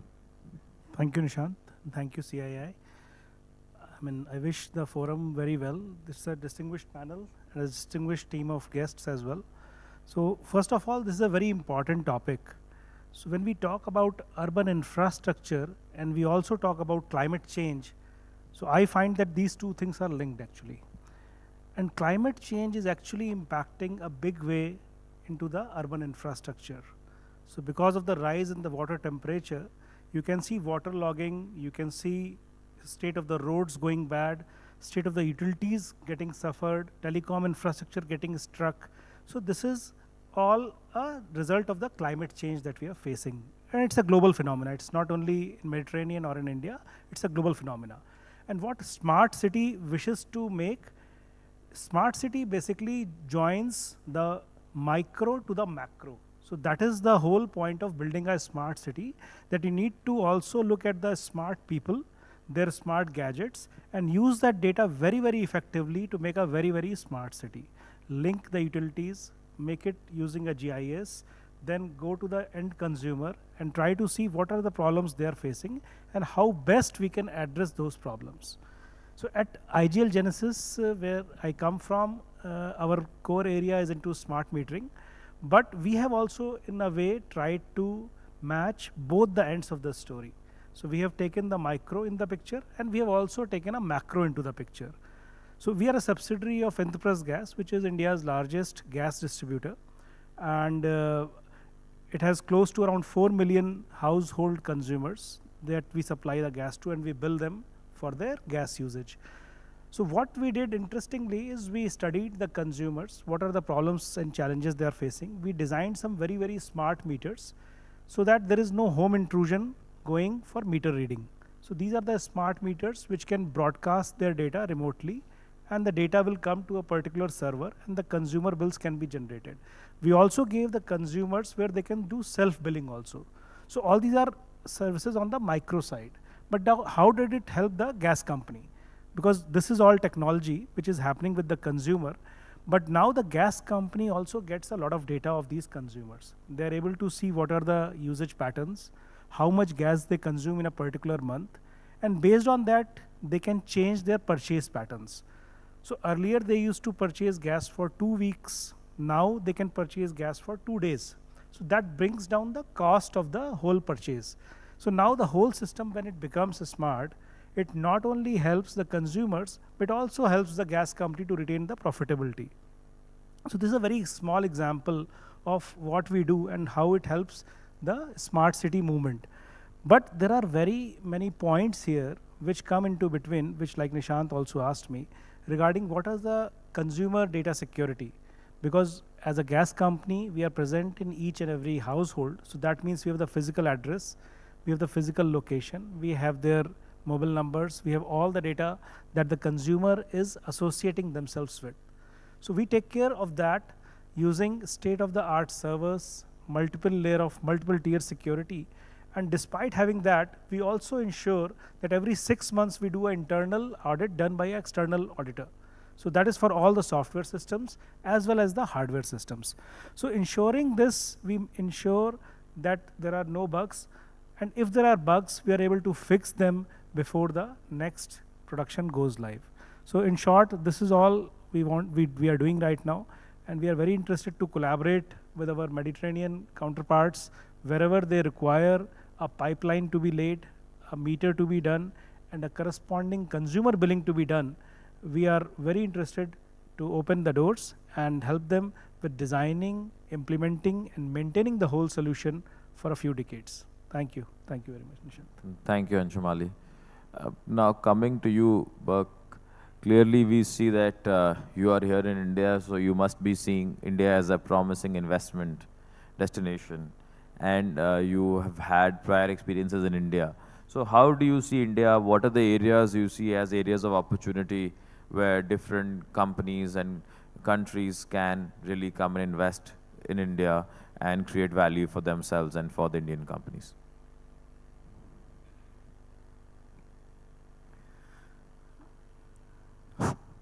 Hi. First of all, voice is coming? Yeah. Okay. Welcome to conference for everyone, and it is really great opportunity for us, and I am very thankful to CII to arrange first time Mediterranean conference from India to, I think, Algeria and Spain to cover all corridor, all countries, and this is really great idea. I came to India 13 years ago, and when I came, what I saw the potential. That time many people observed me that why you select India. And today, everyone appreciate my decision. Country growing really well, so many things change very fastly and unbelievable. And still, I am saying everyone, around my company growing yearly 50% per year. I could not find any other country on the world to achieve this growth, not possible at all. So what I want to say, in India has so many opportunity. First of all, startup facility is very easy. Everyone can start in India without any, hassle. All startup company growing. I saw many startup companies, startup provision is available. It is not possible to find this kind of opportunity in Europe or any other countries. And this is very good for other countries, nearby the Middle East and Mediterranean countries, same as Cyprus, Syria. There is so much opportunity, do it joint venture together and grow together.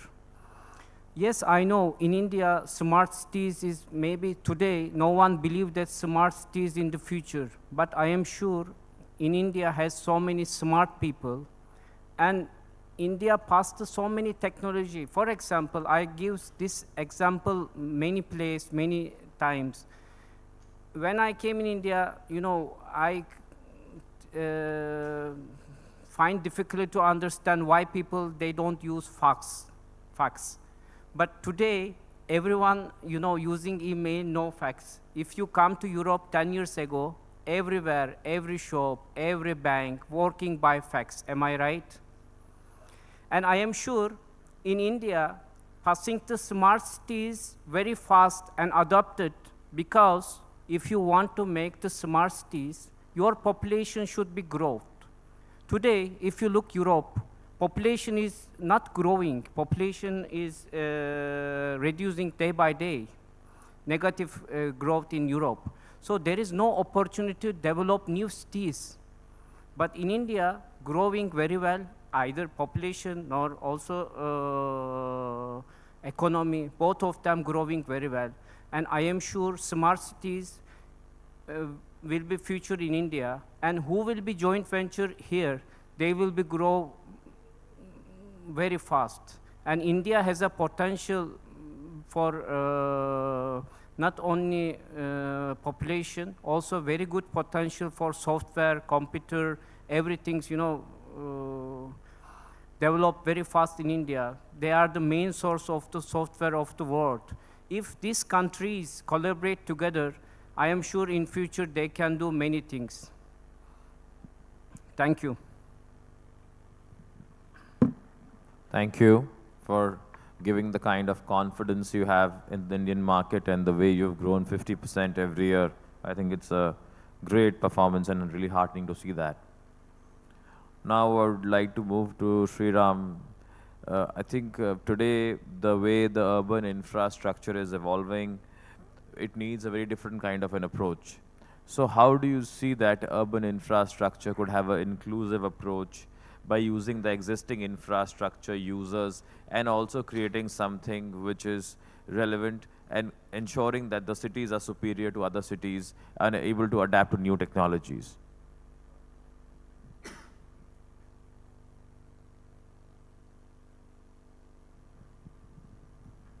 Good evening to one and all. Thank you very much for making me part of this session. And the topic given is a very huge one, and it involves interaction at various levels to promote circular economy on waste management and resource efficiency. We at Mohan Muta are creators of urban infrastructure as per the vision of the owners, be it private or public. Based on this experience in being a part of the infrastructure creation, we share our thoughts on this huge subject for which we cannot draw a blueprint in just a few hours or a few weeks. It's a challenging aspect even for the government to come up and plan, as there is constant change that is happening around the world in various aspects of living, around which this concept has to be built. So it's a real-time experience where there'll be many challenges that we will face to create a circular economy for the betterment of the citizens. For sure, we will have to come up with innovative ways to enhance urban living. This can be achieved only with collaborations to boost livability, efficiency, and resilience. And this can happen only with collaborations, public-private partnership, smart city initiatives, community-led development, green infrastructure collaborations, and resilience networks. India and Mediterranean countries can collaborate on promoting circular economy practices by knowledge sharing. There's a lot of knowledge sharing which can happen both sides, from the Mediterranean countries and as well as from India. Capacity building, training programs for urban planners, policymakers, and entrepreneurs. Joint research initiatives, collaborative studies on urban waste management, circular business models, and innovative technologies. Pilot projects, implement joint private projects in India and Mediterranean cities to demonstrate circular economy solutions. Business to business partnerships, policy dialogues, waste management technologies, education and awareness, and international cooperation. There should be a sharing of valuable experience in diverse areas such as research and innovation, new models of funding and investment, and innovative collaboration platforms. This will help countries to custom build strategies to minimize waste generation and promote circular economy. Over time, this partnership should foster meaningful dialogue and cooperation on resource efficiency and circular economy, effectively bringing together diverse representatives from both sides, spanning governments, businesses, including innovative startups, academy, and respected research universities. Some of the potential projects where we can collaborate are to develop a circular economy-based waste management system, creating a joint platform for circular economy startups and entrepreneurs, implementing pilot projects on urban recycling and composting, organizing joint conferences and workshops on circular economy practices. The collaboration between the Mediterranean countries and India should reflect their shared and positive commitment to driving a global shift towards resource efficient and circular economy. The sustained effort is crucial to ensuring long-term economic growth for both regions. For this, we need to have regular interaction between the countries to formalize by way of setting up a task force for advancing collective goals and partnerships, facilitating exchange of knowledge, ideas, and strategies to drive real-world change. This task force should formulate a strategy for each country based on their parameters to achieve goals through efficient and productive partnerships.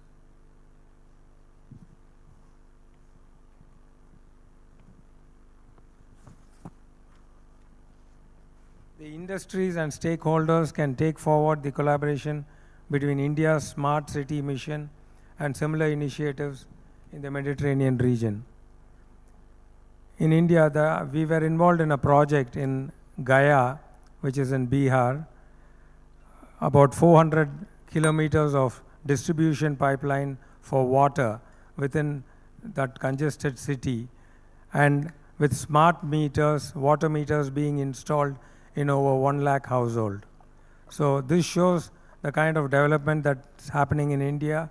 24/7 water supply is becoming the norm in many cities. And many more such projects are being planned where technology is being used for the ease of the citizens.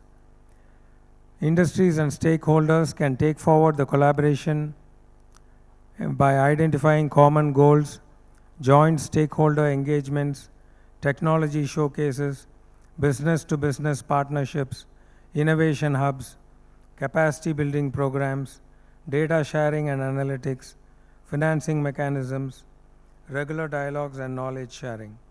These are some of the points which will help countries build a better city for the sake of the citizens.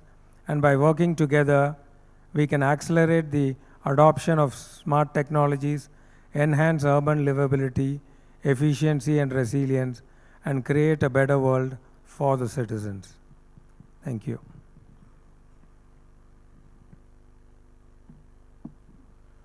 Thank you, Sriram. I think all the panelists have clearly put across very relevant points, whether we look at developed economies like Italy really sharing and putting across what could be done, how their historical know-how of urban infrastructure could be useful. But on the other end, looking at startups and other institutions which are coming up with new age technologies which could really change and bring in a paradigm shift. Parallelly, clearly understanding that how different pools of capital, and I'll come back to you on that, Amit, that how are you looking at green capital for green infrastructure going forward, and what is the view of Intesa San Paulo on that one.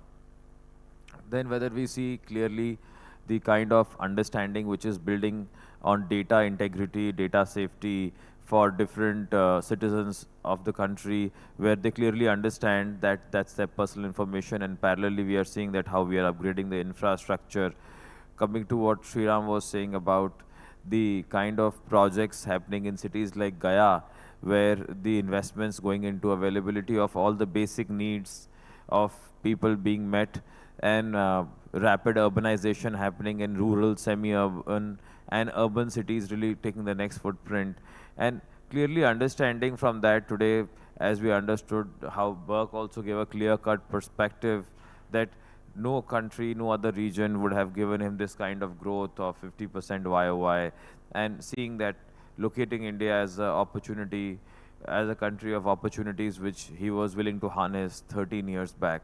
So I think these are certain key fundamentals which bring us to this paradigm shift which is happening of different countries really collaborating and working together. And today, if I see the Mediterranean region really comprises of approximately 28 countries which have a GDP of $10 trillion. And the kind of trade which happens between India and the Mediterranean region is about $76 billion. So sky is the limit, and clearly the kind of things which are happening in the Mediterranean region, multiple countries are going through the kind of growth phase which they have. A lot can be done. And that is where I would like to bring in that today we are looking at sustainable, resilient infrastructure for long-term prosperity. And whilst we are doing this, we are not only creating new infrastructure, but we are ramping existing infrastructure as well. And that is where we clearly understand the significant opportunities available for different companies to collaborate in this, maximizing resource efficiency in this region as well. And coming to my next point, I would also like to see that the kind of investments which have been made in India in the smart cities mission, I think there have been a lot of learnings. So those learnings can also be clearly shared and seen that what went right, what went wrong, how we were able to scale it up, what has been done till now. And a lot of exchange of ideas would take place on those fronts. So multiple joint working groups and councils can be put together to clearly understand. And the way the whole corridor is shaping up, the IMEC corridor, we see that it will bring in a lot of new infrastructure getting created. And when that infrastructure is getting created, we would see that a lot of manufacturing as well as urbanization would happen with the manufacturing and new sectors coming in. And when we look at urbanization, I think the needs of urban centers have totally changed in the past 20-25 years and more so in the last 10 years. And really the way digital infrastructure has got integrated into our urban infrastructure today, it is mind-boggling to see the kind of investment shift, paradigm shift which has come on to that front. And that is where a lot of cutting-edge technologies are there for efficient resources which can be managed and created, and how the digital infrastructure is giving real-time understanding of data integrity on that front. Coming back to you, Amit, on the point of really sharing a perspective, and I would look forward to your clear understanding how you see that the green infrastructure is being looked at differently, and green urban infrastructure is a priority for institutions like yours. Yeah, it is not just a priority, it is central to all financing now. When it comes to ESG and all the European institutions are the first parameter when you look at the financing, the company has to meet certain ESG threshold. And if the company is not meeting the ESG threshold, such proposals have become very, very difficult to put across and get the approval. So this is not a periphery. This is central to our all financing. And I can say that not just that, we encourage the company to look at ESG parameter in a serious way through the circular financing route. Essentially what happens is that there is a KPI which gets defined for those transactions. If the companies are meeting those KPIs, they also get certain discount in the pricing. So you have a pricing advantage. Also, fact that most of the lenders are looking at intensively, ESG is not just a talking point. You know, this has become very central to the company planning. You cannot, just for the financing, you cannot have an ESG report and you can get the financing. You need to have a full team in the company so that whatever KPIs that you're agreeing to, you're able to meet in future. This is good also because globally we have seen companies which score very high on ESG parameters. They are the company, they have an average growth which is higher than the industry. So it is a win-win, both from the financier perspective, but also from the company perspective, where you're taking these ESG parameters very, very seriously. And that's proven. It is all there. Okay. Coming to you, Burke, before I open the floor for questions, is that what are the 2 or 3 areas where you see maximum opportunity for investments and really looking at the Indian market for international companies coming from the Mediterranean region? As of now, if we look at that, we know that South Hyderabad region is growing very well. Ahmedabad also, Gujarat is already captured, I believe. But my view is that in next point is that Bihar and East India is the next step to grow. And I believe also for smart cities, this part is, is the next opportunity for investor because other place already captured what I saw. And now what is the trend? 10 years ago, 15 years ago, maybe people thinking that we have to invest the big cities and we can call the manpower from the Bihar or other cities. But now investing in these cities is very comparison to, if you compare to big cities, it is very, low cost. Now big companies going to invest small cities and reach the cheap manpower directly from there. In future, I believe that no one ready to invest in Delhi or Mumbai. Everyone want to go to this place where is the huge opportunity, big landmark, and big manpower source available there. Because see, if you look at here, every factory, if you look the population of the worker, I believe 70% coming from Bihar. So now people thinking why we have to call them from there. If they go there, they will arrange more easily manpower and they will get investment lesser cost. Sure, thanks Bex. Now I would like to open the floor for any questions you may have. Please introduce yourself and share with us any questions which you may have. Please go ahead. You can raise your hands if there are any points. Yeah, can we have the mic, please? I am Dinesh. I am resident of Panipat in Haryana, which is basically a textiles manufacturing and exports hub. So as we are talking here about the municipal waste or waste management, we talk very ideally here, but at the grassroots level, my experience in my own city is that waste management, municipal waste management is supposed to be good, but practical implementation at the grounds are very poor. We talk about technologies, we talk about processes, we talk about high standards, but practically it is not implemented. And the corporates which are responsible for that, they need to do more sincere work at the ground level, but it is not done. So, so how we fulfill the gap what we ideally we talk about here, but the poor state of conditions at the ground. And that could be the, the state of municipal waste management in maximum cities or towns in India. Sure. No, I think your point is very relevant, and urban planning and an integrated approach to collection, transportation, segregation at source, and then utilizing that waste for generating different products or solutions today has become, and that's why in many of the regions in India and even worldwide, people are talking about waste to wealth and waste to worth, and that makes the complete green ecosystem which they are trying to deploy. But Sriram, if you have any comments on that before we move to the next question.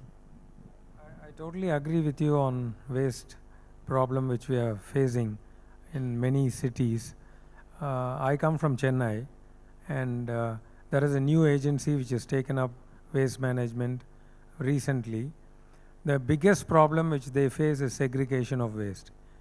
Even though they come every day morning, they announce to people in every locality what they should do in terms of segregation, it never happens.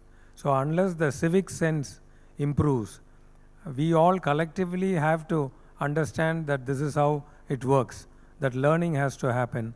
And if we do not cooperate with these agencies, it will again be the same.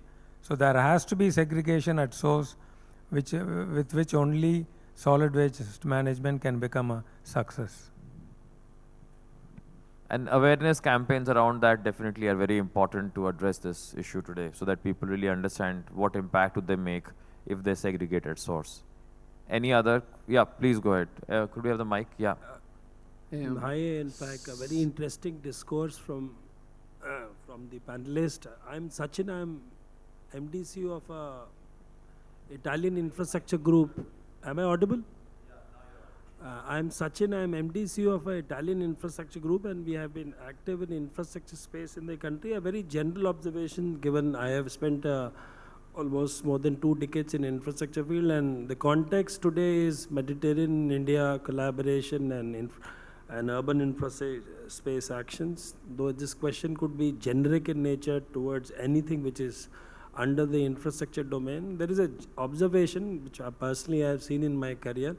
When you talk about European companies, they have been largely present in India, specifically in areas of services or supplies. We haven't seen much of action in terms of manufacturing or investments or technology transfers from European companies, though there is acknowledgement from the Europe side that it's a growing economy, it's a growing population, as was rightly said. So what is basically stopping large European groups from investing or technology transfers, Make in India kind of initiatives, specifically when when the opportunity space is such huge? You talk about, we have seen smart city mission in last 10 years. I doubt whether there was great action from the Europe side or large European groups. I don't want to name, there are few large groups in urban infra space in India, countries like France, Germany, and France specifically. But again, we see them only operating in a very risk-averse space.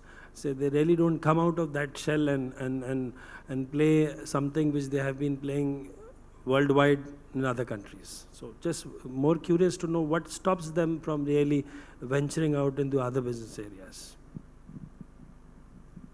So based on the experience which I have had and what I have seen is that clearly companies are investing. So I would differ a bit from you on the manufacturing side. On the manufacturing side, there has been a lot of investment coming in from European companies, and definitely they have been torchbearers in some specific sectors as well. But on the urban infra side, there haven't been too many instances as much as we've seen in manufacturing and what we would have liked to see. Because in certain cases, the scale and size becomes a challenge for them, what they want to invest and duplicate. But I think with the growing infrastructure needs of India and urban infra needs of India, that is changing and evolving. Secondly, the kind of contracting structure which is there today and what they are used to is different. But I think the very high level of bankability and changes in the structure of the contracts and onboarding of big DFIs of World Bank, ADB, AIIBs of the world has really changed the whole and brought shift and brought in a big paradigm shift. So things are definitely changing, but as you rightly mentioned, all of us would want a more accelerated approach on that front, for sure. If I can add, please. Shant, yeah. So I hear your comment. Definitely, I can tell you, coming from myself representing Italy, I was also the president of the Indo-Italian Chamber of Commerce. There is a team which is sitting here. You would not know that there are nearly 700 Italian companies which are present in this country. Many a time they're not visible. Some of these infrastructure companies, they were there, they had big partnership, they did some of the projects. Unfortunately, the experience was not very good. I'm talking about a few years back. We have seen infrastructure is not an easy area. However, having said this, now we see, in fact, Indo-Italian Chamber of Commerce had a full program and chapter led, which is called LEGIM. In spite of all the effort, the success was limited, to be very honest, because of the rules, regulations, multiple layer of governance which was needed, and it was not easy to navigate. This I'm talking about a few years back. We also saw in the infrastructure space what happened was the way the projects were designed, they were not as per the European standards. Bidding for the European companies was not very easy, but that is changing now. We saw also on the infrastructure space today, when you look at the big infrastructure, many of these are being led by the PEs and some of the big firms. And some of the projects are being led by the Europeans. You know, not yet visible, but we are seeing a positive traction. The environment has changed. The regulatory positions on the ground have changed. So yes, definitely Europe can contribute more. And we are seeing the tractions there, and hopefully you'll see some of them who have gone back, they are again exploring to come back to this market. That's the way I would like to put it. Last question for this session. Yes. Oh, okay, yeah. Here, Javier Granados from the Embassy of Spain. My question is kind of aligns with the question from my previous colleague. It's regarding the Make in India regulation, where many companies that want to have projects here but haven't had that previous experience in terms of tenders are asked for experience in the country when they haven't been able to achieve that experience yet, maybe because they don't have such a experience in terms of investment in the country. And for example, when they enter the market with a joint venture, the previous international experience from both partners is not considered when applying to tenders. How do you think Make in India initiative and the legal or regulatory requirements can be reconsidered to be more attractive for international firms from the legal and regulatory perspective? So now slowly lot of tenders and projects have started to be global tenders in many cases. Nevertheless, to say that that covers the whole spectrum, but some parts of the spectrum do have global tenders now. That's one. Secondly, where they start to use and also consider global experiences. But wherever they don't and they do consider that technology and know-how is available in India, in government's opinion or that particular body's opinion, there I think partnering with the right companies is something which is very important, and definitely seeing that the global experience which is coming in from the international organizations along with local understanding of local companies, and definitely the business expertise becomes very relevant there in addition to this experience, is what would get coupled and move forward. But global tenders is becoming a norm slowly in multiple areas there, where international experience is being considered as well. If I can add a little Please. bit. So there is an organization, if you are under Make in India, and you are also a member of DIPP, so then you can actually approach the tendering agency if they are on GEM portal or a say, central procurement agency, that you are under Make in India and you have a DIPP registration, and they will enable you to consider your OEM experience. So you have to make it as a OEM experience for the particular product or the services that you want to render, and that will be established by that. But then you have to be member of DIPP as well as Make in India. Thank you very much. Thank you, everybody. I think with this, we conclude our session. And I would like to end the session with thanking all the panelists for sharing their views and giving a clear perspective. And definitely, I think what we all understand is sustainability is driving scalability of urban infrastructure today. And that is what all of us are looking forward to. Wishing all the best for the partnerships between Indian and Mediterranean companies. Thank you. Thank you to all our speakers for this thought-provoking insights on urban infrastructure and resilience. This session has been incredibly valuable in identifying pathways for sustainable urban development. Many thanks as well to Mr. Arya for facilitating this engaging session. May I invite all panelists to step forward for a group photograph.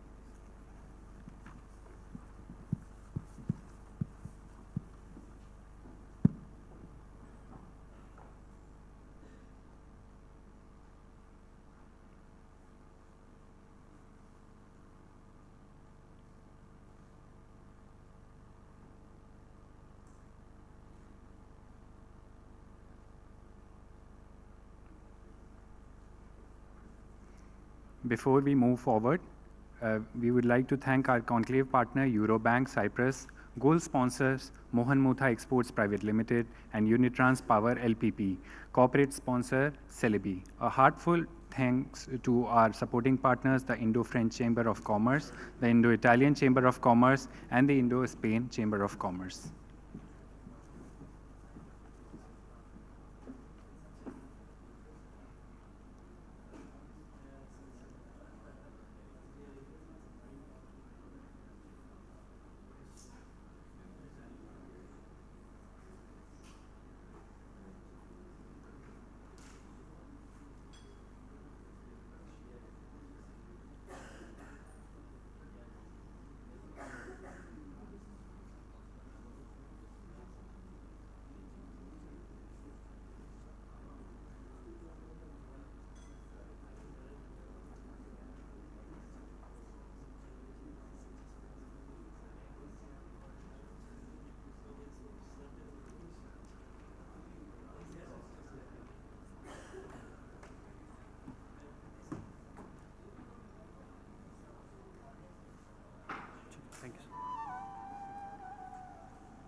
Ladies and gentlemen, I request you all to please settle down as we move to the session number 6, India-Mediterranean Corridor, a paradigm shift in strategic connectivity to Europe.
We now come to the final plenary session of the day, India-Mediterranean Corridor, a paradigm shift in strategic connectivity to Europe. This session will explore how this emerging trade route can transform global commerce and supply chains between Asia and Europe. Please join me in welcoming our esteemed panelists for this session. Mr. Alessandro Gnani, Area Manager, Asia Pacific, Foreign Markets Department, Italfer, Italy. Mr. Felipe Stefanini, CEO, Provenance Promotion, Marseille, France. Mr. Simone Mezzedimi, Director, AIICP, Italy. Mr. Shishir Priyadarshi, President, Global Relations, Adani Group, India. And the session moderator, Ambassador Sanjeev Arora, former Secretary, Ministry of External Affairs, Government of India. In his distinguished career, he has been posted in several capacities, including as the longest-serving commercial representative in Germany and the longest-serving Indian ambassador to Qatar. Also, he has been ambassador to Lebanon. His Highness the Emir of Qatar honored Ambassador Arora with the Sachet of Merit for his contributions towards enhancing India and Qatar ties. May I request Ambassador Arora to take the session forward and lead the discussions.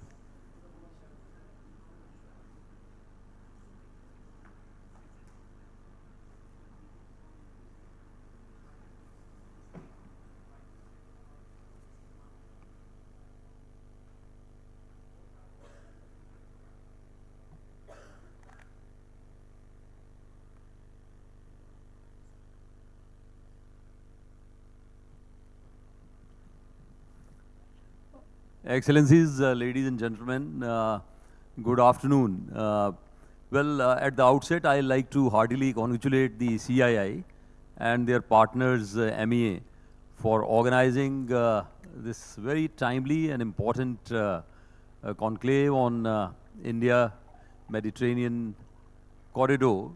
And the session that has just got off the ground, this is of vital importance because we are going to look at really this transformative, a paradigm shift in strategic connectivity to Europe. And we have a distinguished panel here who have already been introduced. I would just make a few remarks.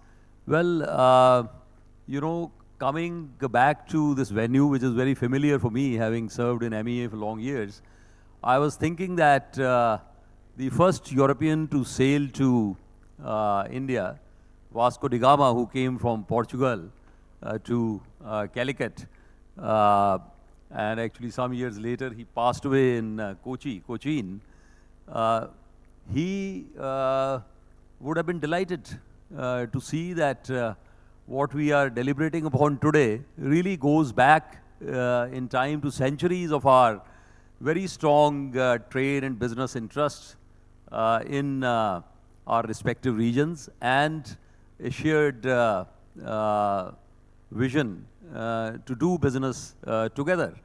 And also, had Vasco da Gama been at a time when Suez Canal had been constructed, he would not have taken such a long route through the Cape of Good Hope. and possibly if the CI were there to advise him. But that apart, I think the figures that I saw of our bilateral trade between India and the countries of the Mediterranean, and the list, of course, is very long of the countries that are represented at this conclave. And I have served in at least 2 of them because I started my career in Egypt, and then many years later I was ambassador to Lebanon.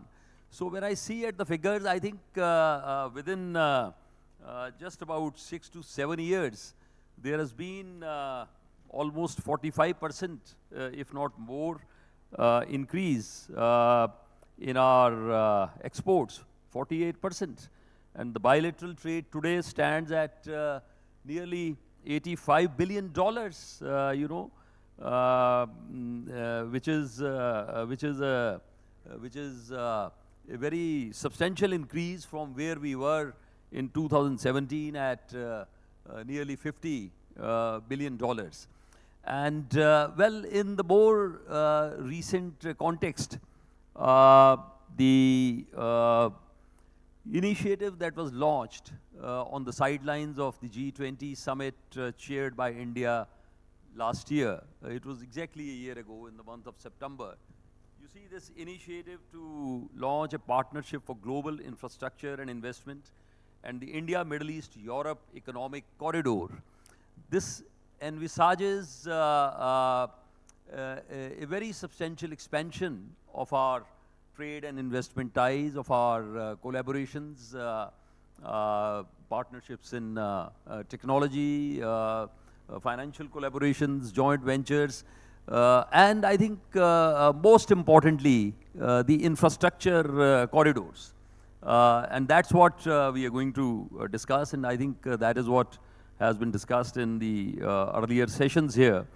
Now, let me just give an example of the energy sector, which is of which has been for many years of keen interest to me, having served in Texas long back as a young diplomat in Saudi Arabia, then you know, in Qatar, as my colleague mentioned. And in the recent past, I have done some work in the area of energy security, prepared even a new program, Energy Security and Diplomacy, for the Jindal Global University, one of India's top universities.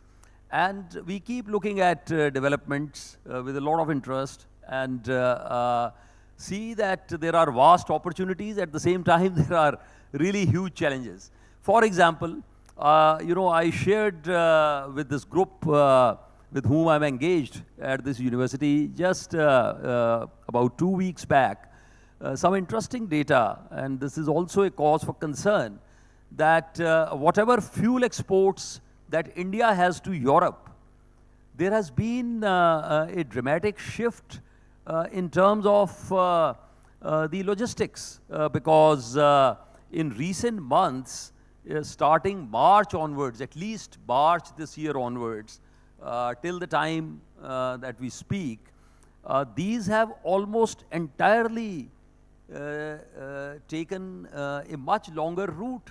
That is again, you know, the southern tip of Africa, Cape of Good Hope, because of the geopolitical challenges of the traditional Suez Canal route.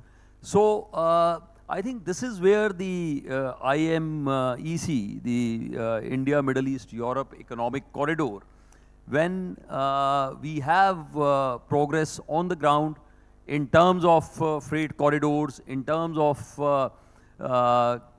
much greater connectivity through railways and roads and highways, there would be mutually beneficial opportunities to pursue. Now, I don't want to in any way preempt the discussions that we are going to have. And I, of course, am a strong advocate of very proactive efforts to jointly pursue global business opportunities. I mean, that's something as a practitioner I have done for long years, you know, specializing in business diplomacy. And even now for another university, I have prepared this global business opportunities and diplomacy. But I think the geopolitical imperatives, the environment, it has to be enabling, you know. So currently what we are experiencing is a period of great turbulence, in some ways unprecedented turbulence. You see, when we look at the situation in the Middle East, when we look at what has been happening in Europe in the aftermath of the conflict, the war in Ukraine. So these are major constraints, these are major challenges, and I think this is really for the policy makers, for diplomats to create ground conditions that are conducive to you know, taking forward initiatives such as the IMEC, to which last year when the initiative was launched, I mean, the initial MOU itself was signed, of course, by India and Saudi Arabia, UAE, USA. They are strongly interested in it. The European Union, Italy, France, Germany. You see, the initial countries and also EU who were the signatories. But it is the political situation, it is the geopolitical situation on the ground, and it is the willingness of the stakeholders, of the nation states involved to work earnestly towards creating conditions of greater peace and stability that are conducive for global good, for global prosperity, and that, of course, by implication would be conducive for India-Mediterranean economic and commercial partnerships. So with these words, I'd like to thank you all once again, the CI particularly, and open the floor to our very distinguished panel. May I start by requesting my esteemed colleague, Mr. Alessandro Niani, Area Manager, Asia Pacific, Foreign Markets. Is that the flow that we have in the program? I think so. Yeah. Sorry. Okay. Yeah. Foreign Markets Department, Italfer of Italy. Please, the floor is yours, sir. Yeah. Thank you very much. Thank you for this opportunity and to talk with you of my company, of my group, and the opportunity that the corridor represents for us. So let me start introducing before my group and then my company. Our group, FS Italiane, is Italian Railways. Italian Railways is 100% owned by Italian government, and we are part of this big group. Italian Railways plays a central role in deliver transport service in Italy and in Europe for passengers and for freight. So it's one of the biggest industry in Italy. Just a few figures to represent the group. More or less 92,000 employees for the group, 17,000 kilometers of railway, 32,000 kilometers of roads, and more than 10,000 trains per day, and 7 million on vehicle on the road every day, on the main road every day to manage. This is the main figures of our group. The group plays a central role also in Europe, in other countries, for passenger transport and for freight transport.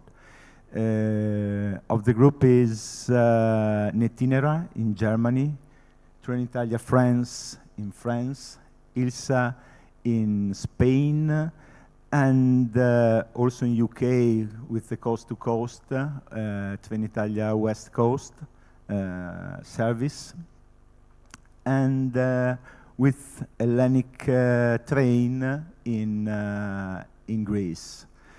We have Kibas in Netherlands, so as I represent, we are well positioned in all the main country in Europe.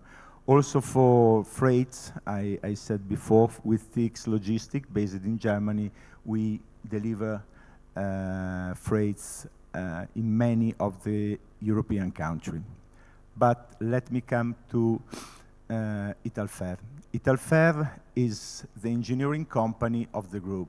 So we are strongly committed to deliver projects for railways in Italy and for some main roads.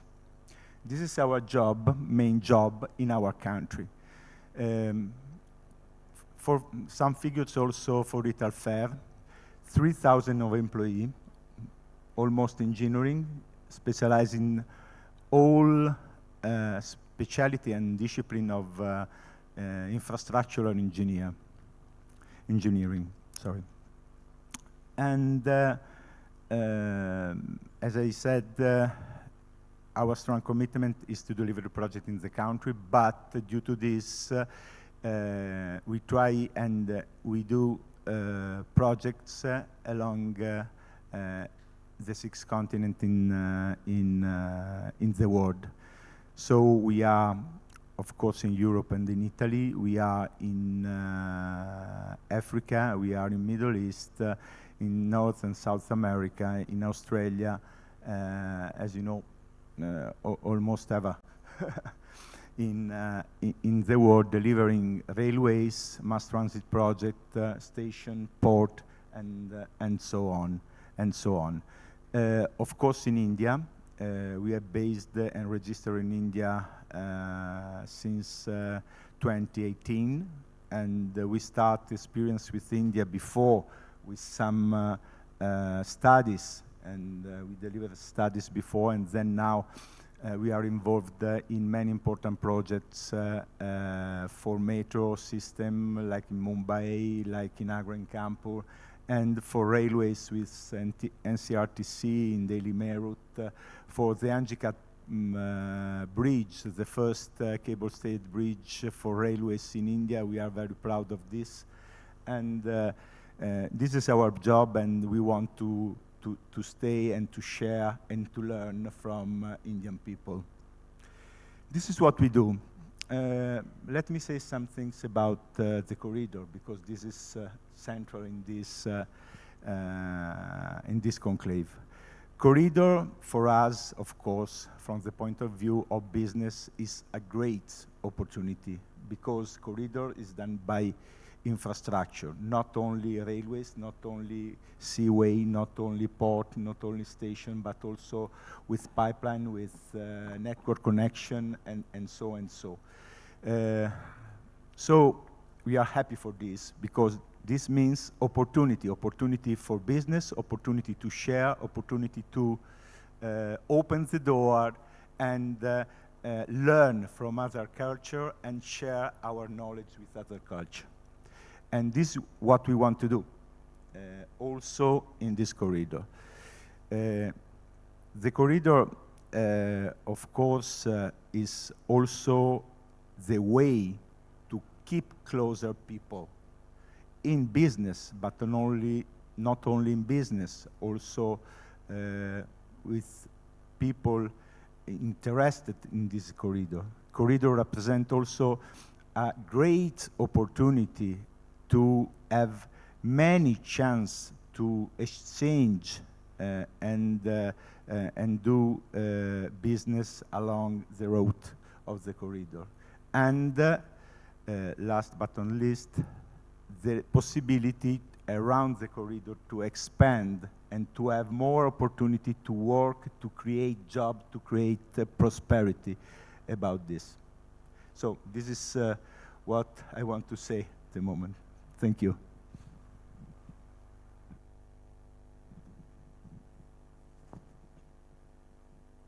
Thank you very much, Mr. Alessandro. I think very pertinent and extremely useful remarks on the multimodal concept of these corridors and his organization's active involvement in a number of such projects that he mentioned. Well, I would now request our distinguished colleague here, Mr. Simone Mezzademi, who is Director of the India-Italy Association for Cooperation and Partnership that was established in Milano in 2019. Welcome back to India, your second home, and the floor is yours. Thank you. Thank you, thank you. Thank you very much. It's a pleasure, an honor, and a responsibility because this is the most ambitious program we've heard in my generation, I think. Just 2 words on our association before getting into looking into the details of this corridor. I think the name is self-explanatory, right? It's a long one. It's self-explanatory. We aim, our mission is to set a very high-level forum of dialogue between the 2 countries. CII, that I really congratulate on this, when they invited me on this conclave, I said, what a task, what a task. And given the sessions, I really need to congratulate them more. They are our partner of choice, and we have a big event coming up in mid-October in Rome. It is a second edition of our CEO high-level dialogue between Italy and India. If any one of you is interested, please get in touch with CII Europe Committee and get on board. We would love to have you in Rome at the Confindustria headquarters to take things forward. So what we'd like to have, it's a trickle down of suggestions from the business community of the 2 countries to get as fast as possible these recommendations to the 2 governments, right? So I can assure you on IMEC, out of the many positive outcome of G20 in Delhi, this is definitely the most talked about. A year later, unfortunately, as you all know, that was in September. As optimistic as it was, on the 7th of October, we had this invasion of the Gaza corridor by Hamas, and things get even more complicated in a region that is traditionally complicated. Now, of course, these initiatives, is clear to everybody involved as geopolitical and geostrategic, considerations at play. But it's such a thing we were discussing earlier. If you could see in my lifetime a freight train crossing the border between Jordan and Israel, delivering Indian goods to the Haifa port, but under the interest of the Indian company, I would cry out of joy. I would cry out of joy. It's such a thing. I mean, we need visions. We need visions. Leaders historically are reminded after decades when there's a vision, and this is an optimistic vision. If you could get stuck on the difficulties of this, they are daunting. We need infrastructures of such a magnitude and financing in all the countries involved. That is staggering. But if we can just figure out that that's the task we want to do, it's just amazing. If this is just one corridor, seriously, I look at it as one possibility more. It's just despite all the geopolitical consideration that they're risking, this new world we all heard about. It's a win-win for everybody. You know, we can understand concerns of the Suez Canal and all, China, whatever. It's obvious, but this connection, and historically, we are not reinventing the wheel. I mean, it's just the Republic of Venice was running very successfully a pretty similar structure of you know, routes that were both on land and maritime, because geography matters. Geography didn't change, right?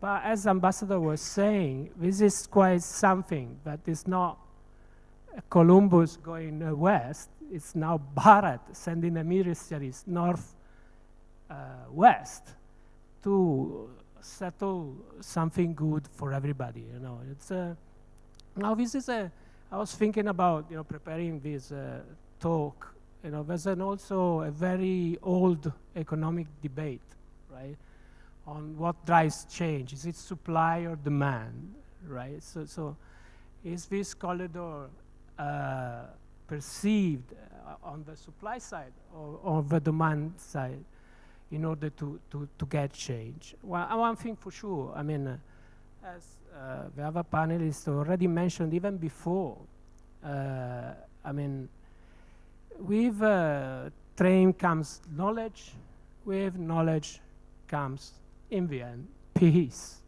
right? So I'm sure, you know, it will be addressed even, these are on the lines of what Honorable Minister Goyal was saying, right, before. And I'm sure Minister Jaishankar will address something similar. It's the task ahead that is really worth working on full speed as possible, given the constraints that we know about. I had the pleasure of discussing to senior Italian diplomats that were working on the preparation of the agreement, and they wanted me to mention that something is already there. Italy is already working on the data infrastructure along the same route. You know, that's a big data corridor with a big investments from Italian company, Team Sparkle. It's called Blue Med. It is already in the making. Along the same line, we could work, as we were mentioning before, on the energy pipelines of clean hydrogen, right?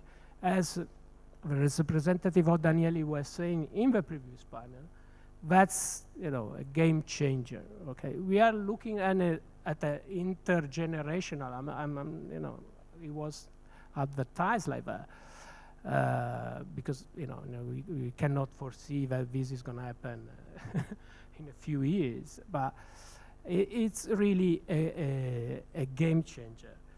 And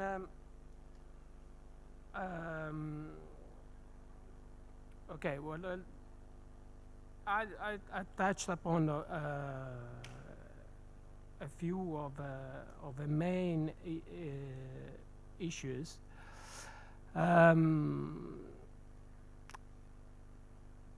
But that's the message I want to convey. I mean, this is, of course, Italy is ending point or just half of it, you know, because given the history, you know, of US in this, you know, from the last bit, it won't end in Trieste, Geneva, or Provence. From that, we will connect to US through a new route. This has all sorts of positive outcome, and it's the task that we all called upon. Thank you very much. And thanks again for bringing this to the fore. Yeah, thank you so much, Mr. Simone. I'll just take a minute to make a couple of remarks. No, one is, of course, it is very heartening to know about this India-Italy business dialogue in Rome that the AIICP in partnership with CI will be organizing, and I am sure there would be a very keen interest and a very substantive participation from India in that very important conference. Now, with regard to your remark about the signing of the IMEC, I agree that on the sidelines of the G20 summit, this indeed was undoubtedly a very important initiative, and that's what we are discussing here. You mentioned the 7th October. Any act of terrorism is most condemnable, and what happened, of course, is extremely condemnable. At the same time, the absolutely most disproportionate retaliation, it seems as if an entire population is intended to be annihilated and deprived of the basic amenities of life. That is also very, very strongly condemnable. And the problem, the issue did not start with 7th October. It's a long-standing issue. And I think there is only one road forward, that is coexistence of two states, the state of Palestine and of Israel, living in mutually agreeable and identified boundaries in peace and harmony. And once again, the need for the parties to cease hostilities and come to a ceasefire, it cannot be overemphasized. My last comment is about clean energies that you made, and this, of course, I think is an issue of critical global importance to the entire international community, including, of course, very much the business enterprises. And I would recall here that on the sidelines of the G20, there was another initiative that was launched. That is the launch of the Global Biofuel Alliance. You see, I'll not go into details. I mean, biofuels are just one of a spectrum of new and renewable sources of energy that are available. But I think that is an area of critical importance where it is, I'm sure, going to be a serious effort of all stakeholders involved in this initiative, in this corridor, with regard to the India-Mediterranean partnership, to come together and to forge many collaborations. And I think later in this session, we'll also have some experience sharing by someone who is a very distinguished panelist who is to my right. Without further ado, let me now request our next panelist, that is Mr. Philip Stefanini, who is the Chief Executive Officer of Provence Promotion, Marseille, France. Please, sir. Thank you. Thank you. So I'm delighted to be here today with our friends from Italy and India to talk about something that's very important for us in Marseille. Shared prosperity and how we can work together to create opportunities along the IMEC. We are France's second largest city, and our port serves as a strategic hub between Europe, Africa, and Asia. Because of our location, we have a long history of partnership with port cities around the Mediterranean, whether Algiers, Barcelona, or Genoa. We also have a long history of cooperation with India that began in the 16th century when Marseille was the European gateway for the Indian textile industry. The pattern of the tie I'm wearing is an homage of a French fashion designer for the Indian fabrics of this period. Today, Marseille is extremely proud to be involved in the IMEC because the project represents our core values, developing fair, sustainable, and long-lasting growth and prosperity. Why it's essential to look ahead to the infrastructure project we will need for the IMEC in the future, I want to concentrate on what we can do right now. We must pave the way for the IMEC by strengthening educational, cultural, scientific, touristic, and business relationships along the economic corridor. Before we build the infrastructure, we must build a cooperative mindset. One of the best ways to do this is through our young people. The training and educational partnerships we have in the Mediterranean are a model that can be extended along the entire IMEC. In Marseille, we are already working to strengthen partnerships with India, for example, through a proposed agreement between the Law School of Marseille University and the National Law School of Bengaluru. Together, we can forge new relationships between schools along the IMEC, from Mumbai to Aqaba to Genoa. There are other ways to increase these exchanges. We have extensive air routes around the Mediterranean cities, but we also need routes that link the cities on the IMEC. In our case, the Marseille-Provence Airport is aiming to improve air connections between Provence and India to foster greater mobility for tourists, students, and business people. We can also deepen diplomatic ties along the IMEC. Recently, Prime Minister Narendra Modi chose to create an Indian Consulate General in Marseille, the only one in France outside Paris. This adds to the rich diplomatic network that exists between India and the Mediterranean, which includes Indian consulates in our sister port cities of Genoa and Barcelona. Another reason we are optimistic about IMEC is that it will be boosted by existing partnerships. In Marseille, we can help build connections along the corridor by leveraging our strong relationships with Africa. As you may know, Marseille University is the world's most popular French-speaking university for African talents. This means we can foster collaboration between young talent from Africa and young talent from India and the rest of the IMEC.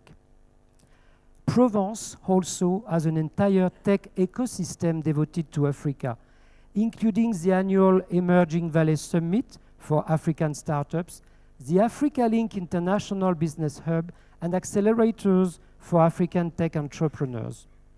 By opening this ecosystem to our IMEC partners, we can facilitate more Indian investments in African tech companies, which will increase our shared prosperity and create the solutions we all need for the future. Indeed, it's vital to remember that the IMEC is a trade route of the future, and it will be powered by renewable energy and sustainable industry. To achieve this, we need to harness the industrial and energy innovation along the corridor. Marseille can contribute here too. We are already working with Barcelona on a green hydrogen pipeline, the Barmar project, that will provide clean energy to industries in the Mediterranean. The Port of Marseille is also investing heavily in the industry of the future and welcoming billions of euros in green projects such as a gigafactory that will produce direct reduced iron using hydrogen power.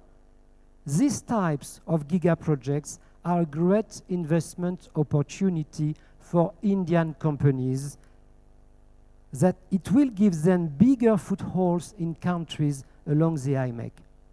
Here we can all take inspiration from ArcelorMittal, which has invested 2 billion euros in the port areas of Marseille and of Dunkirk to decarbonize industry, which is the type of innovation we will need for the IMEC. Today, Indian companies are already a dynamic part of our economies and will help form the backbone of the IMEC. In our area, Larsen & Toubro is a major contribution to ITER, the 20 billion euro international scientific project that will prove the viability of fusion energy. The Indian IT leader Infosys has a Center for Smart Port Innovation in Marseille, while Tata Advanced Systems, India's aerospace and defense leader, has finalized a contract with the Provence-based Airbus helicopters for an assembly line in India. And seeing as Marseille is a global top 10 site for digital connectivity, it's only logical that Reliance Jio Infocom is constructing the India-Europe Express cable via the city of Marseille as part of its international submarine cable system. This is especially interesting because we are seeing an increase in digital content traveling from India to Europe and the UK. Finally, the champion from Marseille, CMA CGM, concluded a deal to acquire Mumbai-based contract logistic provider Stellar Value Chain Solutions, giving it a stronger footing in India as demand for warehousing services increases. There will only be more of these types of shared projects as we move forward with the IMEC. We are tremendously optimistic about the IMEC, and we are confident that the cooperation between India and the Mediterranean will flourish in the coming years. In Marseille, we believe the opportunity is now. We want to create new connections and expand existing ones along the route, and we are looking forward to working with our friends and partners in India and all along the IMEC to ensure this project is a success and creates shared prosperity for everybody. Thank you.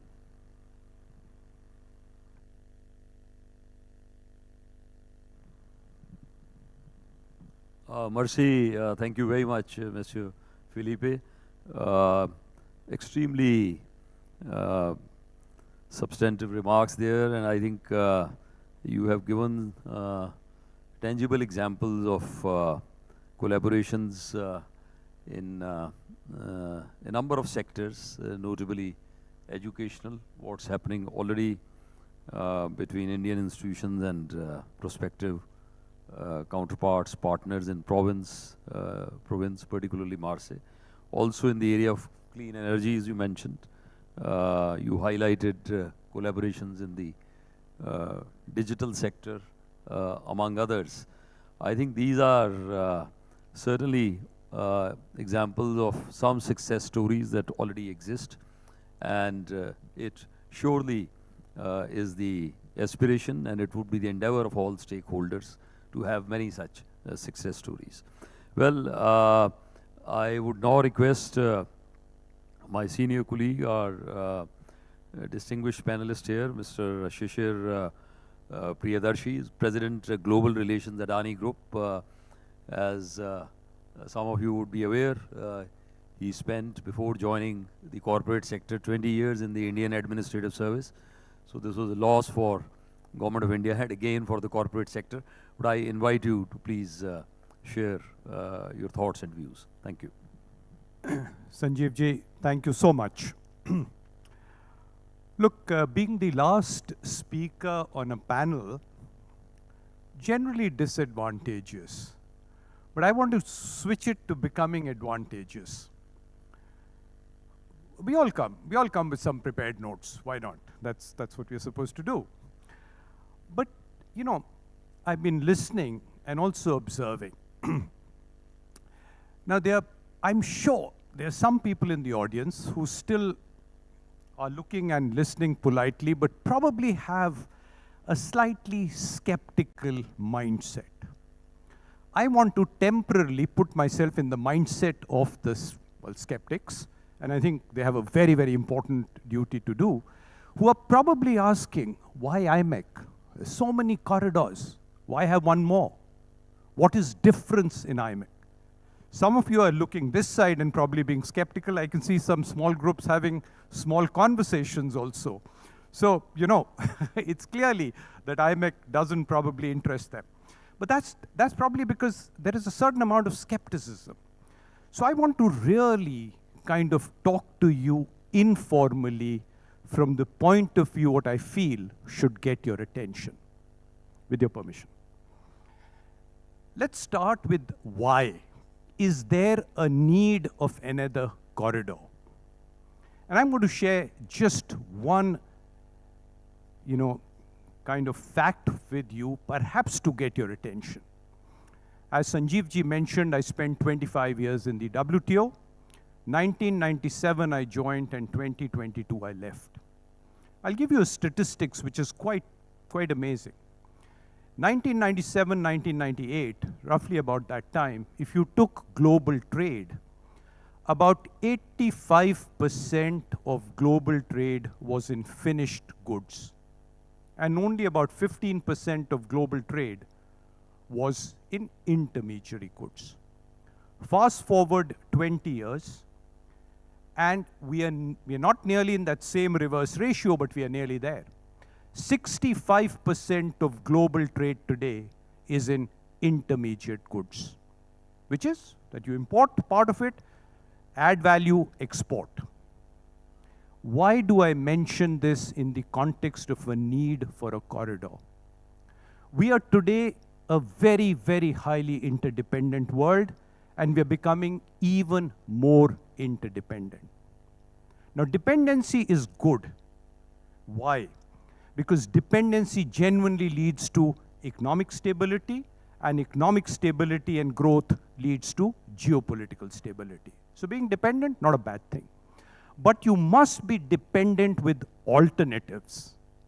You cannot be dependent only on one kind of corridor or one set of supply chain, whether regional or global. And the pandemic showed us that being overtly dependent on a single source of supply, on single supply chains, is not good dependency. So IMEC, which will probably be the largest of its kind corridors, aims to not replace other corridors, definitely not, but to strengthen it. And how, and that would be my second question from the point of view of, let's say, a skeptic. How do you make a difference? How do you ensure its success? And I think the key here would be to look at IMEC as much more than a transport corridor. We have transport corridors. How can we make, or how can we at least think of making IMEC something different to what exists today? And that can only come about if you look at the corridor and try and visualize its success, not today, but 20 years down the line. What would be the key ingredients in this case? The key ingredients in this case would be that it will have to be more than a transport corridor, but yet it would have to be a very, very efficient transport corridor. So let's spend a minute on what we mean by a transport corridor. Obviously, you need ports, but there'll be large pieces of hinterland, not connected obviously by sea, so you'll need railways, you'll need roads. However, if you want to make it a difference, then each of these hubs will not just have to be a port, not just have to be a rail station, but will have to be a hub of economic activity. Let's take the example of what I mean. By giving you an example of a port, as Sanjeev ji said, I'm associated with the Adani Group now for about close to 2 years. The one thing that I realized, and this is, you go to the port of Mundra. Is Mundra only unloading and loading ships? No. It is doing much more than that. It is generating power. It is generating power traditionally. It is generating power through renewable energy. It is already looking to convert some of that power into green hydrogen. It is using EV vehicles in all that it does. It is creating a SEZ hub for import and export. And that plus, not just that, but that plus a model is what we must envisage for not just the ports, but for all other hubs that will come along the corridor. We've got to really think of sustainability and greening. Today, if you think of a corridor which is not going to, in 20 years' time, fulfill all the parameters that each of our countries are signing on to in the context of global conventions, then the corridor will be a failure. But one thing which has been missing in other corridors, and trust me, it is very much part of what was signed on by the G20, that this corridor must also ensure people-to-people movement. For decades, and I talk from my WTO experience, countries have been told to lower barriers on trade, in particular tariffs, because whatever you are importing were elements of manufacture, elements of production. But the biggest element of production is human capital. And yet there have been huge barriers to the movement of natural persons. And these barriers too must go down if we are to deem this corridor as a unifying global visionary corridor. Another difference that we must make through this corridor is assimilate the other corridors. You know, I've recently kind of started helping someone prepare. It's like a mapping of corridors. You know, and if you see all the corridors, it's a big crisscross. It's a spaghetti bowl at the moment. But we must ensure some kind of traffic lighting, a traffic lighting where each corridor intersects the other, so that there is greater intra-corridor movement. We must use the existing corridors, not replace them. And finally, a fourth point which I think is also extremely important in the context of the corridor that we are thinking of, it must benefit every country through which it passes. You know, their signatories are at the moment, you know, half a dozen or a little more than half a dozen. But the corridor is going to pass through many more. And there are various alternatives of the corridor already being discussed. Some which will go a circuitous route through Africa, some which would go, you know, straight into Egypt, some a middle path. No matter where the corridor goes through, there must be benefits. Because if you're going to demonstrate success, ownership of the corridor will be paramount. The biggest challenge, if you ask me, would today lie in delivery. And I have been talking and thinking a bit about IMEC. I want to leave my intervention with 3 key words that would be essential to make the corridor a success. The first is vision. Are people aware about what the corridor wants to deliver? Probably not. Or probably at least not to the degree that we would like it to be. So the key word here is propagate. We must advocate, we must ensure outreach, we must talk of what the vision of the corridor is. The second, very, very clear implementation pathways, implementation milestones. Because unless we show delivery of these implementation milestones, we would not ensure that there is ownership. But finally, probably the most important is when we talk of benefits, we should be down the line be able to show and deliver and demonstrate those benefits. Today, and I end with this, when I meet a few honorable ambassadors in Delhi, there is a strong, very politely said, but very strong demand that why were we not part of the corridor? You cannot lose this momentum to the time that, you know, today there are countries wanting to be part of the corridor. And unless and until delivery action demonstrably is shown, you will lose this momentum. So, sir, thank you so much for this.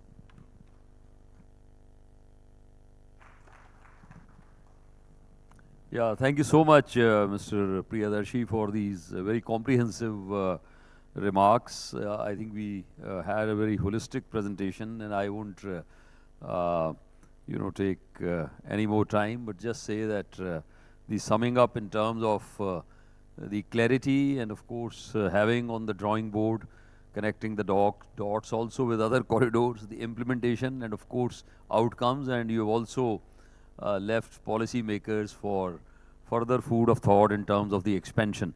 Now, I think time being just a few minutes, possibly another maximum 10 minutes, so it would only be befitting if our distinguished participants here ask questions. Any questions, comments, please quickly, let's move on and you know, introduce yourself and let's go ahead. The floor is yours, all the participants. Yeah, yes, sir. Yeah.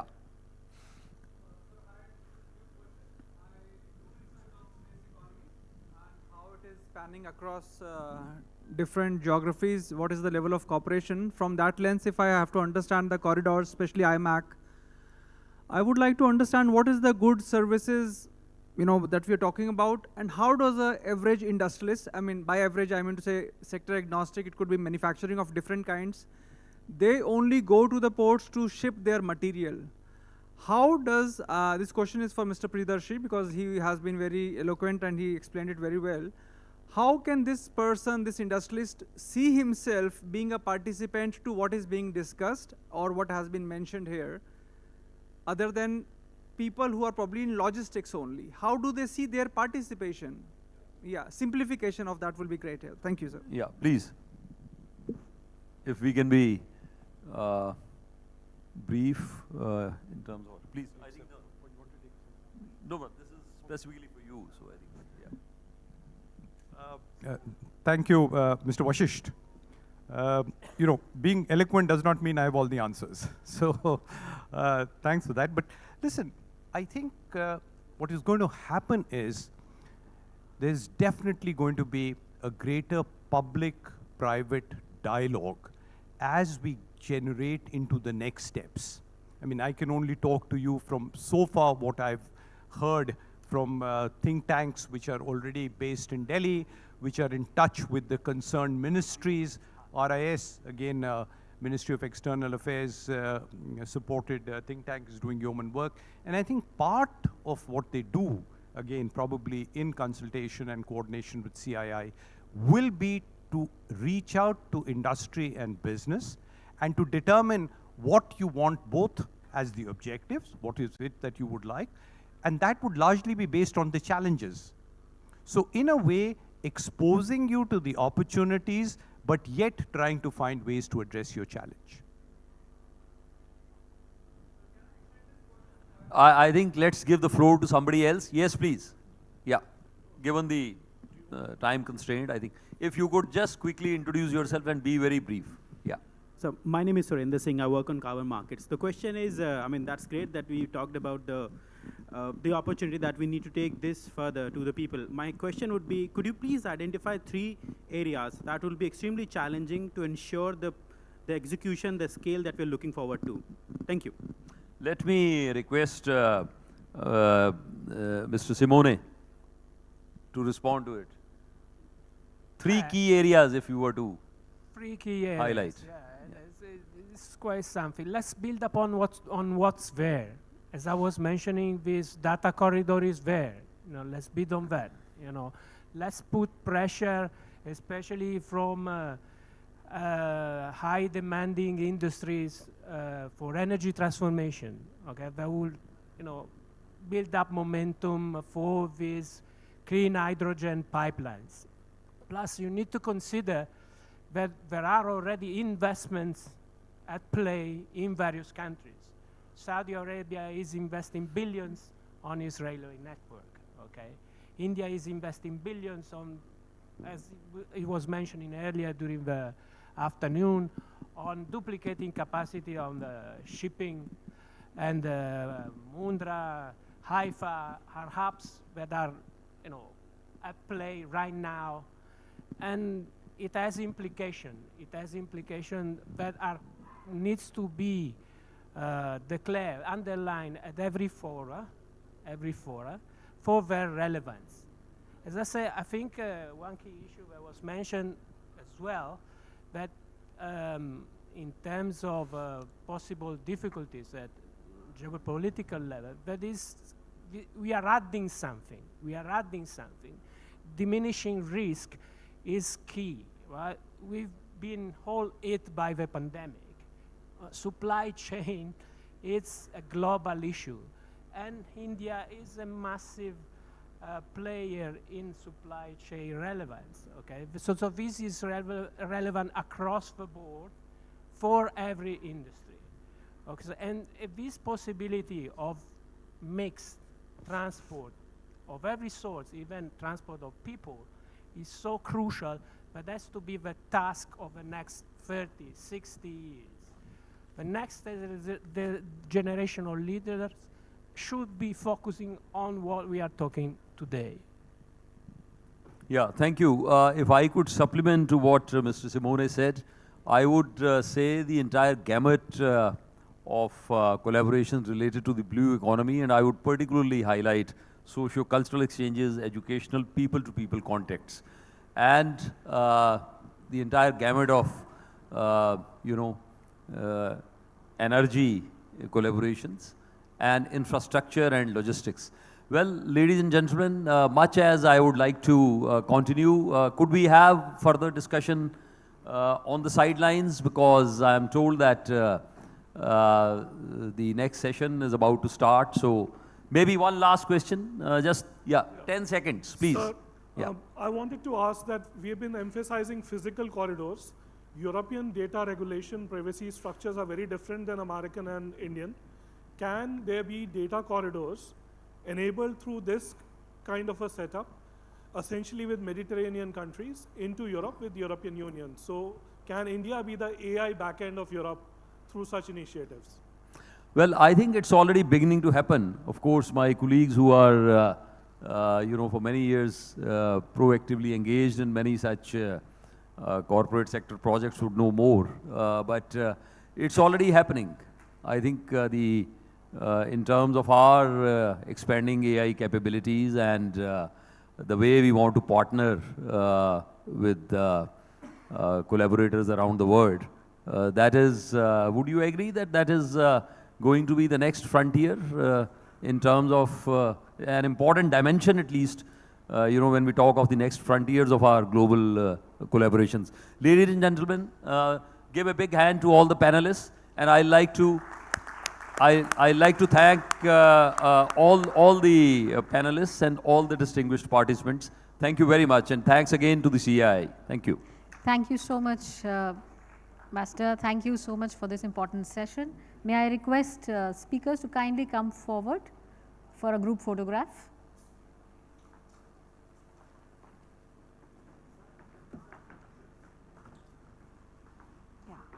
Yeah.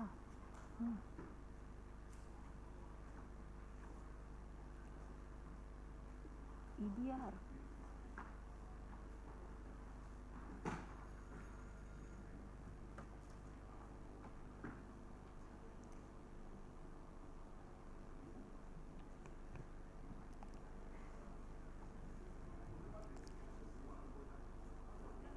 Once again, thank you, Ambassador, for leading this interesting discussion. May I request delegates to kindly remain seated. We have the most important time of the day when we have our India Mediterranean, the way forward session, creating partnership for future. I am told the Minister has already arrived at the venue and we will begin the session shortly. Please allow us some time to set the tables. Thank you for your cooperation.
Ladies and gentlemen, kindly take your seats.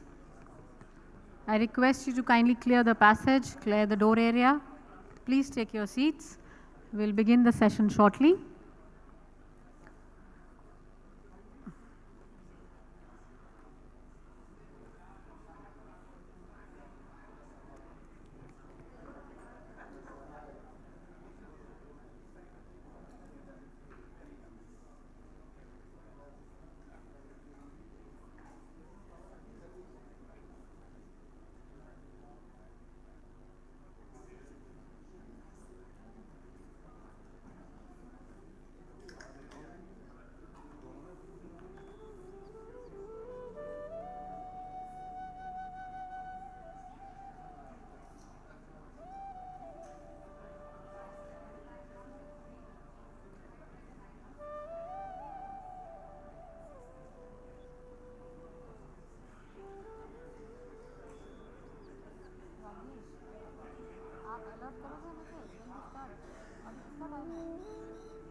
Mic's on it. Mic's on it.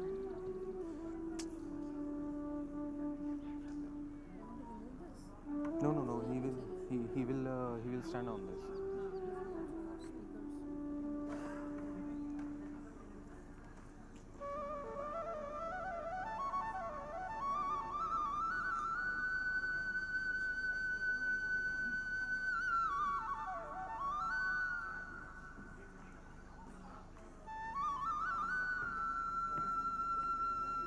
Mirror करो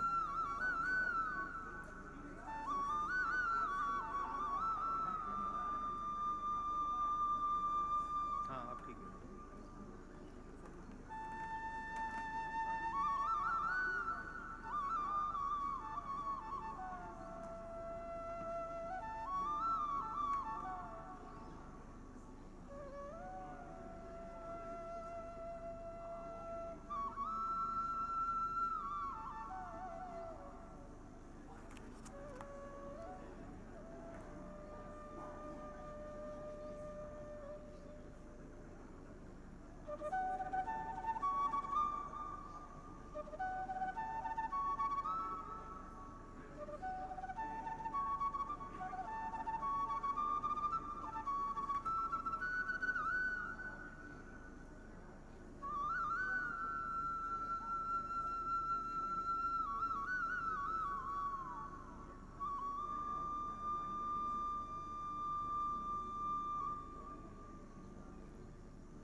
Ladies and gentlemen, our Honorable Minister has arrived. He'll be here any moment. Kindly take your seats.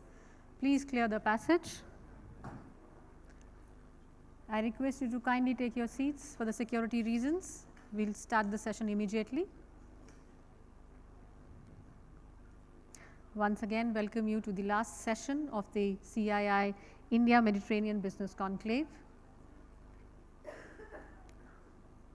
We had interesting sessions throughout the day, and now we have come to the last session, India Mediterranean, the way forward, creating partnerships for future.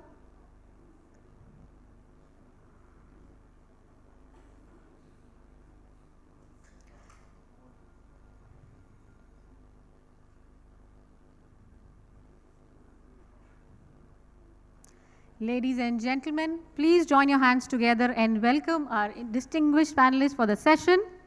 Dr. Jaishankar, Honorable Minister of External Affairs, Ministry of External Affairs, Government of India.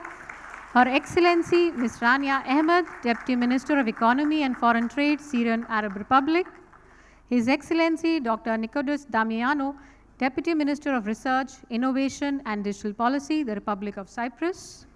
Mr. R. Dinesh, Chairman CII International Council, Chairman TVS Supply Chain Solution Limited. Mr. Chandrajit Banerjee, Director General, Confederation of Indian Industry.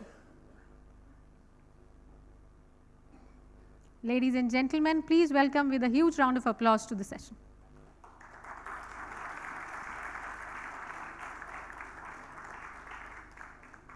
May I now request Mr. Chandrajit Banerjee, Director General, CII, to please come up and give his opening remarks. Thank you.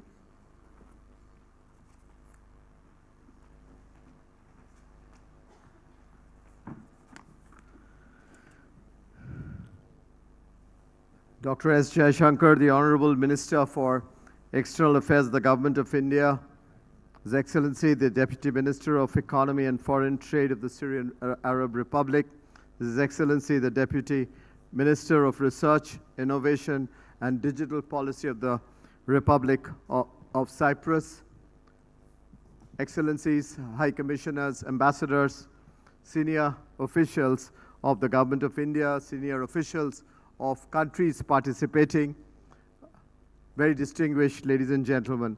We have had a great day throughout where we discussed many areas in this first time forum which we have organized on Mediterranean.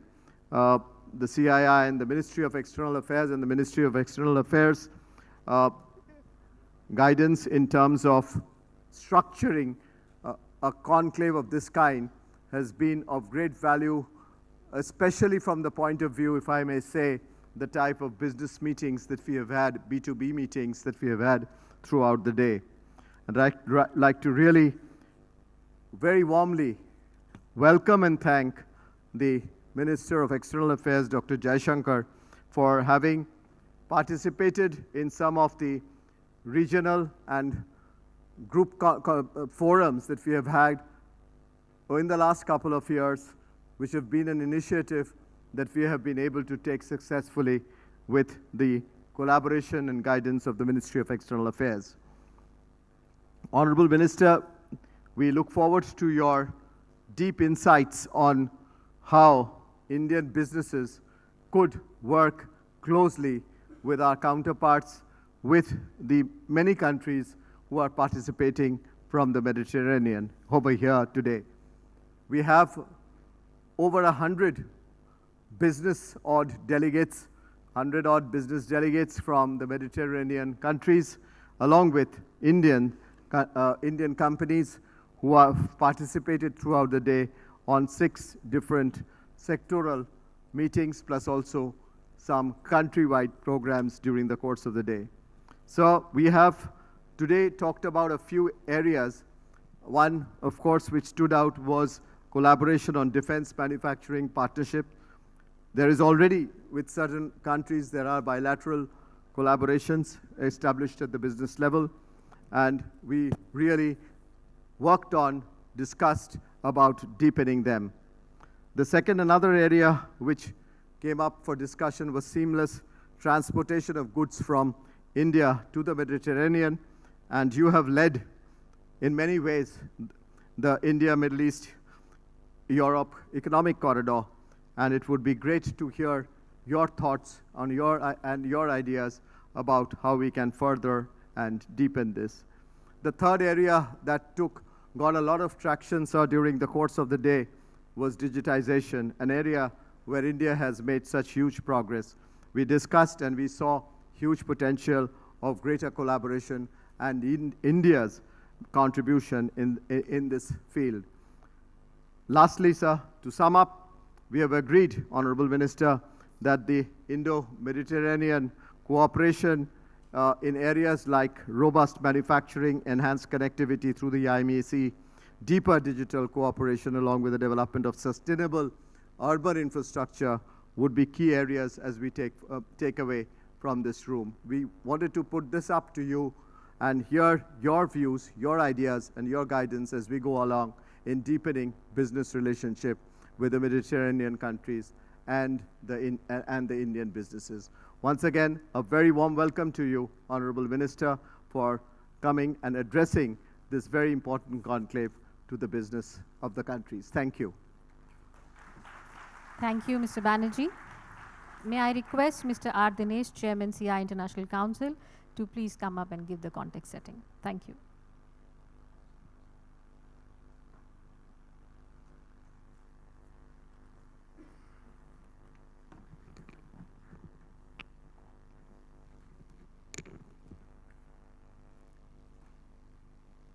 Dr. Jaishankar, Honorable Minister of External Affairs, Honorable Deputy Ministers of Syria and Cyprus, Excellencies, ladies and gentlemen.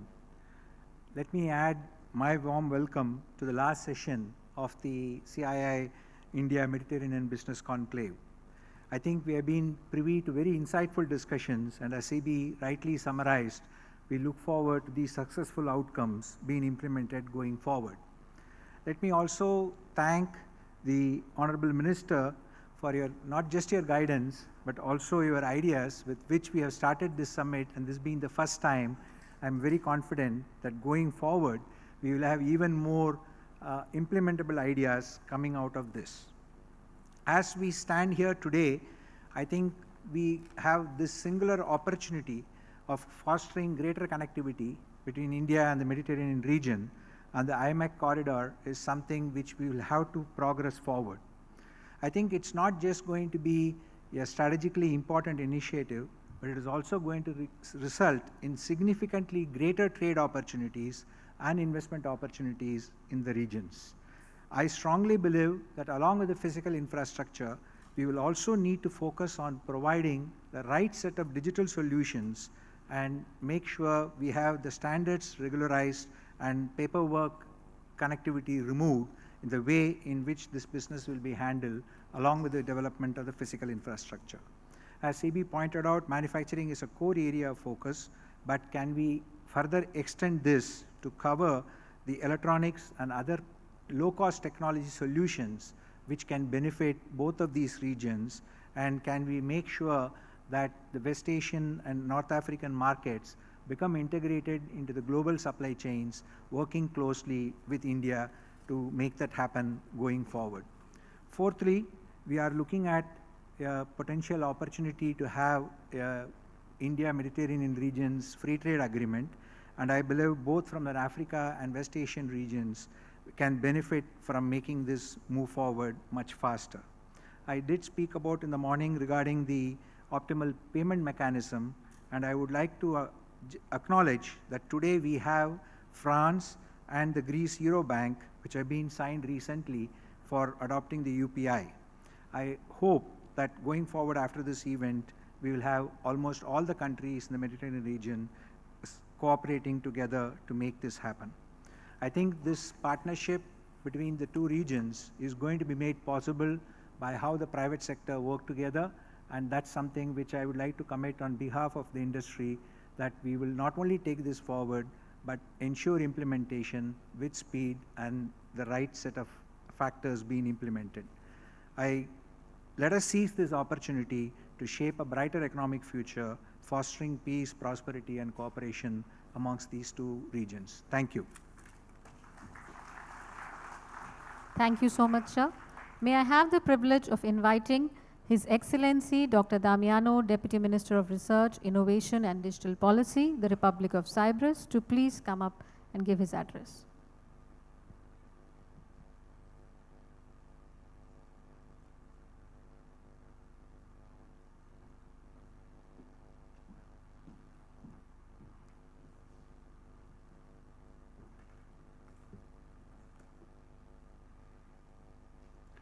Good afternoon, everyone.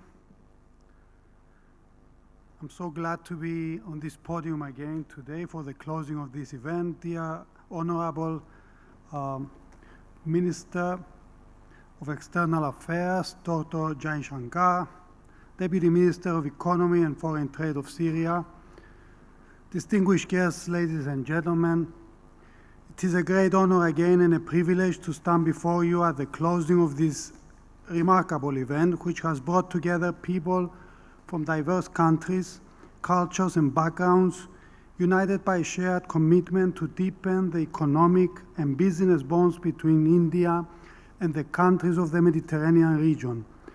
Based on the sessions that took place and the overall program, this has been an impactful day. The discussions that took place have underscored the immense potential that exists and have laid the groundwork for future cooperation that will benefit all parties. Allow me to say that today we also celebrate the strong and dynamic partnership between Cyprus and India. Our two nations share a historical relationship that is deeply rooted in shared principles and values, as well as in the strong bonds between our two peoples. In a period of growing regional and global tensions, Cyprus and India stand as two partners and friends committed to promoting peace, stability, and effective multilateralism based on international law, the UN Charter, and the UN Security Council resolutions. As an EU member state, Cyprus will continue to support the further development of EU-India ties and to cooperate closely with India within the Commonwealth framework to advance sustainable development goals and address pressing global challenges. The Mediterranean Sea has been connected to the Indian land and ocean routes for thousands of years. Sea merchants, generals, and explorers navigated these routes long before the modern East European explorers reached India, as for example Alexander the Great, who brought his armies up to the northwest borders of ancient India. Both our countries played a vital role in this linkage between the Mediterranean Sea and Asia, and today one could say that we are here to revitalize and renew these ancient connections between our two worlds. Recognizing India's increasingly important role in the global stage and its long-lasting historic relations with the Mediterranean Sea, Cyprus encourages India's participation in regional cooperation mechanisms in the wider Mediterranean region, linking the Mediterranean with the Indo-Pacific. Our aim is to enhance collaboration in the economic, political, and technological dimensions, as well as on connectivity, as means to contribute to the transition of sustainable and more resilient societies. Another important aspect of our multilateral collaboration that needs to be highlighted is Cyprus and India's cooperation in the framework of the International Solar Alliance since 2023, as well as in other international fora. Dear friends, economic and business collaboration remains a cornerstone of our solid bilateral partnership. We have already built strong ties across a wide range of areas, from business and trade to tourism, culture, education, and technology, and wish to explore new opportunities for a deeper and more extended cooperation. Today, Cyprus ranks among the top 10 sources of foreign direct investment in India, and we look forward for a growing impetus in that respect. The Indian Mediterranean Business Conclave holds immense value to that end. It offers a unique platform to discover new synergies and further enhance our existing collaboration, while encouraging and mobilizing business communities to form promising and mutually beneficial partnerships. Cyprus is participating at this conclave with an extended delegation of government officials and key business stakeholders. We eagerly anticipate the valuable insights and partnerships that will arise from this gathering, and we wish to express our heartfelt thanks and appreciation to the Indian government for organizing this event. India has been a long-standing and steadfast partner of Cyprus, and I'm here today to reaffirm our commitment to this vital relationship at all levels. Allow me to take this opportunity to reiterate once again our deepest gratitude for India's long-standing support to our efforts to reunite our country in line with the relevant United Nations Security Council resolutions. As we look into the future, we see tremendous potential across multiple sectors, including tourism, energy, maritime, and technology, to name a few. The themes that were covered today by this conference. Cyprus has unique strengths, human capital, a geostrategic location that links Europe to Asia, a business-friendly environment that can be further leveraged for positioning the island as a key regional technology and business hub, serving as an effective gateway into and out of Europe, as well as a pilot market for entry into the EU. It is also ideally placed to play a strategic role in building vital sea lanes and transportation corridors connecting Europe, Asia, and Africa with the Mediterranean region. Successive upgrades by major international rating agencies showcase a very positive trajectory of the Cyprus economy, complemented by a series of structural reforms aimed at boosting Cyprus's competitiveness and ease of doing business. Such include simplified immigration and employment policies, digitization of business-related processes, tax incentives and business financing tools, as well as the operation of a one-stop shop unit to facilitate the investor journey. Distinguished guests, as we embarked on this new era in our relationships, I'm filled with optimism about the prospects and the opportunities ahead.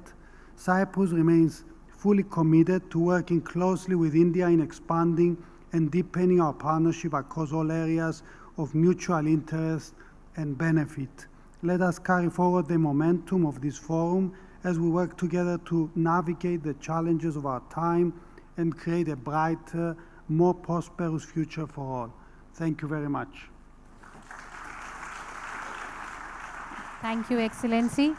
May I have the privilege of inviting Her Excellency Ms. Raina Ahmed, Deputy Minister of Economy and Foreign Trade, Syria Arab Republic, to please come up and give the address. Thank you.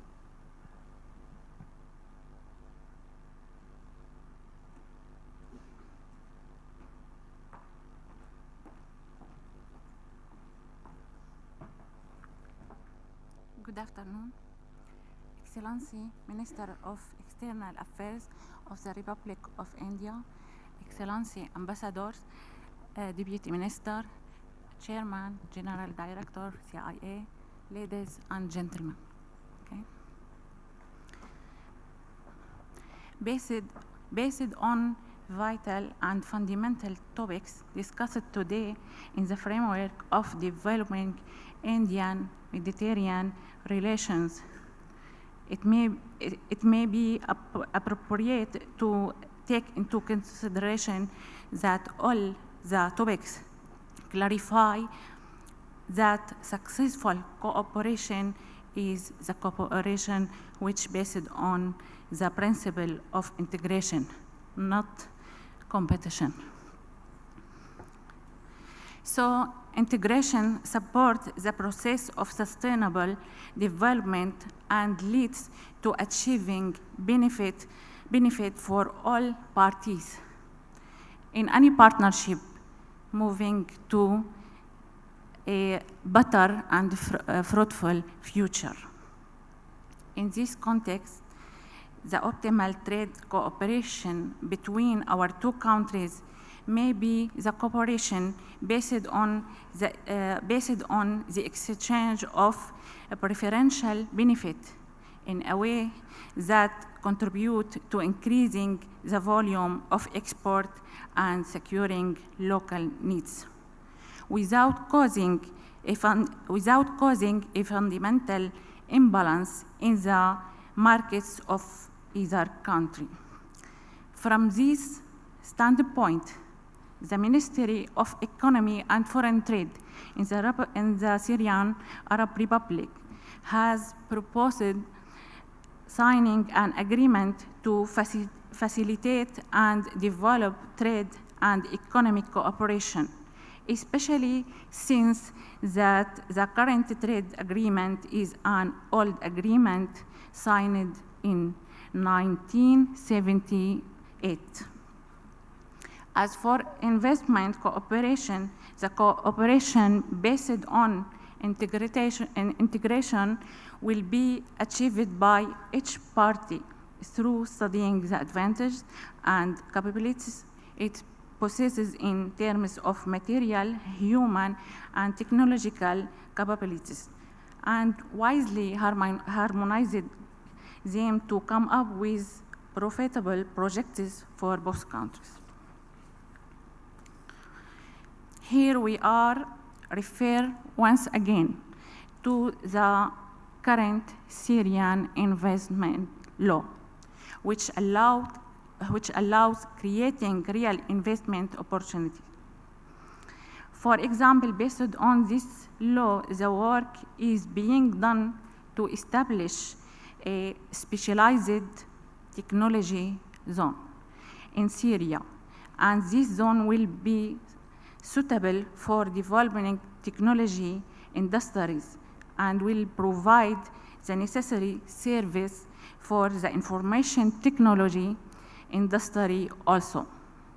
So here we invite Indian companies to invest in the sector by taking advantage of the specialized zone.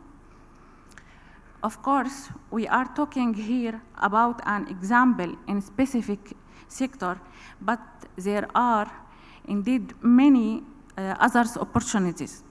The focus was of this aspect, considering that India has a rich experience in the technological field.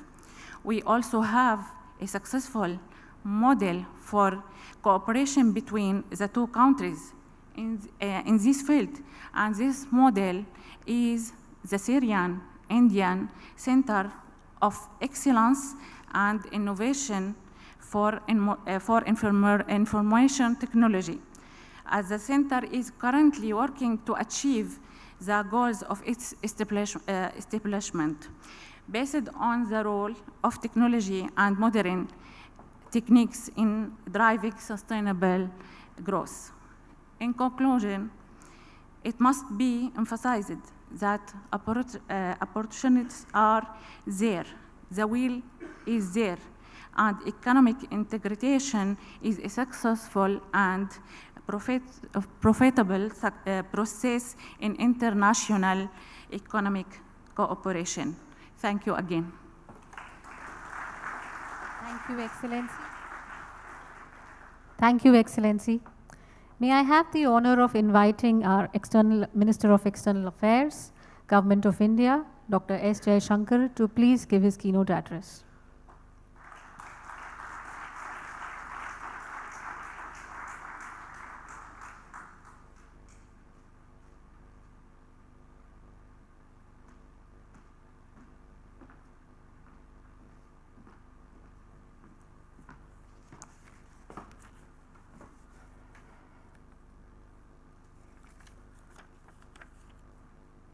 Our ministerial colleagues from Syria and Cyprus, Excellencies, Mr. R. Dinesh, Chairman CII International Council, Mr. Chandrajit Banerjee, Director General CII, my colleagues from the Foreign Ministry, distinguished guests.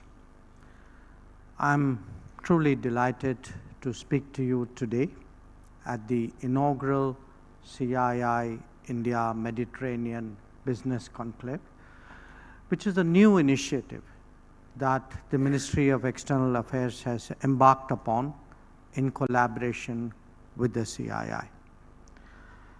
Now, although this particular endeavor is recent, I think you all know, and the other speakers referred to it as well, that the historical ties between the Mediterranean Sea, the Mediterranean region, and the Indian Ocean actually date back centuries. Historically, the ports and maritime routes in the Mediterranean region significantly facilitated trade between the East and the West.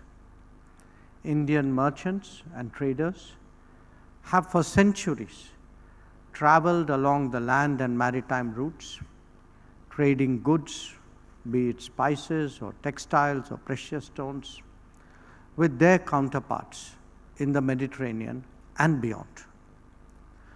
These interactions have not only transported goods, but actually were a vehicle for also moving ideas and even culture. The opening of the Suez Canal was in fact a modern reaffirmation of this very pathway, this historical pathway. And today, we aim to reinforce and revitalize these very connections, because what the Mediterranean does is it helps really in helping to link the Atlantic with the Indo-Pacific. The task before us, in many ways you can say, is actually to make history work positively for us in a contemporary era. India's relationship with countries of this region has progressed in recent years, and you can see that especially as the Indian economy itself gathered greater momentum. I believe our trade levels had reached $77.89 billion last year. In fact, I think it was about $8, $9 billion higher the previous year. And we have promoted investments in critical sectors, including infrastructure, energy, and technology. The strategic location of the Mediterranean, which has approximately 600 ports, and actually accounts for it, facilitates, it services 25% of the global seaborne trade. It establishes the Mediterranean as a crucial hub. India, for its part, plays an equally vital role in the Indo-Pacific, because it is India which in many ways extends the Indo-Pacific's reach further westwards. So given the location and the centrality of the Mediterranean and that of India, the levels of activity there, it makes eminent sense to connect the two of them, and that is why all of us are gathered here today. Now, in this context, the announcement of the India, Middle East, Europe Economic Corridor, IMEC, at the G20 summit last year in New Delhi, it has actually opened up many new promising perspectives. IMEC aims to become a cornerstone of global connectivity that would provide a robust framework for boosting trade and other flows across critical regions. By integrating innovative logistics and sustainable practices, it holds the potential to significantly contribute to both growth and resilience. Now, in a world that is volatile, that is uncertain, security and stability also have to be an integral part of our calculation. So it is very natural that strengthening defense and security cooperation with Mediterranean nations should actually parallel the deeper economic links that we have sought to build in recent times. This has taken the form of exercises, of consultations, of exchanges. But in an era of rapidly changing technologies and supply chain disruptions, there is actually a very strong case for industry interaction. After all, Make in India has now taken deep root in the defense domain as well. Energy cooperation is another very crucial dimension. It's not just the Mediterranean region's abundant oil and natural gas reserves. That is important, we recognize that. But it is actually its vast green hydrogen and green ammonia potential that today present new opportunities for collaboration. And I'm happy to see that Indian business is actually already active in exploring that. Our interests in maritime and blue economies similarly offer greater scope for synergies. By focusing on marine resource management, coastal protection, and sustainable fisheries, we can actually harvest economic opportunities while preserving environmental health of our seas. Cooperating in shipping is particularly important, as also in other aspects of maritime infrastructure, and in building the associated human resources to our mutual benefit. Again, I think most of you know today how deeply Indians are involved with global shipping. Urban infrastructure development is similarly very crucial. It's crucial for us, it's crucial for the Mediterranean, indeed for the entire world. Now, a country like India, which on average has built 1.5 to 2 new metros every year, which has built 7 new airports annually for the last 10 years, we can be a serious partner for Mediterranean economies. Upgrading transportation systems, enhancing public services, and investing in smart city technologies can actually be a two-way flow between us. Similarly, collaboration in these areas will foster more resilient and efficient urban environments. India has solid experiences and really, I would say, tested capabilities that we today bring to the table. Embracing technological advancements and fostering innovation are essential to address contemporary challenges and drive future growth. Investing in digital infrastructure, and I think DGCII and Mr. Dinesh both referred to it, promoting research and development, supporting tech-driven solutions, all these can enhance regional competitiveness and facilitate economic progress. Whether it is our startup world or our digital deployments, there is again a track record that India has to offer to the Mediterranean as it has to the rest of the world. Today, India is the fifth largest economy, and that could well be the third largest by the end of this decade. Given this momentum, we want to deepen our engagement with the Mediterranean region. Initiatives such as Make in India and Atmanirbhar Bharat are designed to empower potential investors and drive growth in India. We offer enormous opportunities for Mediterranean countries to invest, to trade, to collaborate, and to exchange mutual expertise and capabilities. Our growth story means more opportunities for the world. Think about it. The target to set up renewable energy capacities of 500 gigawatts by 2030 itself means an investment of more than $250 billion. The food processing industry is expected to open up completely new avenues for collaboration. The Sagarmala Ports Modernization Program again holds great possibilities across the logistics chain for Mediterranean economies who actually have a long history here. So, and again, I would ask you to turn your attention to electricity grids flowing from the International Solar Alliance, which one of our colleagues referred to. India has championed the One Sun, One World, One Grid initiative. This visionary endeavor seeks to build a trans-regional green grid, enabling the transfer of renewable energy across geographies.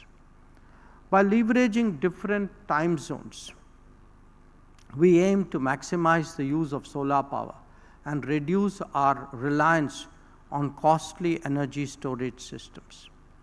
I've already mentioned our interest in green hydrogen. India has made initial commitments to become a green hydrogen hub, and several significant investments have been announced in green hydrogen projects at home and abroad, including the Mediterranean. The prospect of an integrated digital corridor between India and Mediterranean is also very intriguing. After all, high-speed and secure flow of information, data, and digital transactions will soon become as essential as land routes and waterways. India is well positioned to contribute to developing key digital infrastructure, including undersea cables, data cables, advanced telecommunications networks, and a robust digital payment ecosystem. Now, the ongoing conflict in West Asia understandably has generated concerns about some of these contemporary initiatives. Disruptions in crucial shipping routes that have increased shipping costs and even necessitated the rerouting of trade flows. They have all added to our collective worries. But if you reflect on these very developments, on these happenings, they only strengthen the case for de-risking, as the three hubs of India, Europe, and the Middle East step up their interactions. What we need are actually more connectivity, not less. I believe that policymakers and businesses of the participating countries of the region have had a good exchange today on various specific issues. It is vital that as we move forward, we embrace this collaborative spirit, uphold open communication, and commit to shared goals. Together, we can address today's challenges, unlock new opportunities, and build a resilient and connected future. I'm happy to witness such a strong turnout on what has really been a first initiative to see so many faces from the Mediterranean. It is equally exciting for us to see that Indian businesses have also responded with the same spirit. So let me wish you all success in your endeavors. I thank Team CII, I thank Team MEA for organizing this event, and I'm very confident that this conclave will grow from strength to strength. Thank you for your attention. Thank you so much, sir. For a group photograph, sir, if you can kindly remain on stage. May I request dignitaries from the table, His Excellency Dr. Damiano, Deputy Minister from Cyprus, Her Excellency Rana Ahmed, Syria Republic, Deputy Minister from Syria Republic, Mr. R. Dinesh, Chairman CI International Council, Mr. Chandrajit Banerjee, to please come up on the stage for a group photograph.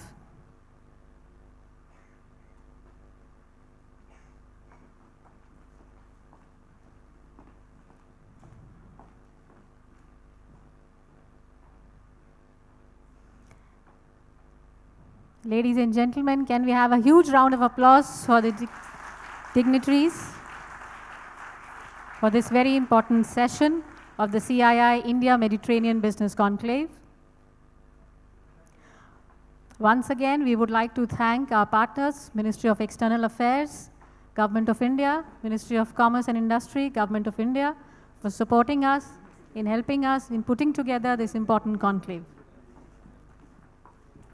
Ladies and gentlemen, the dinner has been served. We look forward to your continued participation in our future programs. Please join us for the dinner, and very good evening. Kindly remain seated as